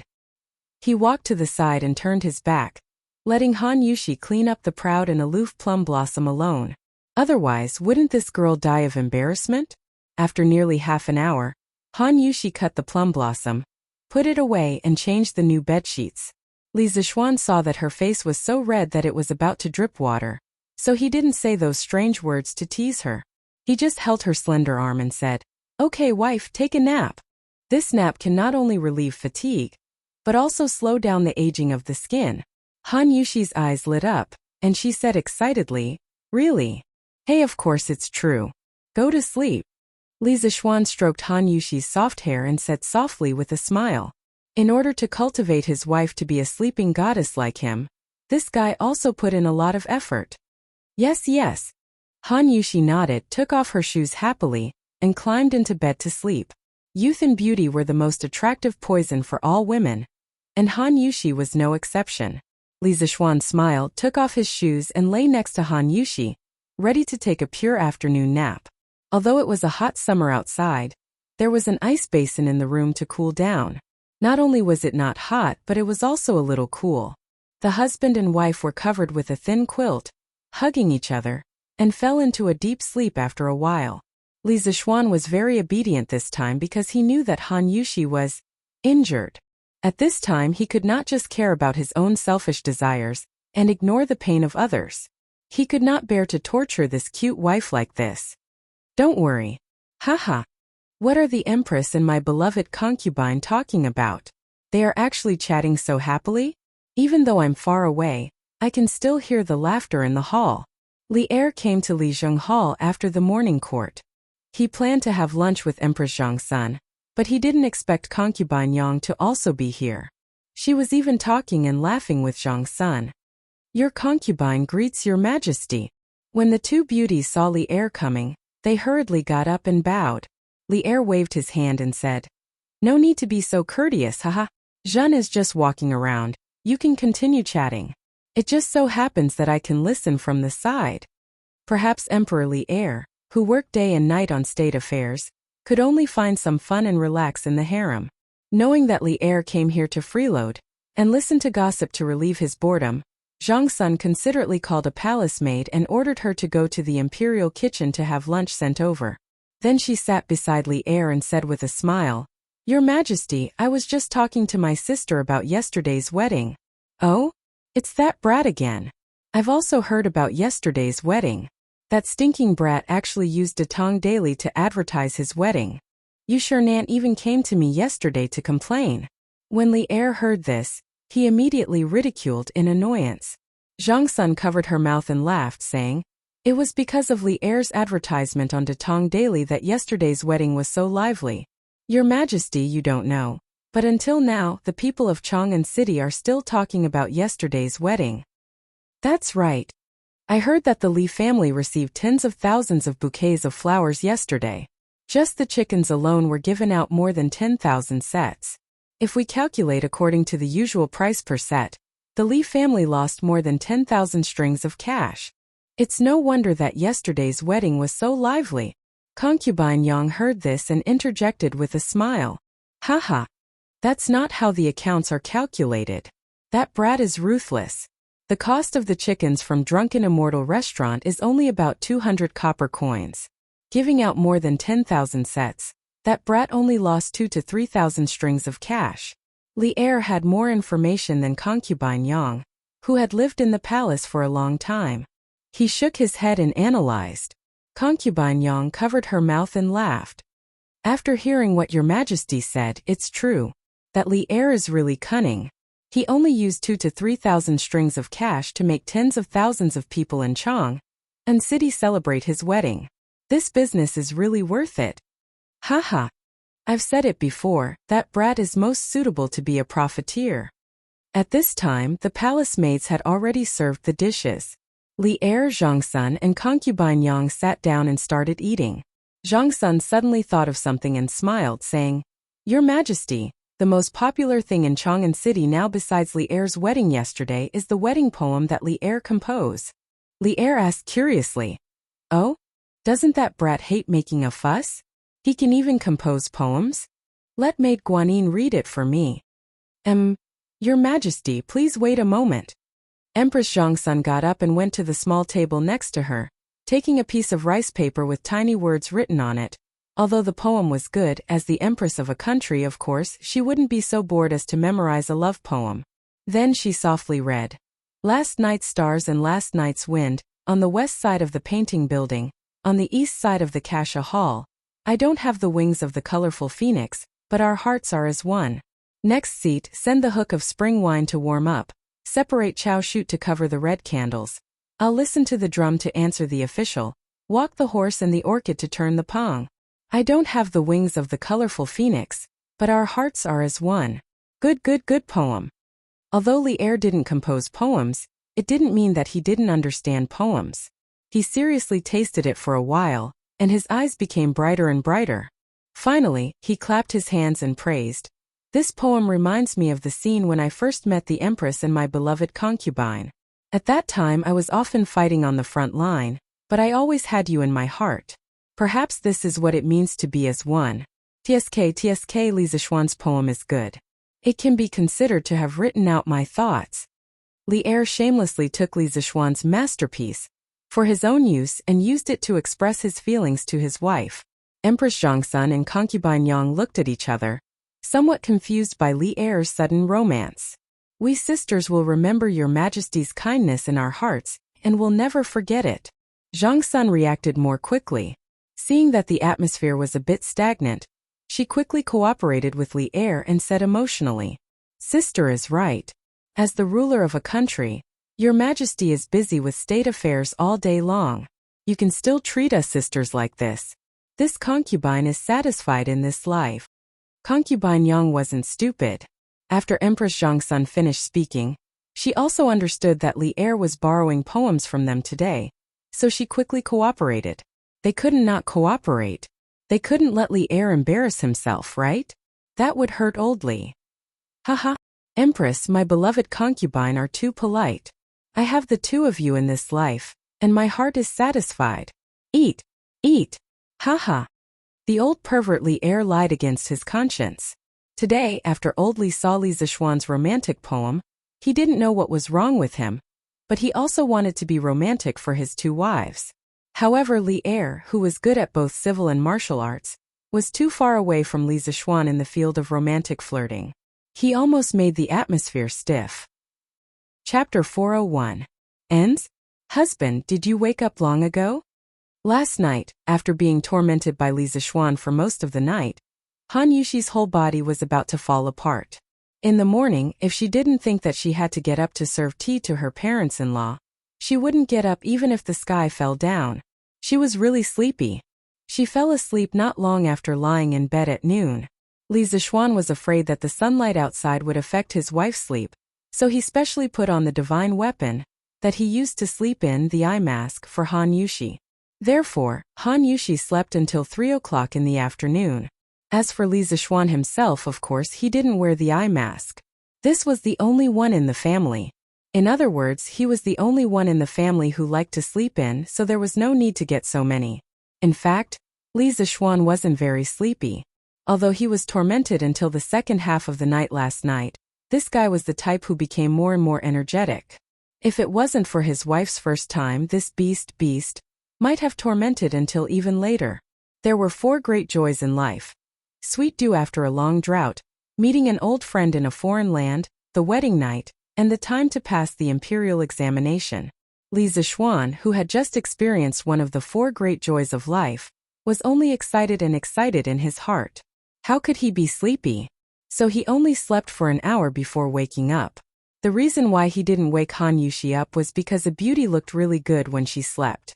Although he couldn't eat it now, he could secretly kiss his wife when she was asleep, take advantage of her mouth, and gently touch her with his claws. It was also a different kind of fun to take advantage of her hand. As for the other reason, Li Zixuan thought that since his wife could fall asleep, then he would let her sleep as much as she wanted. If she slept too much during the day, she would naturally not be able to sleep at night. At that time they could talk about life together. It had to be said that ever since she took care of her virginity last night and obtained the first blood, this fellow was now eating marrow, knowing, taste, essence, worm, brain, filled with dirty thoughts. The pure and kind Han Yushi had fallen into the devil's claws just like that. Perhaps it was because Li Zixuan's claws were too strong, or perhaps it was because she had really slept enough. Han Yushi stretched lazily and opened her eyes. She realized that it was pitch black in front of her. Then she felt that there was something covering her eyes. After she reached out to pull off the blindfold, she saw her lover staring at her with his eyes. She was shy and happy, so she asked, Seeing that you were sleeping soundly, I didn't have the heart to wake you up. How was it? Did you sleep well?" Li Zixuan put away his dirty thoughts just now and said, That's not right. How could he say that he had dirty thoughts? Wasn't it natural for him to want to do shameful things with his wife? Li Zixuan indicated that they were a legal couple. An illegal couple. This guy finally convinced himself in his heart. And I slept very well. Husband, what is this? It looks weird. Han Yushi held the eye mask and asked curiously. This thing is called an eye mask. It's worn on the eyes. This is a good thing. If I hadn't helped you put this on just now, you might have been woken up by the sunlight outside. Li Zixuan said proudly. Han Yushi heard this and widened her eyes. She said speechlessly, Husband, did you specially make this thing to sleep during the day? That's right. Wife, what's with your expression? Han Yushi looked at the eye mask, then looked at her lover and said hesitantly, Husband, I know that you have great wisdom. The curved plow, the scooter, the paper machine, Hanyu Pinyin, and so on. These things that benefit the people were all invented by you. I am proud to be able to marry such a husband. But husband, can you use your great wisdom on the right path? This girl knows how to speak with restraint first and then praise later. Han Yushi praised Li Zixuan in the first half of the sentence, and then began to persuade Li Zixuan to turn over a new leaf. This was a typical case of restraining first and then praising later. Li Zixuan snappily pinched the little beauty's nose and said, That's right. Who said that this eye mask is not the right path? Only when a person has a good rest can he work well. Only when he works well can he earn more money. With more money he can live a good life. And this eye mask of mine can let people rest well. Do you think this thing is important? Is it the right path? Ouch! It hurts. Husband, let go of me first. Han Yushi removed Li Zixuan's hand from her nose, then smiled mischievously and said, Husband, you're twisting words and forcing logic. Actually, you just want to use this to sleep in. Li Zixuan was furious. He hugged Han Yushi and was about to punish her. Huh? Twisting words and forcing logic? Who's twisting words and forcing logic? Say it again. He. Husband, stop scratching. It's itchy, haha. It's so itchy. Stop scratching. Stop scratching. Do you know your mistake? Huh?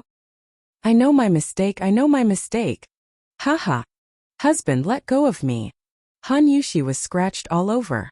Her long hair was scattered everywhere, and the front of her chest was also open. What a picture of a lazy beauty. Gulp. You can't let go even if you know your mistake. Li Zixuan glared and shouted. Before Han Yushi could react, his mouth had already moved closer. 50,000 words omitted here. Ugh. Husband, why are you doing this in broad daylight? After a round of hugging, kissing, cough, of course it was just a kiss. Li Zixuan couldn't bear to let his wife get hurt even more. Han Yushi's hair was messy, and her cheeks were red. She rolled her eyes at her lover and said coquettishly. In just 2 days of intimate interaction, she understood that Li Zixuan, who had always been sunny and upright, was actually so lecherous. It was just that she liked this kind of lecherousness very much. Haha. Wife, you mean that your husband can play tricks at night? Li Zixuan teased. No. Husband, you're bullying me on purpose. Han Yushi pouted and said aggrievedly. Haha. Wife, don't cry, kiss. No kiss. After Li Zixuan instilled a whole night of messy knowledge, how could Han Yushi not know what kiss meant? She hurriedly turned her face to the side, not daring to look at Li Zixuan again. In fact, she really didn't dare to kiss again. She was afraid that she would be unable to control herself and let Li Zixuan have his way again. Cough. Since you don't want to kiss, then we'll kiss in the future. It was getting harder and harder to coax his wife. Li Zixuan could only say gloomily. By the way, wife, turn around. I have something very important to ask you. Chapter 402. I won't listen. My husband must be lying to me again. Han Yushi covered her ears and shook her head with her back facing Li Zixuan. She had learned to be smart now, and was always on guard against Li Zixuan setting a trap for her. Stop fooling around. I'm really not lying to you. Wife, quickly turn around. I really have something serious to tell you. Li Zixuan was speechless. Why didn't anyone believe him when he told the truth? He turned sideways and forced Han Yushi to turn around. Han Yushi said in disbelief. Husband, you really didn't lie to me? Mua. I didn't lie to you at first. I really wanted to tell you something serious, but since you don't believe your husband so much, then how can I disappoint you? Li Zixuan kissed Han Yushi's rosy little lips angrily, and then smiled proudly. Oh, bad husband. I knew you were lying. Han Yushi slapped Li Zixuan's chest in embarrassment and anger, trying to push him away. Wife, you still don't believe me? Li Zixuan pressed against Han Yushi's forehead and said with a smile. Oh, I believe. Husband, quickly say it. Looking at Li Zixuan's posture, how could Han Yushi not know what would happen if she said that she didn't believe him, so she quickly nodded. That's more like it. Li Zixuan chuckled and took the opportunity to touch Han Yushi's perky butt. Naturally, it caused the beauty to be coquettish, angry again. Okay, I won't tease you anymore. Let's talk about serious matters. Li Zixuan sat up and leaned on the bed. Han Yushi saw that her lover really had something to say to her, so she quickly tidied her hair and leaned on Li Zixuan's shoulder and said, Husband, say it. Li Zixuan said seriously. Yushi, when did your last period come? Your menstruation? Han Yushi, who was waiting for Li Zixuan to get down to business, almost broke down when she heard this. Her first reaction was that Li Zixuan was deliberately teasing her again. Moreover, he was teasing her with such an embarrassing matter. This was too much. Husband. You lied to me again. How can this kind of shameful thing be considered proper business? Han Yushi was so angry that her eyes were a little red, and there was a trace of anger in her voice. Cough. Wife, don't misunderstand. I really didn't mean to make fun of you. Hurry up and tell me, this is really important to me. Li Zixuan had long expected that Han Yushi would misunderstand. After all, ancient girls were not as open as modern girls. This kind of thing was very embarrassing for them. In order to make Han Yushi believe it as soon as possible, he could only put on a solemn expression and explain it seriously. But husband, why are you asking such an embarrassing question? Han Yushi saw that Li Zixuan didn't seem to be joking. She was a little convinced, but she still asked hesitantly. Wife, don't ask about this first. Tell me first and I'll tell you later. Li Zixuan waved his hand. Han Yushi stammered for a while and said embarrassedly, I should have my period on the 6th day. Phew! That's good, that's good. It should be fine. Li Zixuan heard and heaved a sigh of relief. That's right. Li Zixuan was calculating his wife's safe period. As the saying goes, 7 days before and 8 days after. Last night happened to be in the safe period. Although there was a probability of pregnancy during the safe period, the probability was much lower, wasn't it? Li Zixuan didn't intend to let Han Yushi, who was not even 15 years old, have a child so soon. This wasn't good for her body and the child's health. How did Li Zixuan know all this contraceptive knowledge? Although he was an engineering otaku in his previous life, he also had a girlfriend, okay? He had checked the basic knowledge that should be checked, although he was still a virgin in the end. Because his girlfriend was afraid of pain, he also felt sorry for his girlfriend. In the end, the two of them didn't take that last step. Husband? What do you mean by fine? What were you mumbling about just now? Han Yushi saw that Li Zixuan kept saying things that others couldn't understand like a lunatic. So she asked hurriedly. Husband, I was just calculating whether my wife would get pregnant after we did that kind of thing last night, based on my wife's period time. Knowing that he couldn't hide it, Li Zixuan also didn't want to hide it. He also wanted to take the opportunity to popularize Han Yushi's knowledge. Hearing Li Zixuan mention last night's consummation in the bridal chamber, Han Yushi was embarrassed. However, hearing that Li Zixuan could calculate whether she could get pregnant based on the time of her period made Han Yushi a little incredulous. Husband, you're talking nonsense. When that comes, what does it have to do with being pregnant? Hey! Of course it has a lot to do with it. Generally, it's not easy for a woman to get pregnant in the 7 days before and 8 days after the arrival of her period. Do you understand? Li Zixuan began to give his wife a biology lesson. Oh! Han Yushi nodded as if she understood. Then she saw her counting her fingers. A moment later she exclaimed, If it's like this, then after we did that last night, wouldn't I not get pregnant? Hey! Wife, what do you mean by that expression?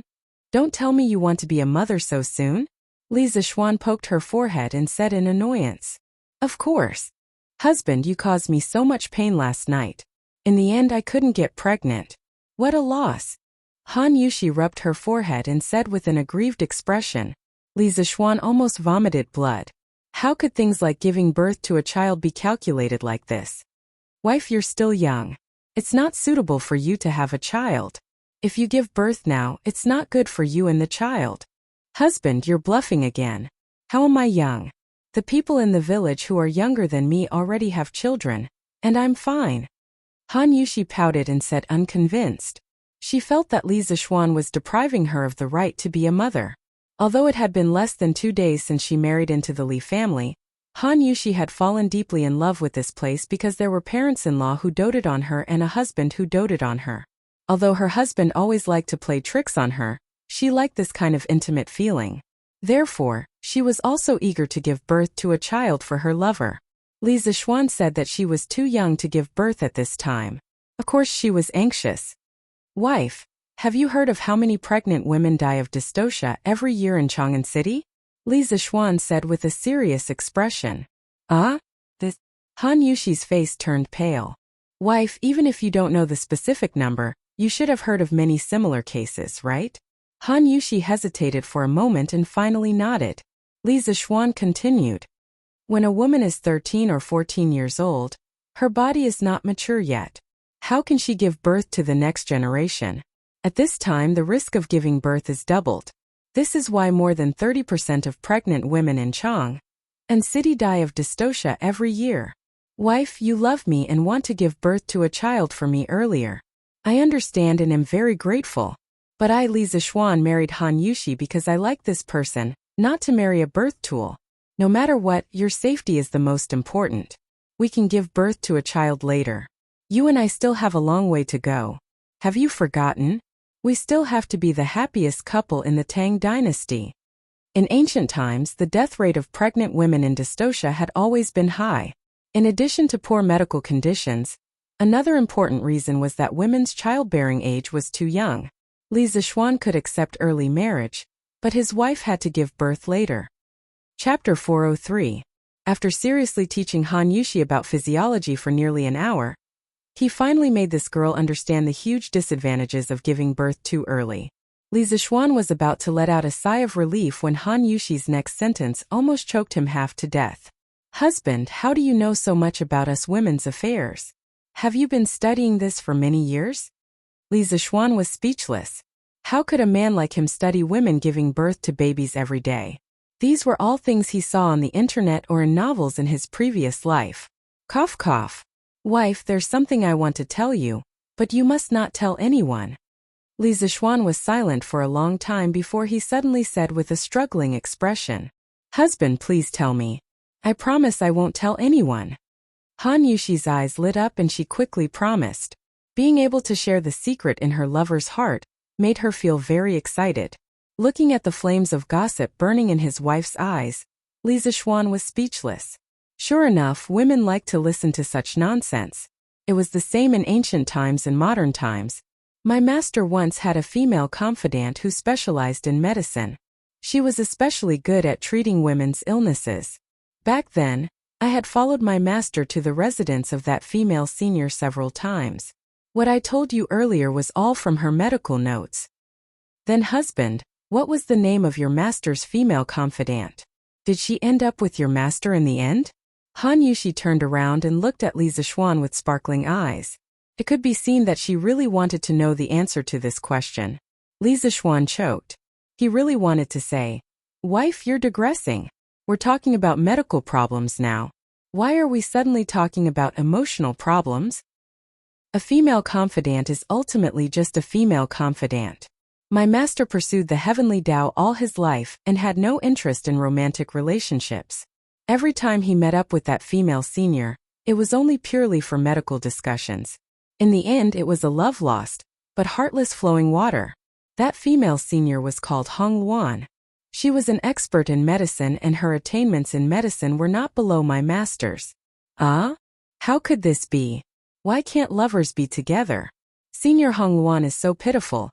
Han Yuxi tearfully grabbed Li Zixuan's hand and said sadly.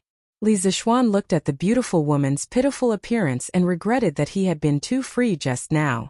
Cough cough that's right. What he said was all made up by this fellow. The main thing was that this fellow got a little carried away while chatting, and the topic got further and further away. Now that it was like this, it was a little difficult to clean up the mess. Cough cough. Although Senior Hong Luan has a favorable impression of my master, she has never thought of marrying him. Why is that? If you like someone, shouldn't you marry him? Han Yuxi frowned and asked in confusion. What she didn't know was that in Li Zixuan's eyes, her expression was very cute and moving.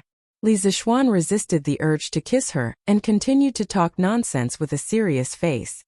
Wife, not all the infatuated people in this world can be like you and me, having a smooth sailing life and finally getting married. Senior Hong Luan's original name was Gu Zun. It was said that when she was young, she was extremely beautiful. However, because she was born with a red Luan aura, no one within 100 miles dared to marry her. Senior Hong Luan was heartbroken and changed her name to Hong Luan, determined not to marry for the rest of her life. Later, she ran away from home and visited a famous teacher. She was engrossed in medicine and helped the dying and the injured. By chance, she met my master by chance. They had a lot in common in medicine and became close friends. However, between the two of them, one had no interest in love, and the other didn't want to harm the other party because of personal feelings, so they were separated for the rest of their lives. After my master passed away, Senior Hong Luan sat quietly in front of my master's body for a day and a night. Then, she took the zither that my master left behind and played a song before leaving silently. There was no news of her after that. In his previous life, he had accompanied his girlfriend to watch so many melodramatic and bitter dramas. Finally, he hadn't watched them in vain.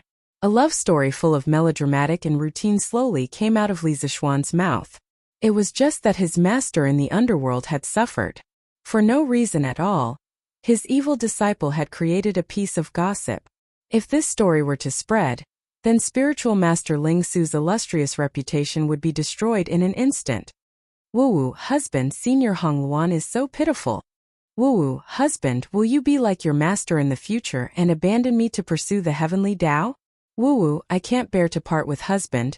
Han Yushi, who was born and raised in the Tang dynasty, had never experienced the baptism of the melodramatic dramas of the later generations.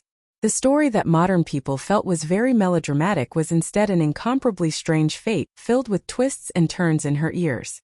Therefore, when Li Zishuan finished speaking, this lady immediately burst into tears and tightly hugged Li Zishuan, not daring to let go. Seeing his wife crying like a pear blossom bathed in rain, Li Zishuan couldn't help but feel a trace of guilt in his heart. He had gone overboard with his fabrications.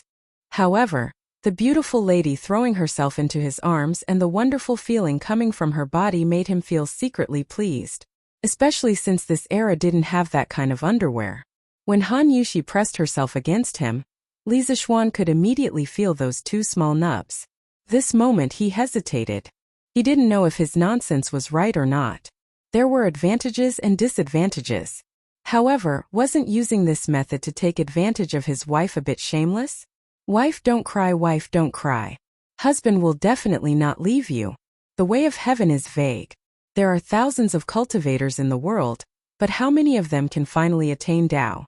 Mortals look up at the sky, there is no tomorrow, the moon hides and the 4 seasons change. In the netherworld, all things follow the cause and effect. Eternity is the way of heaven. Husband, I don't cultivate the way of heaven. I only cultivate the way of humanity. With such a good wife, such good parents, and such a cute little sister, why would I, Li Zishuan, pursue the way of heaven? Wife, we have agreed that we won't leave each other, and will follow each other in life and death. This sentence, I will do what I said. Li Zishuan originally just wanted to comfort Han Yushi, but as he spoke, he unknowingly brought up the way of heaven and the way of humanity. His master in this life had indeed spent his entire life pursuing the way of heaven. This point, what he said before was indeed true. Li Zishuan certainly scoffed at the illusory concepts of gods, demons, ghosts, and the way of heaven in his previous life. However, now that he had experienced such a bizarre thing as transmigration, these mysterious things like the way of heaven might really exist. But even if the way of heaven did exist, so what? Now that he had such a warm family and such a gentle and lovely wife, how could he abandon all the people he cared about to pursue the way of heaven, which might not even exist? In his previous life, when he played the Legend of Sword and Fairy 4, a sentence from the Fairy of Ninth Heaven at the end left a deep impression on him. If you want to cultivate the way of immortality, you must first cultivate the way of humanity. If you can't cultivate the way of immortality, how can you become an immortal? Therefore, no matter from any point of view, it was impossible for him to pursue the way of heaven with all his energy like his master. Otherwise, he would definitely not be in Chang'an now, but in Dragon Tiger Mountain. Really? Husband, you are so nice. Han Yushi raised her head and asked with tears in her eyes. Then wife, shouldn't you give husband some rewards? Li Zishuan squinted his eyes and smiled evilly. His wretched appearance was just short of the word pervert written on his forehead. Oh no, husband, stop fooling around. It's time to get up. Oh no, the sun seems to be setting. We will definitely be laughed at by others when we go out. Chapter 404. Newlyweds always like to be entangled together. Even if they didn't do anything, just whispering sweet nothings to each other, it was still quite addictive. The excitement of marriage and falling in love were obviously different, and it was even more so for the ancient people. Although the customs of the Tang dynasty were more open, marriage was still a big matter and could not be avoided by parents and matchmakers. 90% of the couples would get married first and then fall in love. The husband and wife did not know each other before marriage. After marriage, they would slowly get used to each other. If they got used to each other well, they would be happy for the rest of their lives. If they didn't get used to each other, they could only change to another person. Of course, this referred to the man, so many people like to marry concubines. It was probably because they didn't get along well with the first wife. Li Zixuan and Han Yushi were lucky. Although they hadn't known each other for a long time, they had experienced a lot of things together. They met, knew each other, fell in love and finally got married. Therefore, once the two of them got married, they were inseparable and couldn't be separated no matter how hard they tried. The young couple did some shameless things in the room, and only left the room at 5 in the afternoon. Li Zixuan felt that Xiao He and Xiao Shi were looking at him strangely, as if they were looking at an animal. Li Zixuan opened his mouth and wanted to argue with the two maidservants, but after thinking about it, he decided not to. If he was an animal, then so be it. At least it was better than being single. During dinner, Li Zixuan found that there was an extra dish on the table. It was a dish that he had never seen before. It was a dish that had never appeared in the Li family before. Come Xin'er, try this soup. It's very good for your health. Madame Li was full of smiles. She stood up and picked up the small bowl in front of Li Zixuan and filled it to the brim. Li Zixuan was speechless. He was just about to ask what kind of soup it was when his mother gave him a bowl. He felt that there was something wrong with it. The soup in front of him looked black. There were a few pieces of spring onion floating on the surface of the soup, and there seemed to be a few pieces of meat and bones at the bottom. Although the appearance was a little bad, it smelled quite good. Mother, what soup is this? How come I've never seen it in our house? Although his mother would not harm him, Li Zixuan still wanted to ask. After all, everyone was curious. Hee. This is a soup made from a few different types of meat, and a few herbs that can clear away heat. This is my first time making this soup, so it might not look good, but it's especially good for the body. Xian, drink some. Mrs. Li blushed and said embarrassedly, Mother, this soup smells so good. Let me try it too. Seeing that Mrs. Li's expression was a little unnatural, she thought that she was embarrassed because it was her first time making such a soup. As a daughter-in-law, Han Yushi naturally had to stand up and support her mother-in-law at this time. In her opinion, even if the soup her mother-in-law made for her for the first time tasted terrible, she would just have to endure it. It would be fine as long as her mother-in-law was happy. Mrs. Li's expression froze. Mr. Li, who was next to her, moved his lips as if he wanted to say something. The atmosphere suddenly became a little awkward. Han Yushi blinked in confusion, not knowing what went wrong. Ahem, Yushi. It's my first time making this kind of soup, so I might not have a good grasp of the heat. Let Xian'er drink it. In the future, when I'm familiar with it, I'll make it for you. Mrs. Li saw that her son and daughter-in-law were looking at her hesitantly and hurriedly explained. After that, she glared at her son and said sternly, Xian'er, why aren't you drinking it? Do you want your wife to taste the soup for me personally? Brother, drink it quickly. If it tastes good, Lan'er wants to drink it too. Lan'er smelled the fragrance of the soup and wanted to get a bowl, but after hearing what her mother said to her sister-in-law, she immediately sat down and urged her brother to taste it for her. It turned out that his mother was using him as a guinea pig to test the new soup, but why did she have to make it so strange? Li Zixuan was a little confused, but since his mother had already said so, and there was a mischievous girl beside her urging him, it would be unmanly of him to refuse. Thus, Li Zixuan tragically became a guinea pig. He picked up the small bowl in front of him and drank the soup clean in a few mouthfuls. He also picked up a few pieces of meat and ate them. In the end, this guy even smacked his lips as if he was savoring the aftertaste. Delicious. Li Zixuan gave a thumbs up under the expectant gazes of the crowd and praised. Mother, although this soup doesn't look very good, the taste is very good. Mother, you are really too talented. Even though it's your first time making it, you made it so well. This was definitely not Li Zixuan deliberately flattering his mother. He was speaking from the bottom of his heart. It was just that in this soup, other than chicken, duck, and goose, he felt that there was another type of meat, but he couldn't taste it. Wow! Is it really that good? Then Lan'er wants to drink it too. As soon as Li Zixuan finished speaking, the snack vendor Lan'er was the first to stand up impatiently to scoop the soup. Li Jingma's hand that was holding the chopsticks trembled violently. Then he quickly snatched the spoon from Lan'er's hand and said, Lan'er, you can't drink this soup. Why? Lan'er looked at her father in confusion. In her impression, her father wasn't so stingy with her. This soup is specially made by your mother to nourish your brother's body. Your brother has been running around for the past few days to get married and is exhausted. Lan'er, don't fight with your brother for it. Perhaps realizing that his tone was a little inappropriate, Li Jingma put on a smiling face and patiently explained to his daughter. Father, there's still so much soup. I can't finish it alone. Let's all have a bowl each. Li Zishuan looked at the nameless soup that was more than a caddy in front of him and was speechless. No, Xin'er, this is the soup that your mother boiled for the entire afternoon. Hurry up and finish it. Don't let down your mother's painstaking efforts.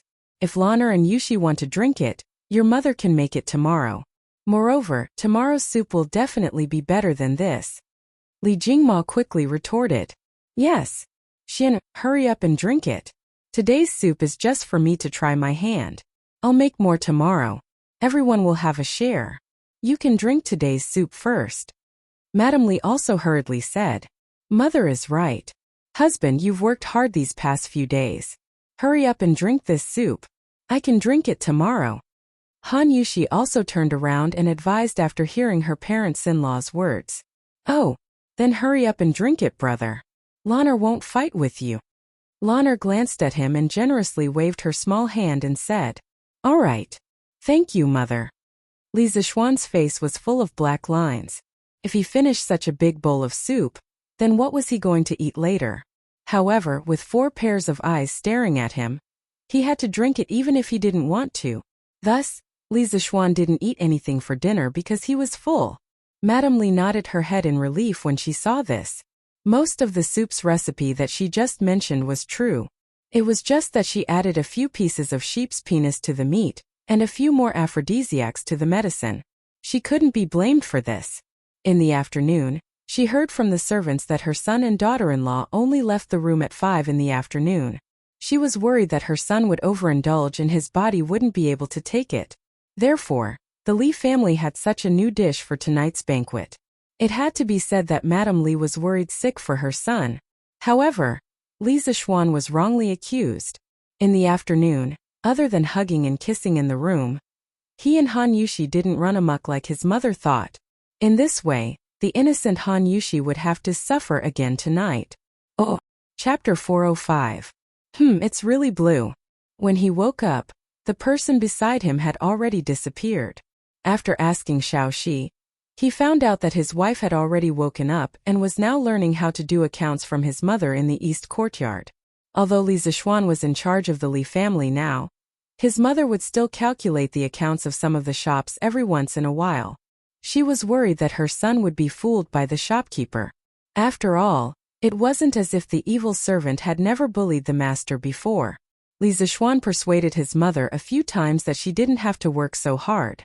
Now that he had a noble title, which evil servant would dare to bully him? However, his mother didn't listen to him and insisted on her own views. Li Zishuan could only give up trying to persuade her. Now the Li family welcomed a new mistress.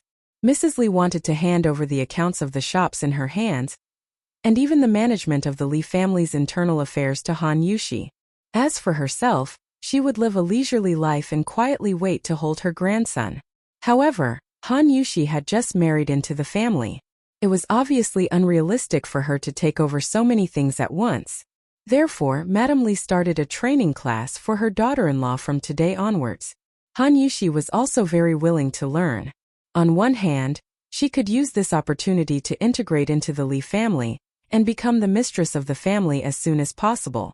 On the other hand, although Li Zishuan didn't care about her family background and loved her unconditionally, she didn't want to be a useless person. She wanted to share Li Zishuan's burdens. However, her student had dark circles under her eyes today. After Madame Li saw it, she was secretly pleased. It seemed that the tonic soup she made for her son last night was effective. Han Yushi, on the other hand, was complaining in her heart that Li Zishuan had tormented her again last night. He was as energetic as an animal, but she did not know that the real culprit was actually the mother-in-law who was teaching her by her side. Li Zishuan stood in front of the courtyard and twisted his waist a few times. He looked up happily and exclaimed that the sky of Tang Empire was really blue. Last night, when he felt the heat in his lower abdomen, coupled with the strange reaction of the 2 elders at the dining table, He understood that the soup that his mother made for him had added ingredients. The effect should be similar to the legendary all-nourishing soup. Li Zishuan, who had figured out the crux of the matter, really did not know whether to laugh or cry last night. Han Yushi's injury had not recovered, and he could not torment her there. Therefore Li Zishuan, whose heart was burning, could only let his wife use other places to think of a way. Since he had a good night's sleep, he naturally felt refreshed when he woke up in the morning. However, did he go overboard last night? Li Zishuan scratched his head embarrassedly when he remembered his wife's bitter face last night. Young master, I'll get the kitchen to heat up your meal. After she poured away Li Zishuan's face wash water, she came over and said considerately, "Oh, there's no need to heat it up. It's better to eat cold food on a hot day." Li Zishuan waved his hand and went to eat breakfast. Since his wife was busy with serious matters, then shouldn't he also do some serious matters today? The architectural design for Yanhuang College had not even been finalized, and there were still a lot of things to arrange. He had been indulging in the life of a married couple for the past 2 days, and he had become a little dispirited. However, he could not continue to be dispirited like this. Previously, he had resigned from the Imperial College in order to do something big. Of course, he also had the intention of using Yanhuang College to strengthen himself so that others would not dare to bully him casually in the future. Last time it was the 8 professors who stirred up trouble. He might have been able to handle it, but what if the 8 assistant ministers stirred up trouble together next time? At the end of the day, his foundation was still too shallow. His current nobility was only obtained by relying on a few important inventions to Tang Dynasty. Compared to those nobles who obtained their nobility through military achievements, his current position was obviously not very stable. The reason why he was still living a comfortable life was completely because of Qin Qiong, Chang Yaojin, and the other nobles who came from the family of generals. However, in life, how could one rely on others to lift them up? One had to be strong to forge iron. Yanhuang College was an important breakthrough for him to gain a foothold in Tang Dynasty. As a transmigrator, if one were to talk about what advantages he had compared to the ancient people, being an official in politics and mingling in the imperial court was definitely not a match for old foxes like Zhongsun Wuji. However, it was not impossible for him to lead an army and kill the enemy. In any case, he was now a martial arts expert who was half a step into Zhongshe realm and was no longer a weak scholar. However, there were currently no important battles that required him to participate in personally. The battle that destroyed the Eastern Turkic Khaganate 3 years ago was still far away. Thus, his most outstanding advantage should be his knowledge that was ahead of the times. In his previous life, even though he did not dare to say that he was a top student, he still had a solid grasp of engineering knowledge. In his profession, he had dabbled in optics, mechanics, electricity, and mathematics. Even if he had forgotten some of it, he could use his perverse mental strength to recall it. With such a good prerequisite, of course, he would not waste it. Thus, he wanted to establish Yanhuang College. He wanted to establish his own sect and become the founder of engineering in Tang Dynasty, a grandmaster of his generation. He wanted to nurture a large batch of outstanding engineering students and turn them into his comrades. Together, they would use engineering to change the entire Tang Dynasty. At that time, with Yanhuang College as his foundation and a large batch of engineering students as his backing, who would be so blind as to find trouble with him? His family and future children would also have a solid guarantee. Just as Li Zishuan was complacently preparing to start the construction of Yanhuang College, Sanbao reported that Chonghua Workshop's Chao Wendong had requested to meet him. As for Chao Wendong, Li Zishuan had heard from Sun Huan and Ma Zhou that this person's repeated actions were deliberately to curry favor with him. Li Zishuan had never believed that there was love without a reason in this world, so he was sure that this Chao Wendong must have some ulterior motive. However, he had been busy with marriage and being lovey-dovey with his wife recently, so he had temporarily put this person at the back of his mind. He did not expect that Chao Wendong would come just as he had time. This person was really in a hurry. "Bring him in," Li Zishuan ordered softly. Regardless of whether Chao Wendong had other requests or not, since he had taken the initiative to express his goodwill, he had to meet him. As for whether he would agree to the other party's request, he could only wait and see when the time came. "Yes, young master." A moment later, A slightly plump middle-aged man in purple followed San Bao into the hall. Young master, Boss Chow is here. San Bao cupped her hands and said, Li Zixuan nodded and gestured for San Bao to leave. Then he carefully sized up the person in front of him. Other than his slightly large belly, Chow Wendong's appearance was considered average. At the very least, he was not very annoying. Greetings, Lord Zhu. I hope Lord Zhu can forgive my rudeness for coming uninvited. Li Zixuan could size up Chow Wendong, but Chow Wendong did not dare to look at Li Zixuan so unscrupulously. Once he entered the room, he kept his head down and looked at his feet obediently. He shuffled to Li Zixuan in small steps and bowed respectfully. Chapter 406. Haha. Boss Chow, you don't have to be so courteous. Li Zixuan helped him up and smiled politely. Then he said, Boss Chow, you threw 2,000 strings of cash to support the new carriage of the Strange Taste Pavilion. The day before yesterday, you threw 1,000 strings of cash to send over 100 pots of Luoyang Red at my wedding banquet. I have yet to thank Boss Chow for his righteous actions. How can I blame you for anything? Chow Wendong was relieved when he heard that. The money he spent earlier wasn't wasted. With a good start to the conversation, it would be much easier to negotiate the rest. Lord Zhu, please don't flatter me. It's only a few thousand strings of coins. To Lord Zhu, it's probably just a drop in the ocean. Moreover, I really like the new carriage from Strange Interest Pavilion. That's why I didn't hesitate to raise the price to buy it. Thus, I really don't deserve Lord Zhu's thanks. Chow Wendong cupped his hands and spoke politely to Li Zixuan. Scholars, farmers, businessmen all had a strict hierarchy. He had no choice but to be polite. Earlier at Strange Taste Pavilion, he did intend to help Li Zixuan with his new carriage. However, this kind of thing could be done but could not be said. Otherwise, the effect of the gift would be greatly reduced. It might even have the opposite effect. Chow Wendong, who had been at the bottom of society for so many years, was very familiar with the ways of officialdom. As expected, a faint smile appeared on Li Zixuan's face. Previously, he had retreated in order to advance. He had indeed intended to test Chow Wendong.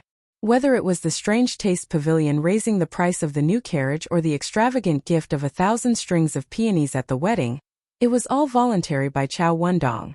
It wasn't Li Zixuan who forced it. If Chow Wendong wanted to repay the kindness, because of this, Li Zixuan could only flick his sleeves and send him off. He didn't want to be friends with such a scheming person. Fortunately, Chow Wendong's response satisfied Li Zixuan. He knew when to advance and when to retreat. He was sensible and knew how to adapt to circumstances. He was a hero. Haha, Boss Chow, you really are a broad-minded person. However, no matter what, Boss Chow did put in a lot of effort during my wedding, so I'm very grateful. I just don't know why Boss Chow is here today. After probing a little, Li Zixuan felt that Chow Wendong's character was not bad, so he did not beat around the bush and said directly, Chow Wendong was stunned for a moment. The speed at which Li Zixuan cut to the chase was much faster than the officials he had interacted with in the past. This was somewhat different from the general reserved and tactful style of conversation in the current officialdom. Lord Zhu, to tell you the truth, I'm only here for one thing. I'm hoping that Lord Zhu can come forward and form a Chamber of Commerce.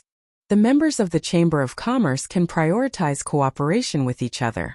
I've always wanted to cooperate with Lord Zhu regarding the Scooter, Drunken Immortal, Gentle Softness, Detong Daily, and all the books from Strange Culture. However, I have no way to do so and can only wait at home. Since Li Zixuan did not beat around the bush, Chow Wendong decided not to dawdle and went straight to the point. Li Zixuan raised his eyebrows in surprise. He could understand why Chow Wendong wanted to cooperate with him. After all, the businesses under him were all monopolies. Many people wanted to come in and take a share of the profits, but not everyone was qualified to enter. What surprised him was that Chow Wendong actually wanted him to form a Chamber of Commerce. Was this guy trying to cause trouble? Boss Chow, why do you want to form a Chamber of Commerce? Chow Wendong struggled for a moment, then cupped his hands and said, I've had several business dealings with your father, Master Li, but I didn't expect that the Li family would have such a young hero like Lord Zhu. In just a few months, he became the founding father of the Tang dynasty and took up an important position in the Imperial College. He broke the iron law that has always been in our dynasty that merchants and their children can't enter the imperial court as officials. I and the other merchants all admire you and think that Lord Ju is the hope of us merchants. Therefore, I'd like to be bold and ask Lord Ju to lead us merchants to do something big to eliminate the prejudice of the imperial court and the people of the world against merchants. After Chao Wendong finished speaking, he cupped his hands and bowed deeply to Li Zishuan. He kept his upper body bent at a 90-degree angle and didn't get up. Li Zishuan was speechless. Logically speaking, this was the first time he heard that merchants in the Tang dynasty couldn't be officials. He had heard that the status of merchants in ancient times was low, but he didn't expect it to be low to this extent. They were being ostracized by all the classes in the world. According to historical records, the 4 classes of scholars, farmers, workers, and merchants were divided according to the spring and autumn period by the Prime Minister of the state of Qi, Guanzhong. He advocated that the people be divided into 4 classes: scholars, farmers, workers, and merchants. They would live in fixed areas according to their respective professions. This was called the 4 classes of occupations. This kind of specialized commodity economy model was respected as the basic form and guiding principle since the Han Dynasty. On the surface, the 4 classes of occupations seemed to be an inheritance of the ancient system of the Zhou Dynasty. In fact, there was a big difference. The fundamental difference was that the industrial and commercial and farmers were placed side by side, and they were all regarded as the stone people of the country. Therefore, when Guanzhong first divided the classes of scholars, farmers, workers, and merchants, there was no distinction between superior and inferior. The ancient people of China didn't seem to take commerce lightly. The people of Shang clan who established the Shang dynasty after the Xia dynasty were actually the earliest merchants. This is also the root of why we call them merchants. During the Yinshang dynasty, people were happy and good at doing business and engaged in handicraft manufacturing. Later, when the founders of the Zhou dynasty reflected on the lesson of the fall of the Shang dynasty, they believed that the fall of the Yinshang dynasty was due to the people's enthusiasm for industry and commerce. This caused the people's impetuousness and the country's foundation to be unstable. Therefore, they turned to the agricultural policy of despising industry and commerce. In the Zhou dynasty, the status of industry and commerce became very low. Workers were often placed side by side with the status of slaves, male and female slaves. In the later dynasties, as the rulers continued to suppress merchants, the status of merchants became lower and lower.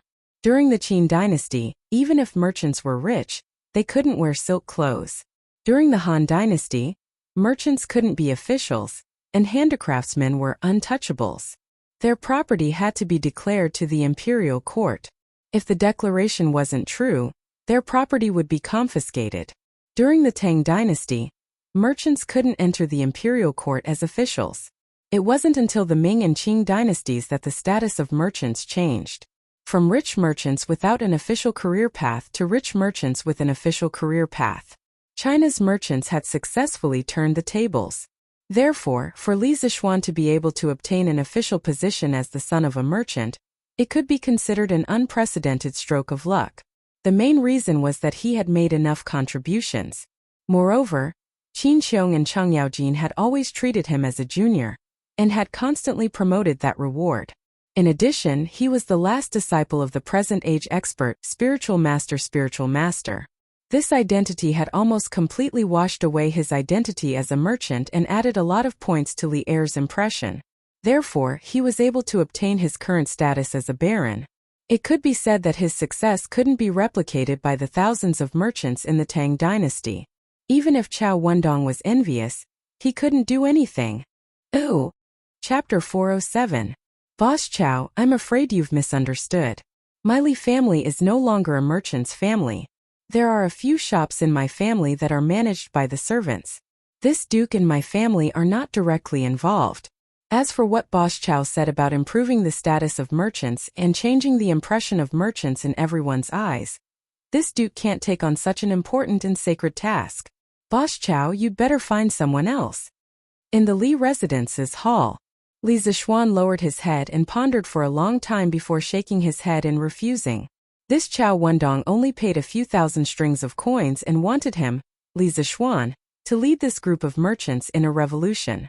It was really a bit whimsical. To be honest, Li Zixuan sympathized with the unfair treatment of the merchants, but it was only sympathy. He wasn't willing to be the leader of the merchants and cause trouble. First, it wasn't worth it.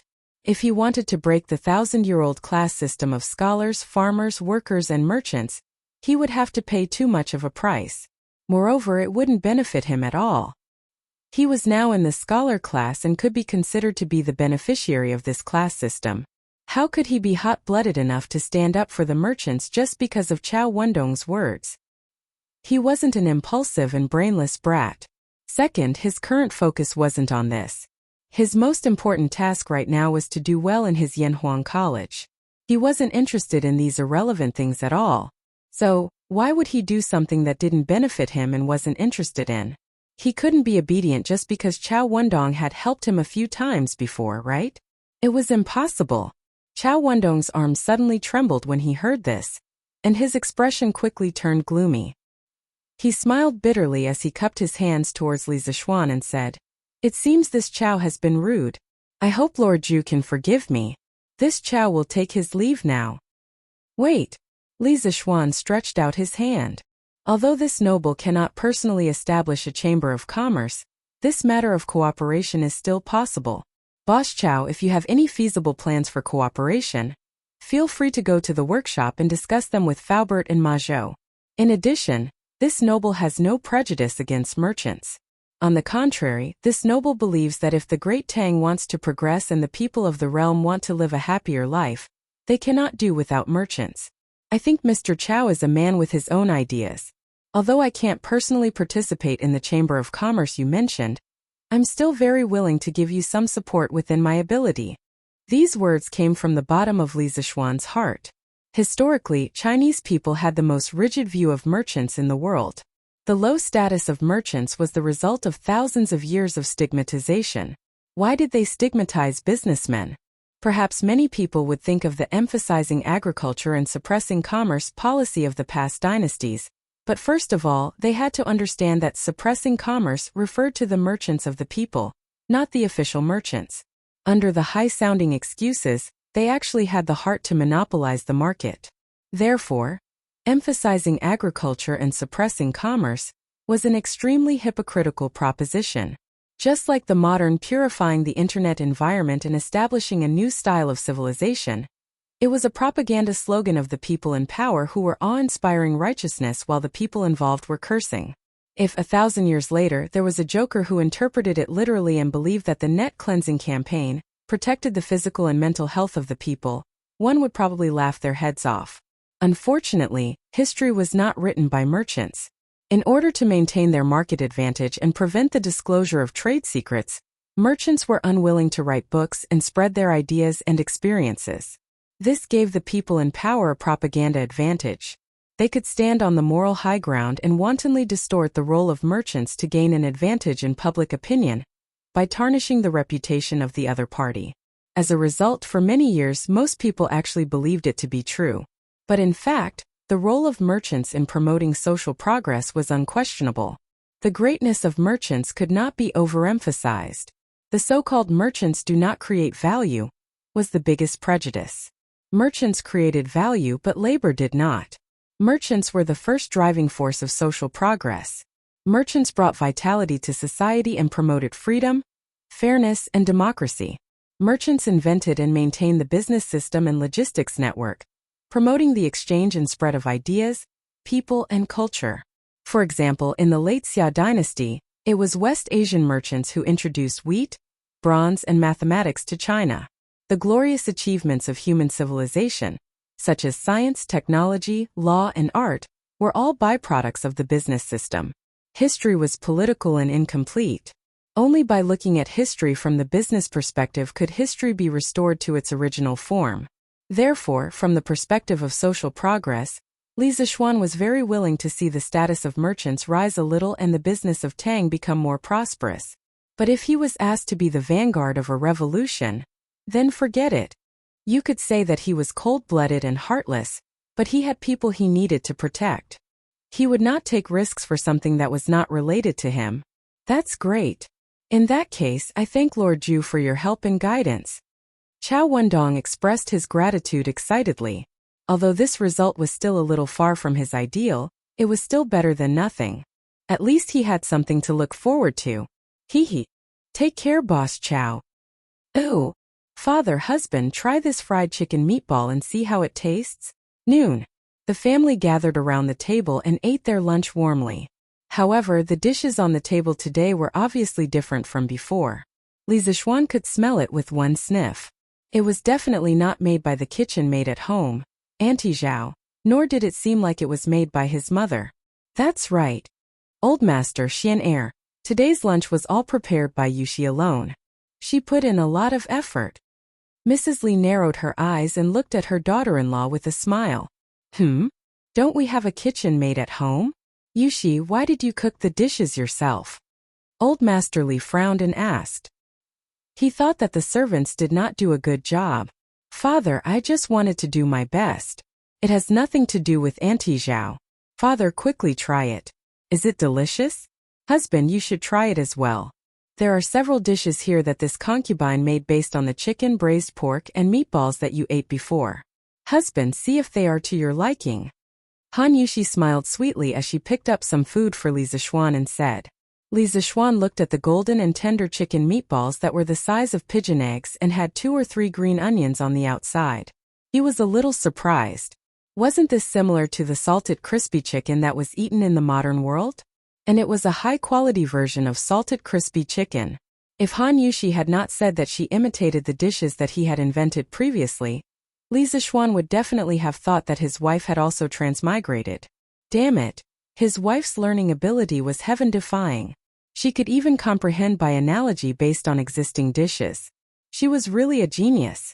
Just looking at the appearance of these dishes is very appetizing. Let me try it. Li Zixuan smiled, then picked up a piece of meat and put it into his mouth. Instantly, his mouth was filled with fragrance. He gave a thumbs up and said, Delicious. It's really too delicious. Wife, it's lucky that I married you. Otherwise, our family's drunken immortal restaurant would definitely be losing money now. Chapter 408. Lanner wants to eat too. Lanner wants to eat too. Also, why did brother say that if we don't marry sister-in-law, our drunken immortal restaurant will suffer a loss? Lanner stood up and asked curiously as she picked up some salted crispy chicken for herself.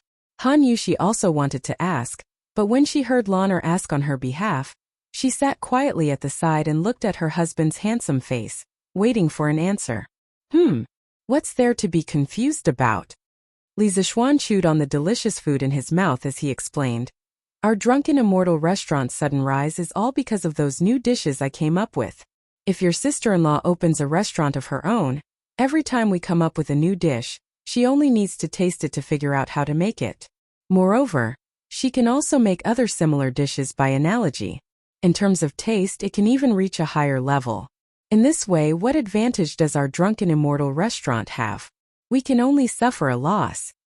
Haha, Xianer is right. This marriage has become a blessing for the drunken immortal restaurant. Old Man Li said half-jokingly, causing everyone to laugh. Haha. Thinking about it, Xianer, you have a good eye for choosing a wife.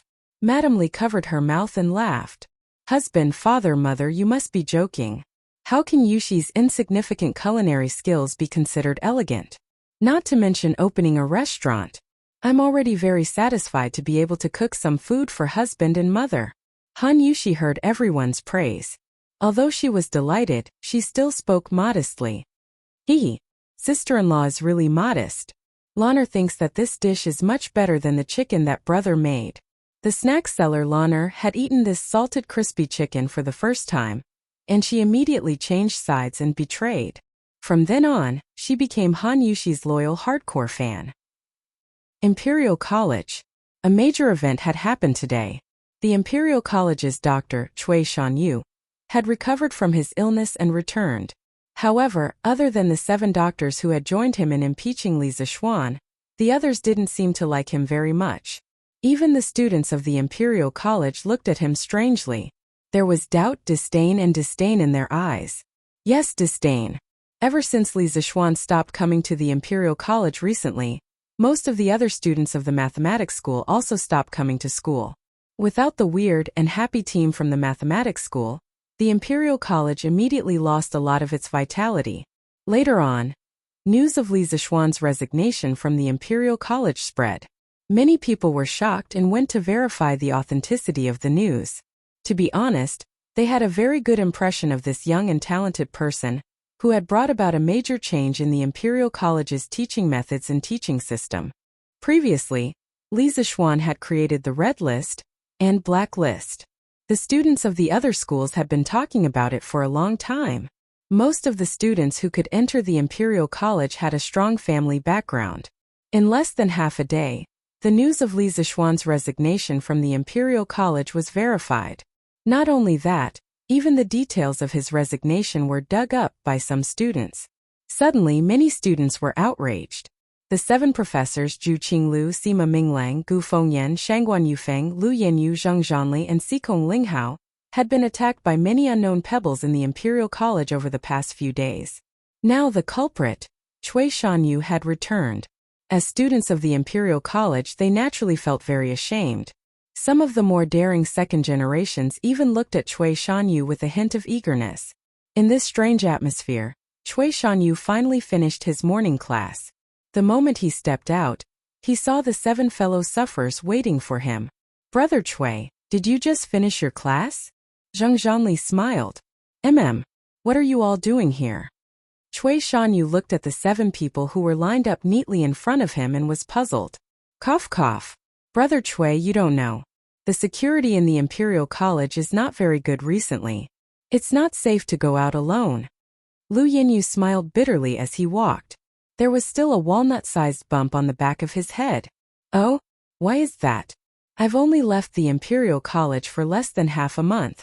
Why would such a strange thing happen?" Cui Shanyu stroked his beard and wondered. "Haha, let's not talk about these small matters for now. Now that Brother Cui has returned, the position of Secretary of the Imperial College should be in the bag, right?" Zheng Zhanli chuckled.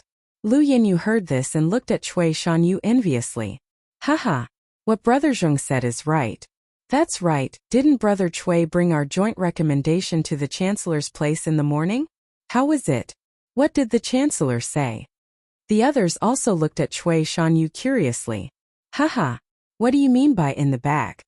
Still too early to talk about this. Before the morning court assembly this morning, I sent your joint recommendations to the Chancellor. The Chancellor didn't say anything at that time. He only asked me to wait patiently for His Majesty's decision.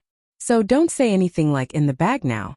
Don't make a fool of yourself if I don't become the Secretary of the Imperial College."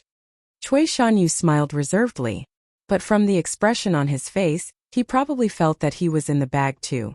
"Haha, Brother Cui, don't be modest. Other than Li Zixuan, all the previous secretaries only needed the joint recommendations of 6 professors. I don't think His Majesty would have any different opinions. Brother Cui, this is what everyone wants." Zheng Zhanli laughed loudly. Gu Fengyan nodded and said, "Indeed. I think Chancellor Kong will definitely return to the Imperial College in the afternoon. When that time comes, Brother Cui will definitely become the Secretary of the Imperial College. We can also bask in the glory. Yes. Brother Cui, don't forget about us when that time comes." The rest of the people also went up and smiled as they complimented him. The flattery in their tone was obvious. Cui Shanyu pretended to be heroic as he waved his hand and smiled. "What are you all saying? Even if I, Cui Shanyu, forget someone, I won't forget you all." This sentence finally exposed the true thoughts in Cui Shanyu's heart. From what he said, he was already certain that he would be able to gain Li Er's favor and become the Secretary of the Imperial College. The few of them chatted and laughed as they walked towards the Imperial College's canteen. In the afternoon, after lunch, Cui Shanyu came to Kong Yingda's office. He had forgotten that Kong Yingda had the habit of taking afternoon naps. However, Kong Yingda didn't take an afternoon nap today. This could be considered as Cui Shanyu's good luck. Otherwise, if he interrupted Kong Yingda's rest, he would definitely be in trouble in the future. "Professor Cui, I think you're here to ask about the results of the appointment?" After opening the door and letting Cui Shanyu in, Kong Yingda asked straightforwardly. Cough cough. That is indeed the case. I've made a fool of myself in front of Chancellor. Cui Shanyu felt a trace of awkwardness as he said awkwardly.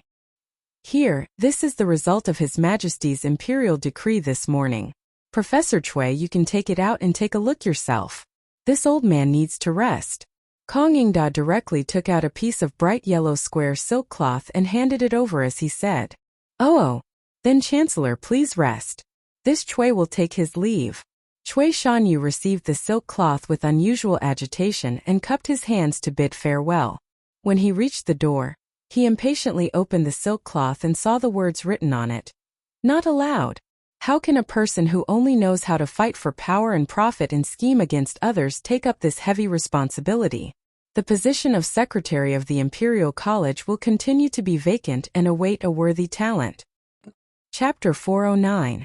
There was no such thing as an impenetrable wall in the world. The news that the 7 academicians had recommended Cui Shanyu for the position of Minister of the Imperial College, but had been mercilessly rejected by Li Er had spread like wildfire in less than an afternoon. There were those who were shocked, those who were lamenting, and even more who were clapping and cheering. Haha, that old bastard Cui Shanyu is really shameless. He wants to be the secretary of the Imperial College as soon as he comes back. He really overestimates himself. In the Imperial College, a flat-faced boy squinted his eyes and laughed loudly. It was the end of class, and the previous class wasn't Cui Shanyu's class, so this guy had no scruples and started to act recklessly. He even called Cui Shanyu by his name and called him an old bastard. Haha, so Yuanjin, you're so bold now? If Professor Cui was here, would you still dare to say that? Bah, what's there to be afraid of? Even if that old bastard Cui Shanyu heard it, what can he do to me? He can complain about Li Sai behind his back, but I can't scold him behind his back? I heard that a lot of children pooped in front of Cui Shanyu's house a while ago. Heh, they pooped really well. Sigh, if I had known, I would have pooped too. What a pity. Su Yuanjin shook his head and said with a regretful expression. Kai Yuangung, who had just finished his class, couldn't help but wipe the cold sweat off his forehead when he heard Su Yuanjin's words. He secretly rejoiced in his heart. Fortunately, he didn't agree to Cui Shanyu's suggestion to impeach Li Zishuan. Otherwise, wouldn't he have become a street rat that everyone wanted to beat up? That's right, Kai Yuangung was also one of the 5 professors of the Imperial College. He was older than Cui Shanyu, but he kept a low profile and didn't show off like Cui Shanyu. He didn't think that Li Zishuan's actions in the Imperial College was a big deal, and it even improved the learning atmosphere and learning efficiency of the Imperial College. So when Cui Shanyu came to him, he rejected him. He wasn't afraid of a crooked shadow anyway, and Cui Shanyu couldn't take revenge on him. Haha, Su Yuanjin, do you really want to poop in front of Professor Cui's house? Of course. It's not like you don't know how interesting Li Sai's lectures are, and how many novel ideas he has. He's such a good teacher, but he was forced to leave by that old bastard Cui Shanyu. Fortunately, His Majesty's divine eyes are like torches and saw through this fellow's true colors. Otherwise, if this old thing really became the Minister of War, then wouldn't our days in the future become as boring as before? That's right, if Professor Cui becomes Li Sai, he might really wipe out the new system that Li Sai brought. Hey, what do you mean maybe? That would definitely be the case. Actually, I've long wanted to transfer to the School of Mathematics, but my stubborn old man didn't agree. Fine, even if he agrees now, I won't go to the School of Mathematics. Without Li Sai, what's the point of going to the School of Mathematics? Su Yuanshao shook his head and curled his lips in regret. This fellow was also a weirdo. He actually dared to talk about his own father in public. There was no one else like him. Haha. Actually, Yuanshao, it's not like you don't have a chance. I heard that Li Sai is going to build his own college called Yanhuang College. His Majesty even wants to personally carry a plaque for it. Build his own college? No, what future does the college have? My old man definitely won't let me go. He won't even let me go to the School of Mathematics. If I tell him that I want to go to a private college, my old man will beat me to death. You can't say that. I heard that more than half of the 44 students in the School of Mathematics are going to follow Li Sai to Yanhuang College. His Royal Highness Prince Wei is also among them. Yuanshao, do you dare to say that the college has no future? Now that you mention it, I really want to go. But my old man doesn't buy it. I already told him that even Prince Wei is going to the School of Mathematics, but he just didn't agree. Don't you think that he's a stubborn old man? Haha. If Uncle Su hears you talk about him like that, he will beat you to death. Yanfu, what do you say? Didn't you say that you want to transfer to the School of Mathematics? Are you still going to transfer? In the classroom of the Imperial Academy, Yuan Shua, who was sitting in the middle row on the right, turned his head and asked Chu Yanfu after hearing the students in front of him talking loudly. Sigh. My father agreed 2 days ago, but who would have thought that something like this would happen? Now that Li Sai is gone, the School of Mathematics will definitely not be the lively School of Mathematics that it used to be. Why should I go there? Chu Yanfu shook his head and smiled bitterly. Of course, Chu Suiliang was not a pedantic person. Previously, when Chu Yanfu had brought up the idea of transferring schools, he had seriously considered it for 2 days and felt that going to the School of Mathematics was not a bad idea. He himself had some understanding of Li Zishuan's character. Most importantly, Li Changqian held Li Zishuan in high esteem. As a member of the Crown Prince faction, what was there to hesitate about? It was just that he was really unlucky. He had just agreed, and Li Zishuan had already jumped ship to build his own school. The tragic Chu Yanfu would probably have to go home and apply for another transfer to his father, and Chu Suiliang would probably have to face another choice. Then Yanfu, are you interested in the Yanhuang College that Li Sai wants to build? Do you want to go? Yuan Shua looked at the regretful expression on his good friend's face and suddenly thought of a crooked idea, so he suggested, Go. I missed the opportunity once and I can't miss it again.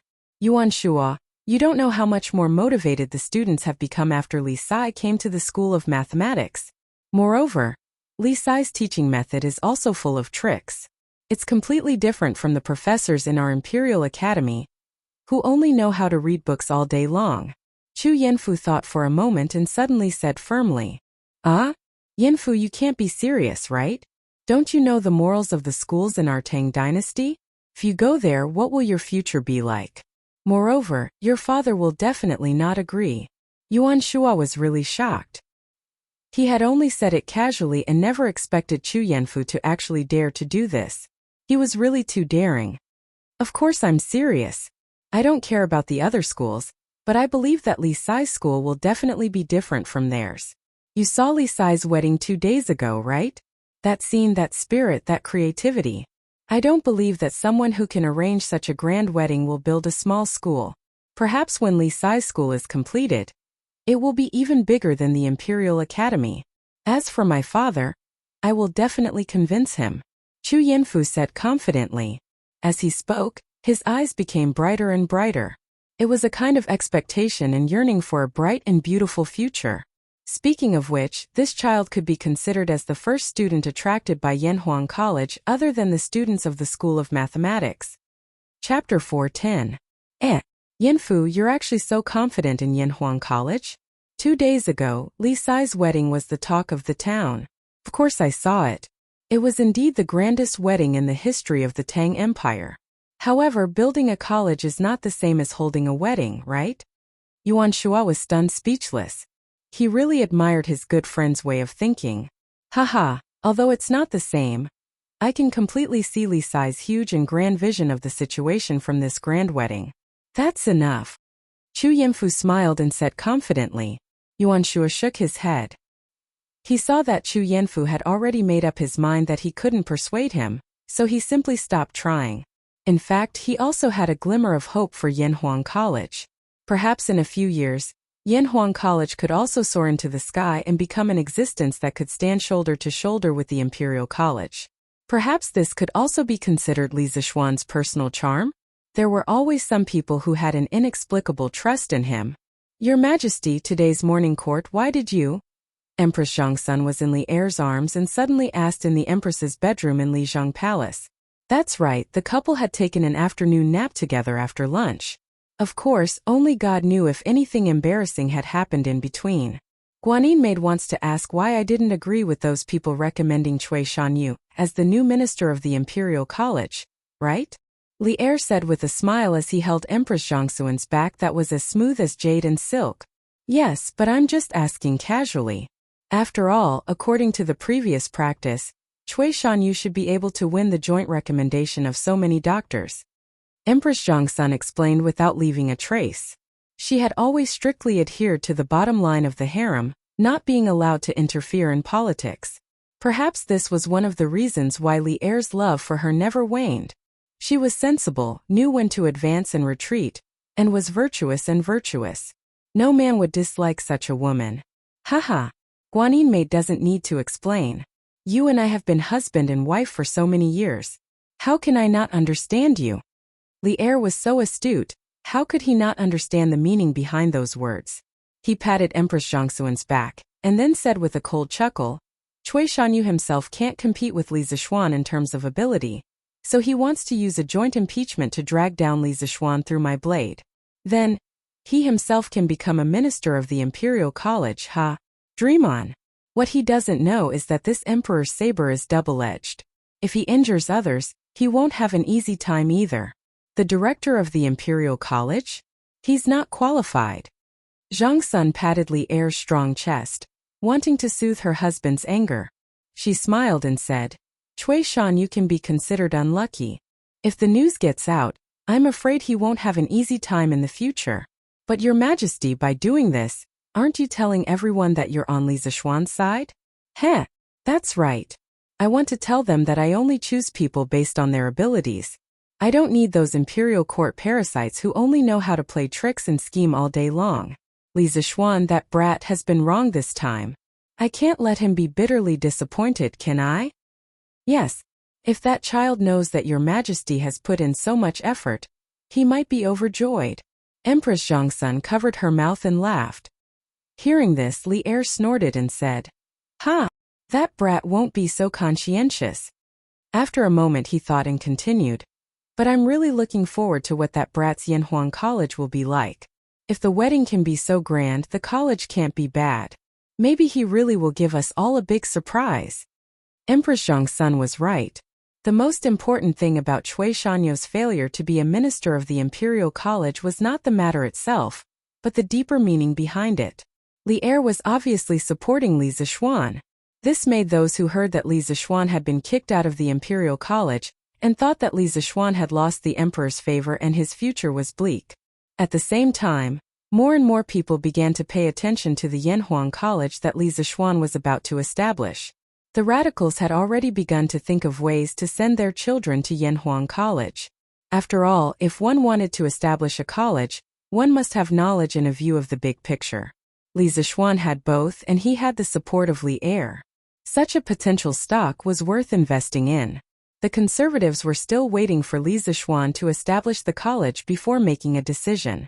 Being in the whirlpool of the storm, Li Zishuan heard that Zhang Zhanli, Lu Yanyu, and the others had jointly recommended Cui Shanyu to be a minister of the Imperial College but had been rejected. He just smiled and thought that Zhang Zhanli was not muddle-headed and knew who to use and who not to use. Even if Cui Shanyu was his subordinate, he would not put him in an important position. What he lacked the most and what he liked the most was people like Ma Zhou who were both talented and hardworking. Only such people could bring economic benefits. If it had been in the past, Li Zishuan might have written an article in the newspaper to ridicule Cui Shanyu. But now he would not do that. First, he was now married and could be considered an adult, so he had become more mature. Second, there was an internal investigation department in Datong Daily. If he really did that, Yu Shernan and the others would definitely not agree, and he could not reason with Li Er because he did not have the right to. Third, he did not have time now. He was busy designing his future foundation, Yanhuang College. As a young engineering student in the 21st century, Li Zishuan certainly had a plan. There were so many institutions of higher learning in the country, and there were all kinds of famous buildings and famous scenic spots. If he just copied a few, it would be enough to shock everyone. The scenic spots were not so bad, but the buildings were generally very large in size. If he only relied on his spiritual power to construct a three-dimensional model in his mind, it would be too torturous. Li Zishuan expressed that he was under a lot of pressure. He now deeply felt the inconvenience caused by his low level of martial arts. This was because he only dared to meditate for 2 hours in the afternoon, and he had to rest more than 10 times in the middle. As a result, the efficiency was greatly reduced. Fortunately, although the building was large in size, the structure of the general building was relatively simple. There were many repeated units. In terms of complexity, the internal structure of a building was not as complicated as the internal structure of a car. This was also the reason why Li Zixuan could barely recall the three-dimensional model of a high-rise building with only the spiritual power of the 5th level of the Taishan Sutra. Sigh. I can't meditate anymore or I'll faint again. Let's go see what my wife is cooking for dinner. Li Zixuan rubbed his swollen head, put away the half-finished blueprint, and walked out of the door to the kitchen. Chapter 4:11. Husband, it's time to get up. The next morning, the sky was just beginning to brighten. Han Yushi opened her eyes and felt the weight on her naked body. She knew that it was her lover's arms and legs. She had recovered from her injuries last night. As newlyweds, the two of them couldn't help but be passionate. When she thought of the complete nonsense last night and the passionate entanglement, Han Yushi couldn't help but blush. Her body went soft, and she didn't even want to move a finger.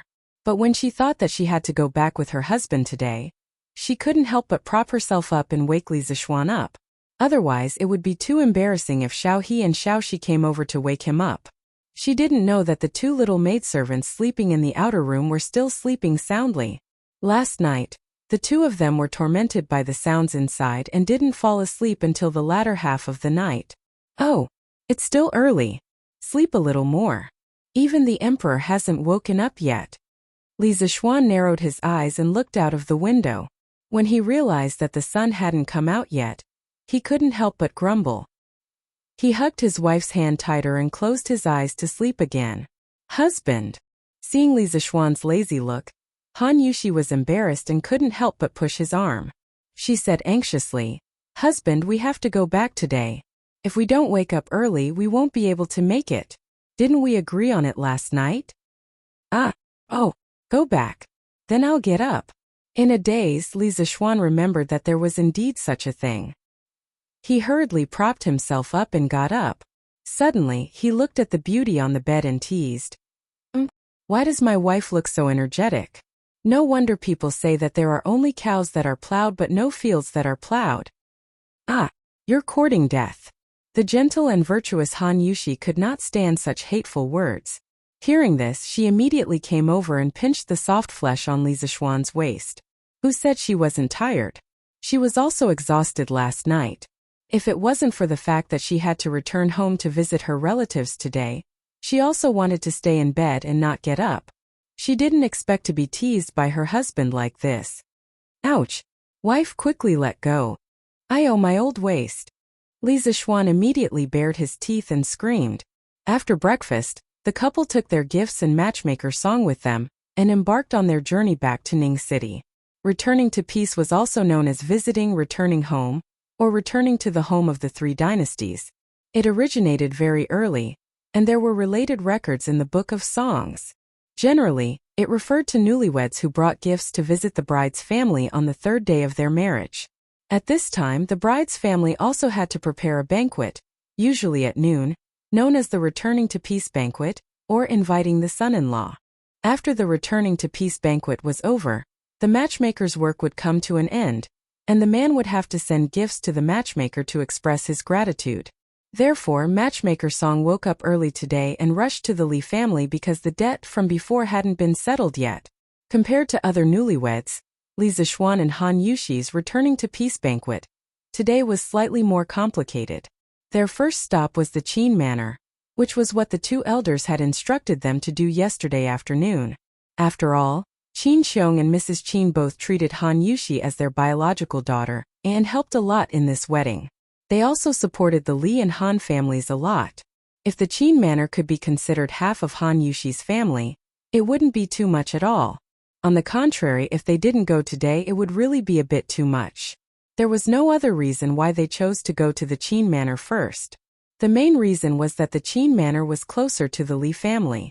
After they were done, they could go to the Han family for the Returning to Peace banquet.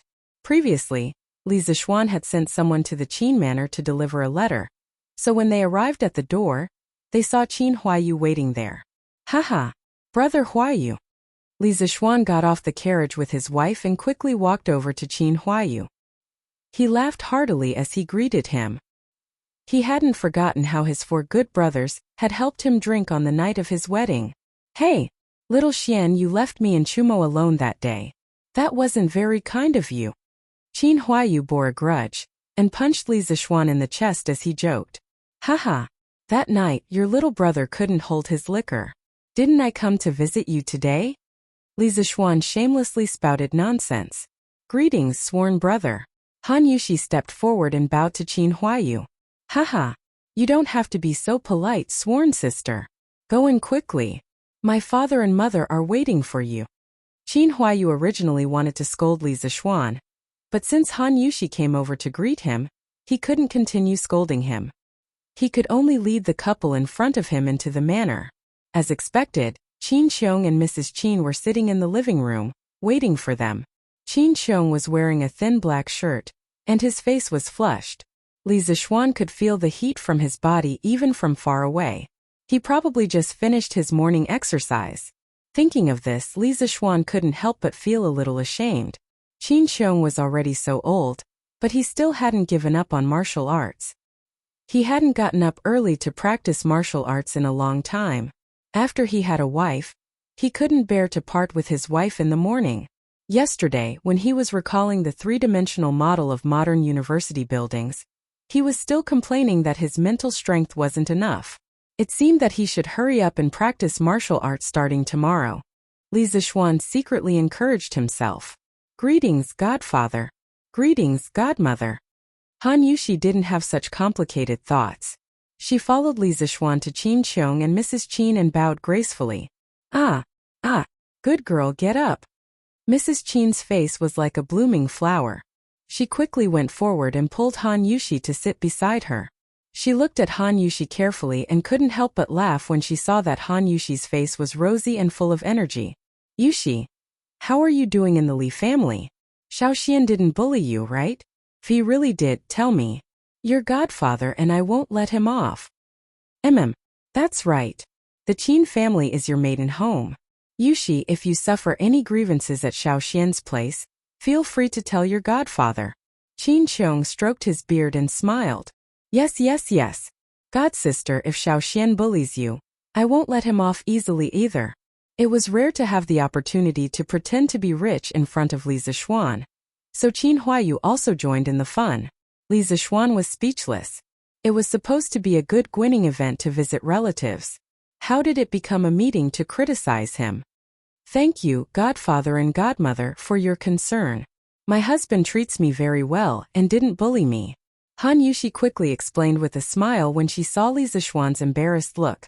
Even though Li Zixuan had just bullied her last night, this kind of private matter obviously couldn't be told to outsiders. Chapter 412. Uncle Qin, are you feeling better? After some small talk, Li Zixuan suddenly asked. Although from another perspective, Qin Xiong was half his father-in-law, Li Zixuan was not used to calling him that, so he insisted on calling him Uncle Qin. Qin Xiong was stunned and said with a smile, much better. Although I'm not as strong as before, I can wield the golden mace for at least an hour now. Haha. This is all thanks to little Xian's medicinal wine and the blood-stealing life-prolonging technique. Otherwise, with this old man's body, I can only struggle at death's door for 2 to 3 years. The children are all here, and you're still spouting nonsense. Mrs. Qin gave Qin Xiong a reproachful look before complaining to Li Zixuan. Your Uncle Qin just got a little better, and he couldn't stand it anymore. A while ago, he felt that he could wield the golden mace, so he tried it. Once he tried, he didn't know how to wield it. In the end, he couldn't catch his breath and fainted. Luckily, the golden mace didn't fall and hit him. Otherwise, he would be a laughingstock. Huh? There's such a thing? Li Zixuan's eyes widened in shock. Qin Xiong's face turned red in embarrassment. He coughed dryly. Don't listen to your aunt's nonsense. That day, I just haven't used the golden mace for a long time, and I wasn't used to it yet. Now that I've adapted to it, I'm fine, right? I can wield it for an hour now. How old are you? Don't you know how heavy it is? Don't you know how heavy your golden mace is? Mrs. Qin did not give her husband any face and mocked him. Ahem. Uncle Qin, can you let your nephew see your golden mace? Li Zixuan suddenly asked curiously.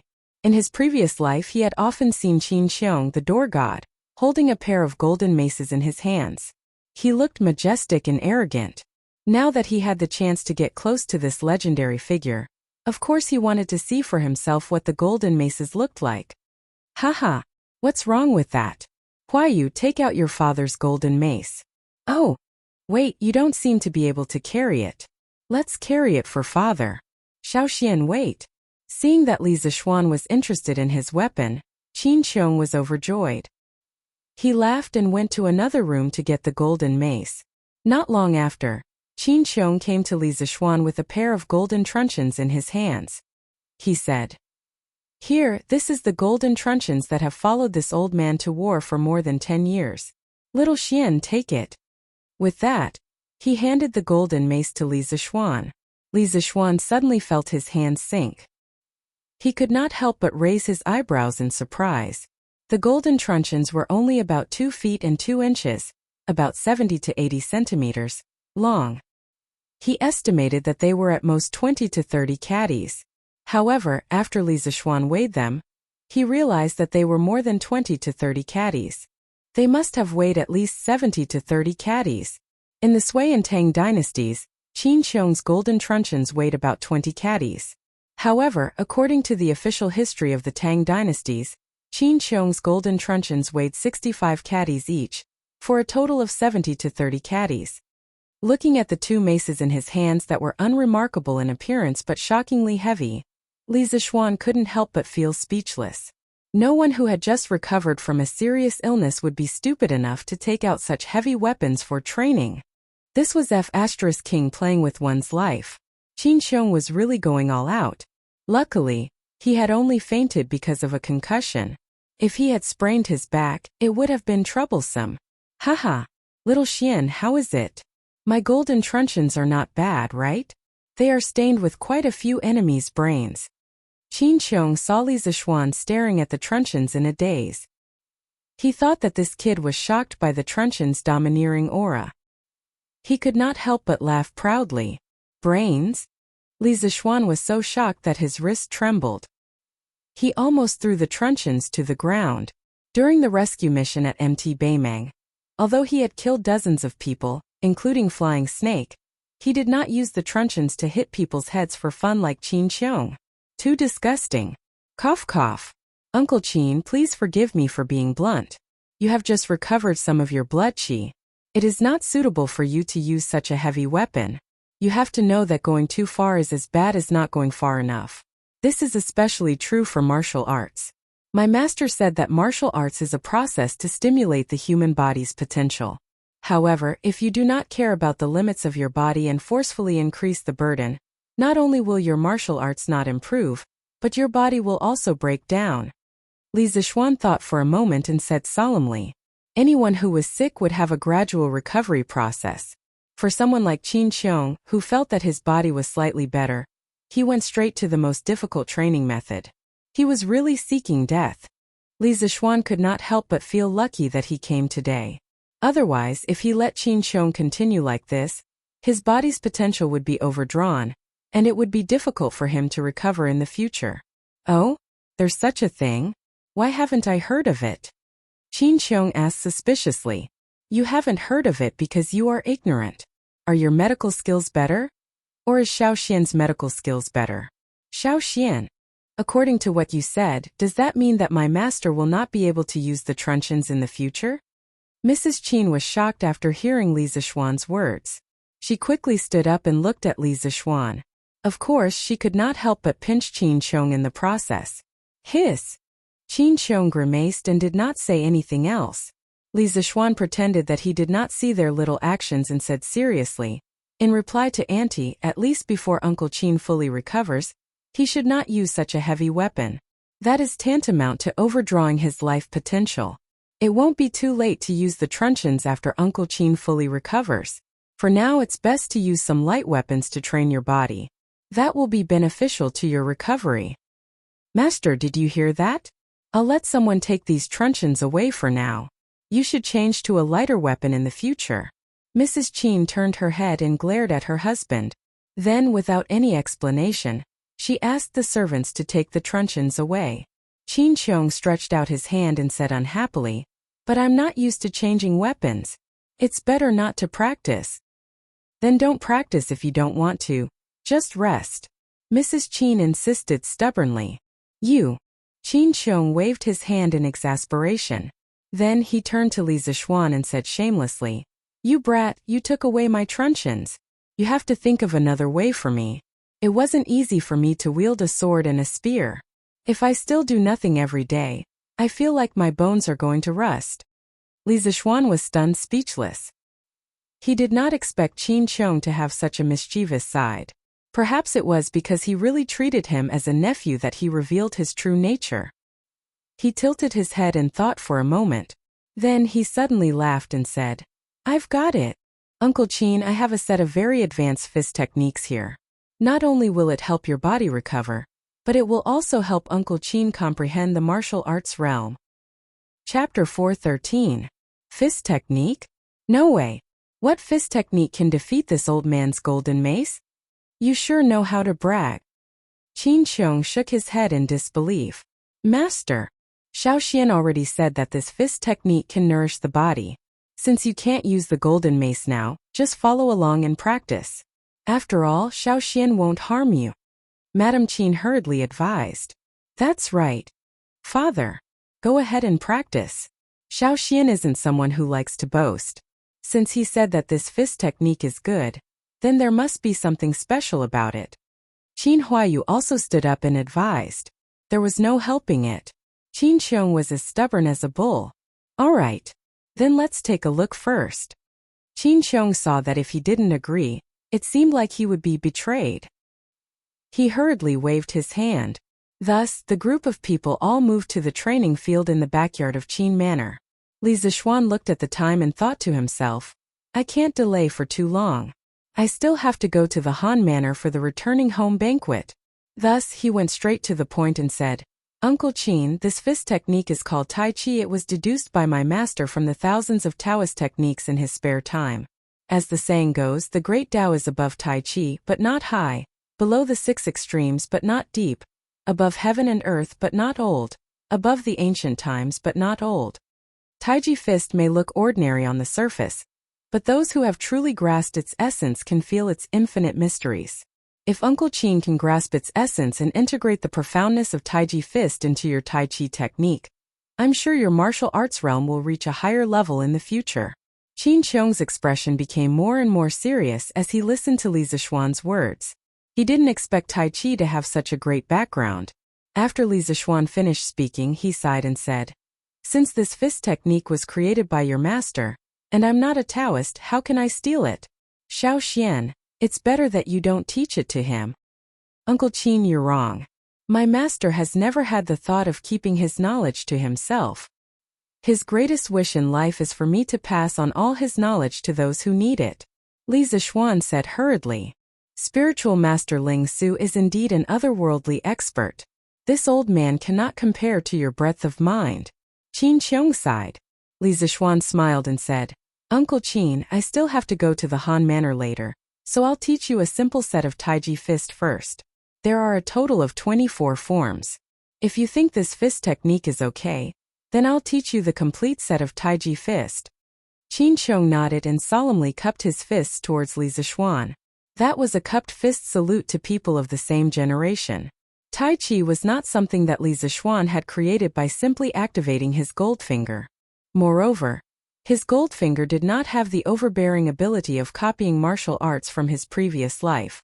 In his previous life, he had majored in Tai Chi and Tai Chi swordsmanship. Why didn't he choose basketball?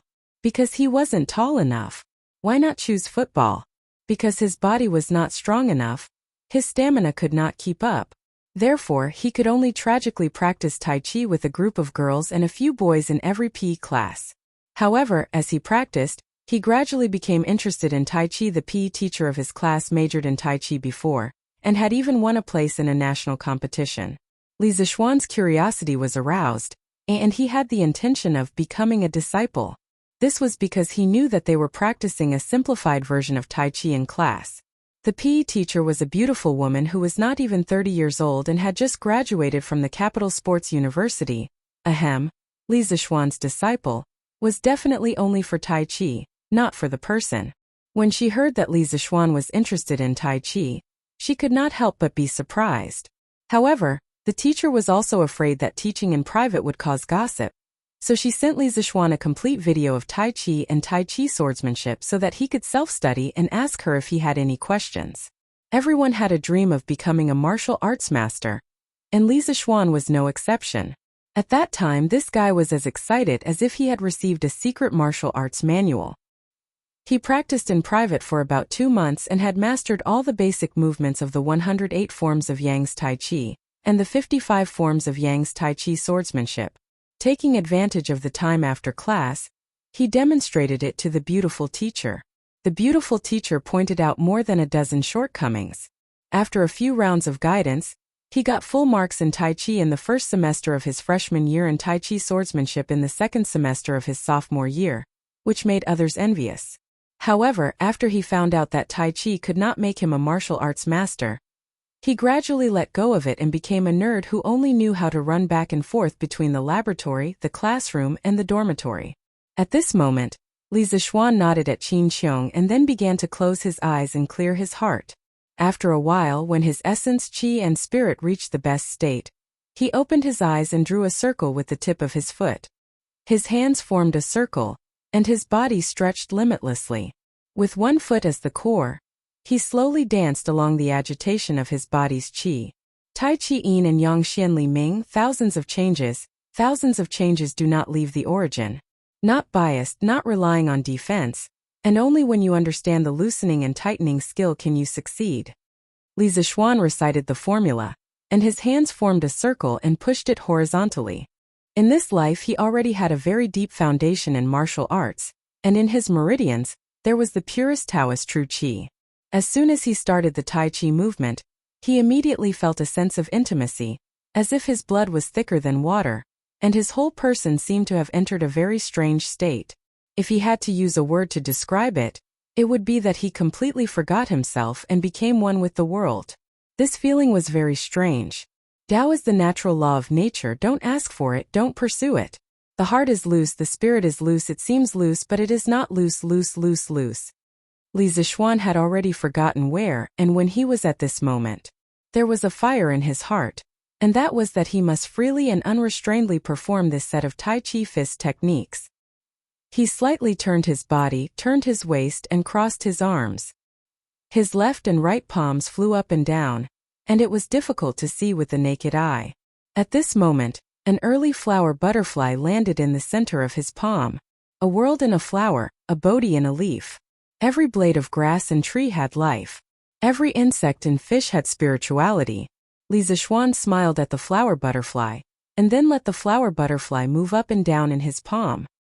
He stretched out his 2 hands, and shook his arms up and down according to the frequency of the flower butterfly's wings, up and down, borrowing and dispersing force. Every time the flower wanted to fly, it would be coincidentally dispelled by his strength. When the flower's body fell, it would be pushed up into the air by his rebounding force. His strength was light, and his posture was casual. He merged with nature, like a beautiful painting of mountains and rivers. At this moment, the morning sun had just passed the pavilions on the east side of the martial arts practice field, and a thin mist surrounded it. The new sun had just risen, and the rays of light shone on Li Zixuan's tall and handsome body. From afar he seemed to be bathed in divine light. Dressed in white, he was handsome and elegant, like a golden immortal who had been banished to the world. Below the stage, Han Yuxi, Qin Qiong, Madame Qin, and Qin Huayu were stunned. How was this a fist technique? This was an immortal's technique, right? The great Tao has no boundaries, and the world and man become one. Little Xian has comprehended the Tao. I'm afraid that breaking through to the master stage is just around the corner. The younger generation will surpass us in time, truly surpassing us in time. Qin Qiong's martial arts realm was not below Li Zixuan's. He quickly saw the wonderful state Li Zixuan was in and couldn't help but sigh. The others were confused, not knowing what Qin Qiong was talking about. Han Yushi only felt that her husband looked really good when he performed the fist technique. She looked and couldn't help but be mesmerized. A faint blush appeared on her cheeks, and she was especially cute, just like some little infatuated girls in modern times. Chapter 4:14. Some people said that Tai Chi originated from the Tang dynasty during the reign of Emperor Ruizong, Su Xianping. Others said that Tai Chi originated from the Ming dynasty's Wudong sect leader, Zhang Sanfeng. Others said that Tai Chi was first created by Qian Wangting and Wang Zongyue in the Qing dynasty. It was called Long Fist, Cotton Circle, 13 Forces, and Soft Hand. During the reign of Qianlong, Wang Zongyue from Shaanxi wrote Tai Chi theory, which gave it its name. Li Zixuan didn't know if that was true. After all, he didn't major in history in university. He didn't need to know because from this moment on there was only one creator of Tai Chi, and that was his godlike master, spiritual master Lingshu. Tai Chi didn't exist in this era. It would be a waste not to take advantage of this opportunity. He would take it as promoting the essence of the nation. This was the first time Li Zixuan showed Tai Chi to someone in this world. It was also the best Tai Chi he had ever shown in his previous life. Today he realized that the real Tai Chi was like this. It was powerful. Yes, it was powerful. In his previous life, the 108 forms of Yang-style Tai Chi he learned from videos were just for show. He only learned the movements and didn't understand the essence of Tai Chi, therefore his Tai Chi was weak and powerless. It wasn't much better than the Tai Chi grandpas and grandmas in the park. In this life, combined with this body's deep understanding of Taoism, Li Zixuan's Taiji fist was already at the beginning of the path. He could even feel a hint of Taoism from it. Perhaps in the eyes of ordinary people like Mrs. Qin, Li Zixuan's Tai Chi was still slow and soft. It wasn't suitable for fighting with others. However, in the eyes of a true martial arts expert like Qin Qiong, Li Zixuan's every punch and movement was full of power and beauty. Li Zixuan penetrated his mind into every movement. It was light but not floating, soft but not soft. It was as if he was floating in the water, floating in the Yangtze River. His waist was like a wheel, and his spirit surged as he continuously swam through the water. Every time Li Zixuan threw a punch or an elbow strike, Qin Qiong could feel the intense true qi vibrations around his fist and elbow joints from afar. The most surprising thing was that the frequency of the true qi vibrations was not random, but changed according to Li Zixuan's movements.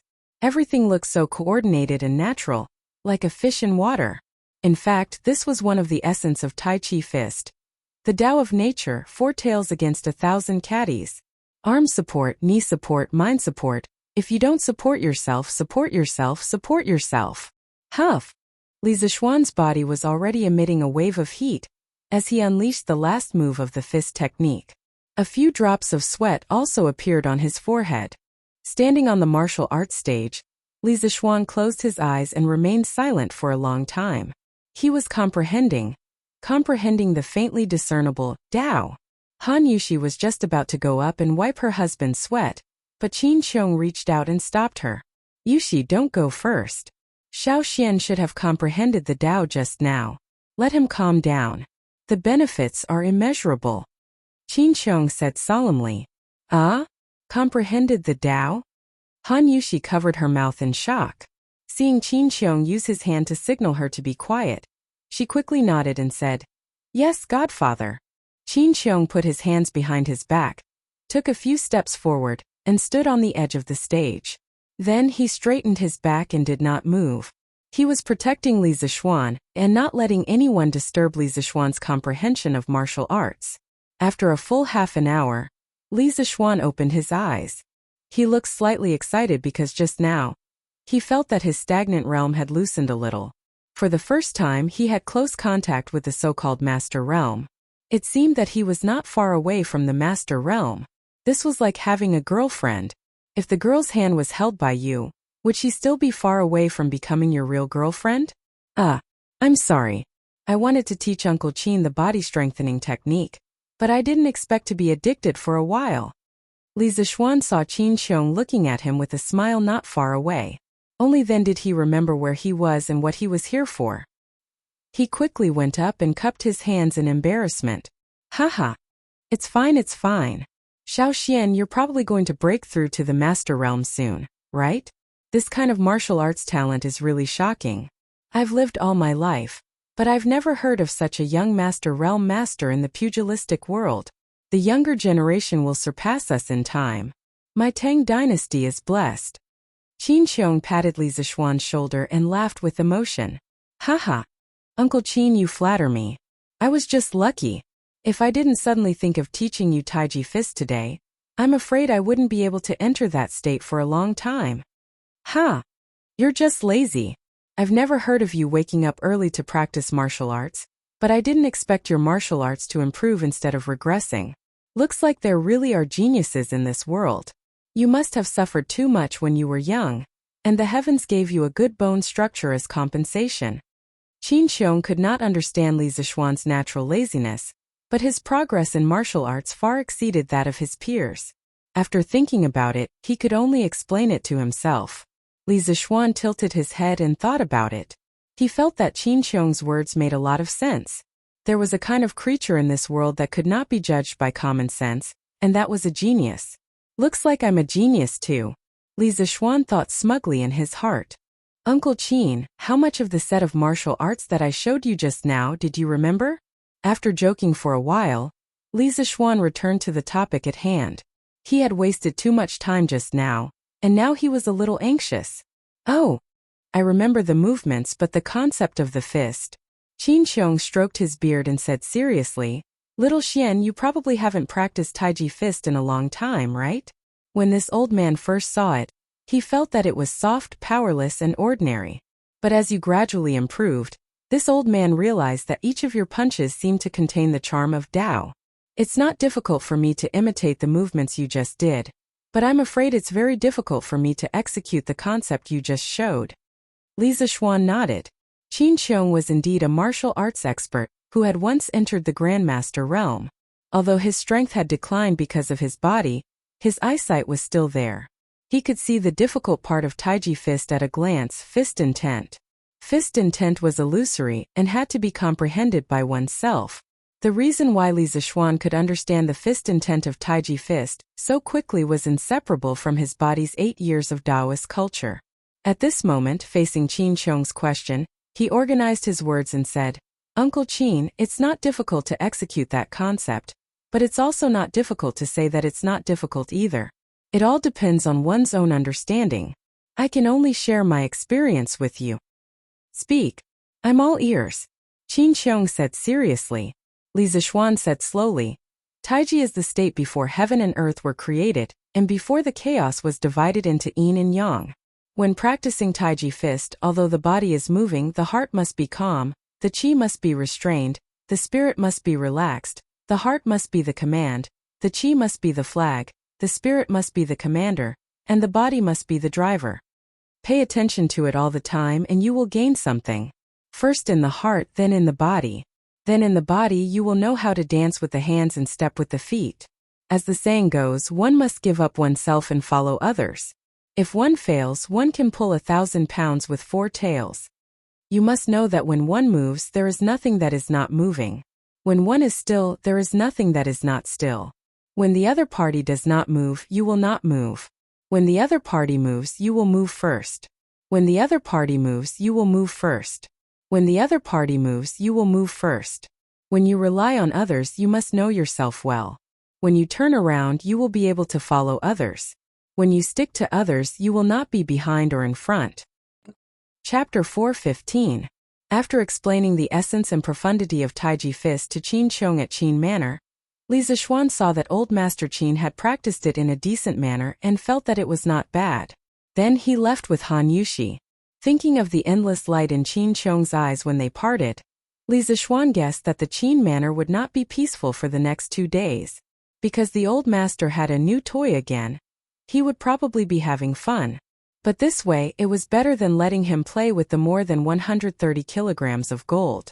At least he wouldn't hurt anyone when he practiced Taiji Fist. At the same time, he was thinking in his heart that after accompanying his wife home today, he would have to study Taiji Fist a few times. Maybe he could really comprehend Taiji Fist from the profound meaning of Taiji and break through to the Grandmaster level in one go?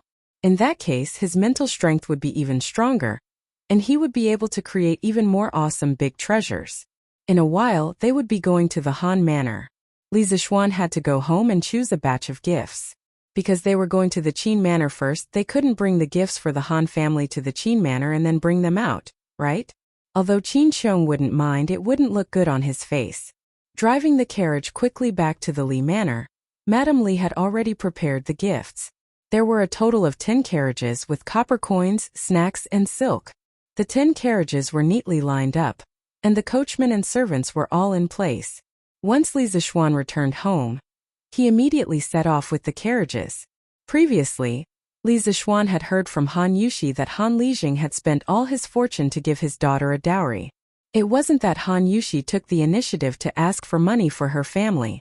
She still understood the principle of following the husband after marriage. She only slightly expressed her worries about her father's future in front of Li Zixuan. The rest of the situation was investigated by Li Zixuan himself. Not only did he marry his beautiful daughter that he had raised for more than 10 years to you, but he also gave you all his fortune. After knowing that there was actually such an honest father-in-law in the world, Li Zixuan was really touched, and he didn't know whether to laugh or cry. He didn't lack money now. It wasn't worth it for Han Lijing to do this. Therefore, he discussed with his parents and decided to bring more gifts when he returned home today. On one hand, it was to help Han Lijing's family. He couldn't let his father-in-law not even be able to afford food after marrying his daughter, right? If the news spread, where would the Li family put their face? On the other hand, it was to give benefits to the villagers of the Han family. After all, when the Han family was at its most difficult time, Han Yuxi had eaten hundreds of meals in the village. This time she could be considered to have returned to her hometown in glory, right? The family had to have the right to show off. And couldn't be stingy. The Han family was clearly prepared for this. Knowing that Li Zixuan probably brought more than one person today, Han Tianhu invited the 2 village women with the best cooking skills in the village to the house. He was a rough man in the army, so his cooking skills were naturally not good. Then he invited 4 or 5 young men to help move the table, choose the vegetables, and wash the dishes. The small courtyard of the Han family immediately became crowded.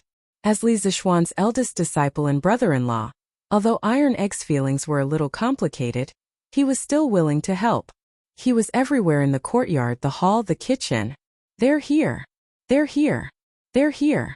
Uncle Han, young master, and big sister Yuxi are here. A chubby boy with snot running down his nose came bouncing in, making a big fuss. It was one of Iron Egg's playmates, Erniu. Smack! Slug didn't even have time to ask for a reward before he was slapped on the head. Little brat, you have no respect for your elders. What did I tell you before? You have to call her young madam. Who are you to call big sister Yuxi? It was the Niu family's woman, Erniu's mother, Feng Chunmei. She and Lu Yue were considered the village women with the best cooking skills in the village. Today, Han Lijing invited the 2 of them to cook. She had just come out and was about to take some washed vegetables. When she heard her son shouting, she immediately became angry.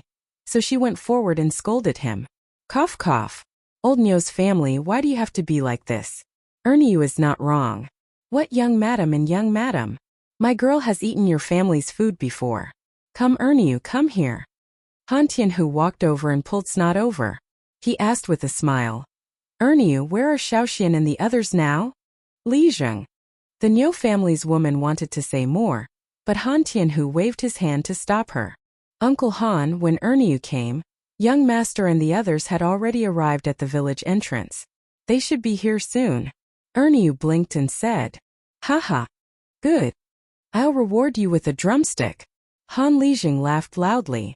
A drumstick appeared out of nowhere and stuffed it into Erniu's hands without any explanation. Erniu was stunned. Then he looked at his mother. Seeing that his mother did not object, he happily took the drumstick and ran out. He must have gone to taste the delicious food with his brother Dainiu. Father. Erniu was right. In a short while, Han Yuxi appeared at the entrance of the courtyard holding Li Zixuan's hand. Looking at her old father in the courtyard, Han Yuxi's eyes were filled with tears. In just a few days, she had changed from the daughter of this family to the wife of another family.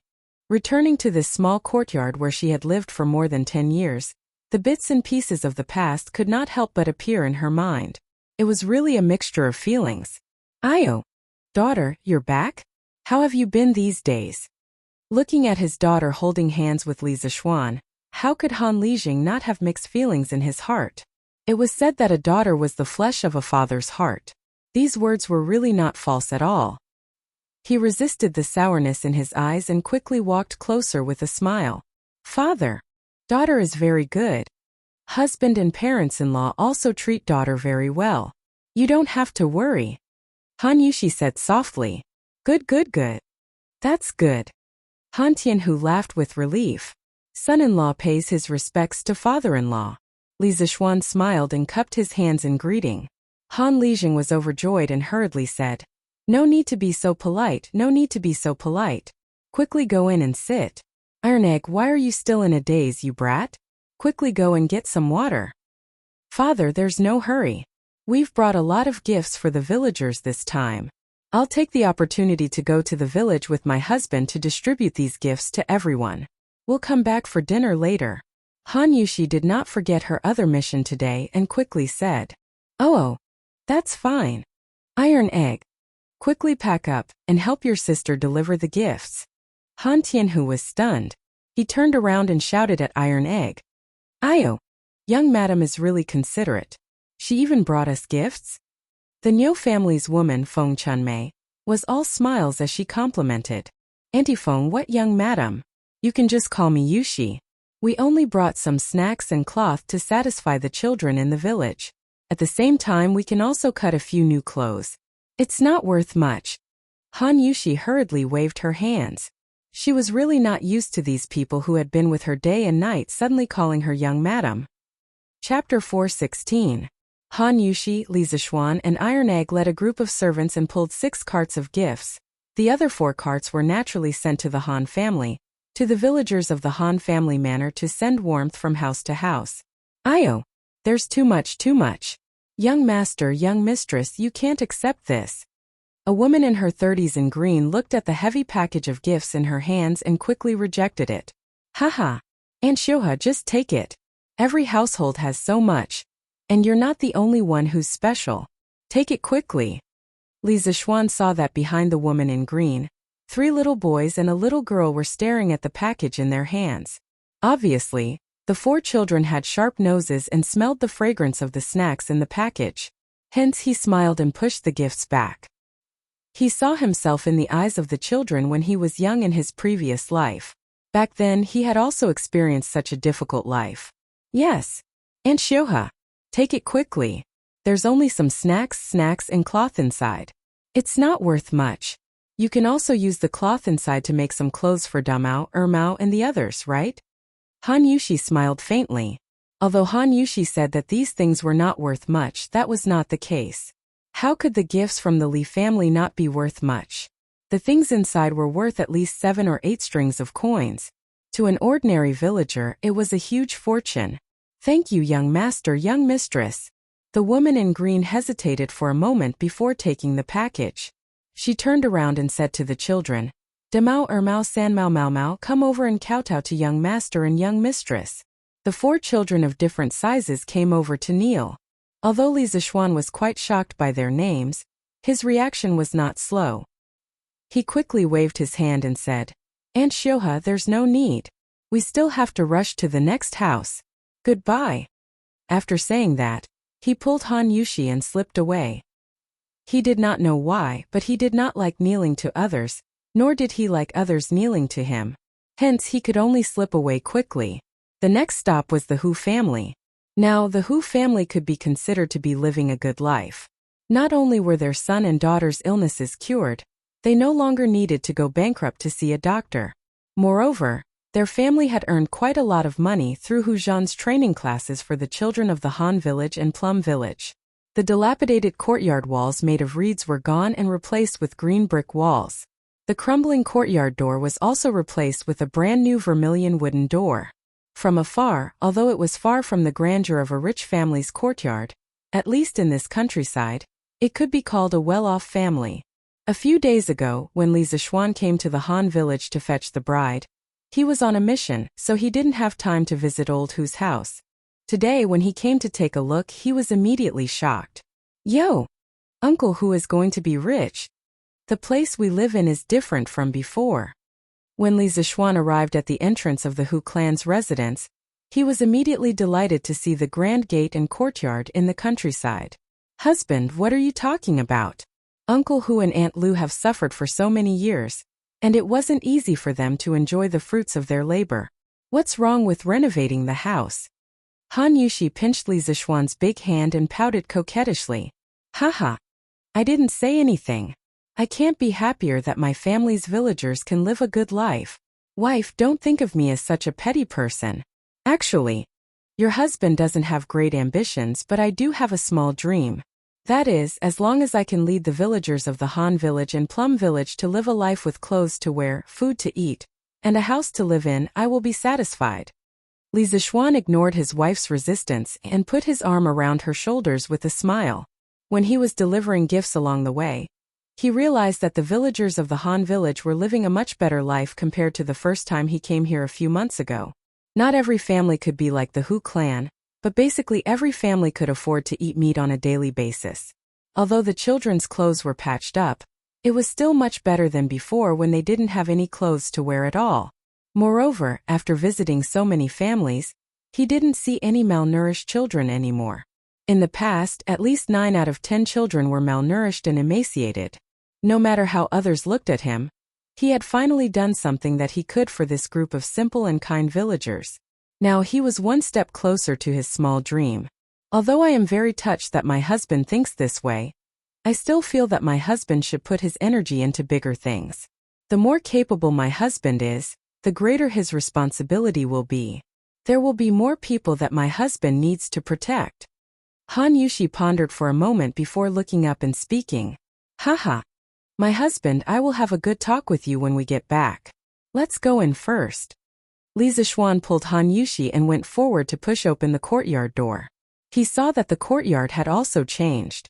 The dilapidated house from before had basically been renovated. Hu Qian was sitting on the stone table in the courtyard, hugging a book and muttering something in a low voice. Li Zishuan listened carefully for a moment, and immediately understood that this child was recognizing Chinese characters. Haha. As expected. Are you learning Pinyin? Li Zishuan walked closer and said with a smile. This child was really engrossed in his studies. He didn't even notice that someone had walked up to him, so Li Zishuan could only interrupt him. Ah? Young master. Hu Qian looked up and was shocked when he saw who it was. He quickly stood up and shouted. What's wrong? Priest's son didn't cure your illness last time? Li Zishuan frowned and asked. He remembered that Sun Simiao had directly cured Hu Qian's stuttering previously. Why was this child still stuttering now? I'm cured, young master. Hu Qian was so anxious that his face turned red as he explained. Li Zishuan was full of question marks. He was cured just like that? Who was he kidding? Han Yushi couldn't help but cover her mouth and laugh. My husband, let Hu Qian rest first. He hasn't seen you for a long time. He must be so excited that he can't speak clearly now. His previous illness has really been cured. Everyone in the village has heard him speak normally. Yes, Yushi. Sister Yushi is. Right? Indeed. I was a little nervous just now. Hu Qian nodded in agreement. Li Zishuan was speechless. He had become the culprit? The commotion outside eventually alarmed Hu Hanyun, who was making lunch for his son in the kitchen. He had been a soldier when he was young, so he still had this level of vigilance. Hey, young master, young madam, why are you here? Quick, sit inside. You really are too much. Why didn't you come in and let me know when young master came? Han Lijing was pleasantly surprised when he saw Li Zishuan and Han Yushi. Haha. Uncle Hu, why are you still being so polite with me? We won't sit. Yushi and I are here to give you something to thank you and Aunt Lu for working so hard for our wedding these few days. This little gift is also a token of our appreciation. Please accept it quickly. We still have to go for the homecoming banquet. Li Zishuan called for the servant behind him to carry a box of gifts in. Old Hu's family had been busy preparing the house and sending the bride off personally. Of course, the gifts they gave were more expensive. No one said anything when Li Zixuan did something to them. Hey, how can I accept this? Young master, I old who can't accept these. Hey, young master, don't go. Haha. Uncle Hu, let him learn to read properly. I'll send him to school in the future. This child will definitely be successful in the future. Li Zixuan's laughter came from outside the door. This fellow couldn't be bothered to decline. He hugged Han Yushi's waist and slipped away with the orchid butterfly steps. Ooh,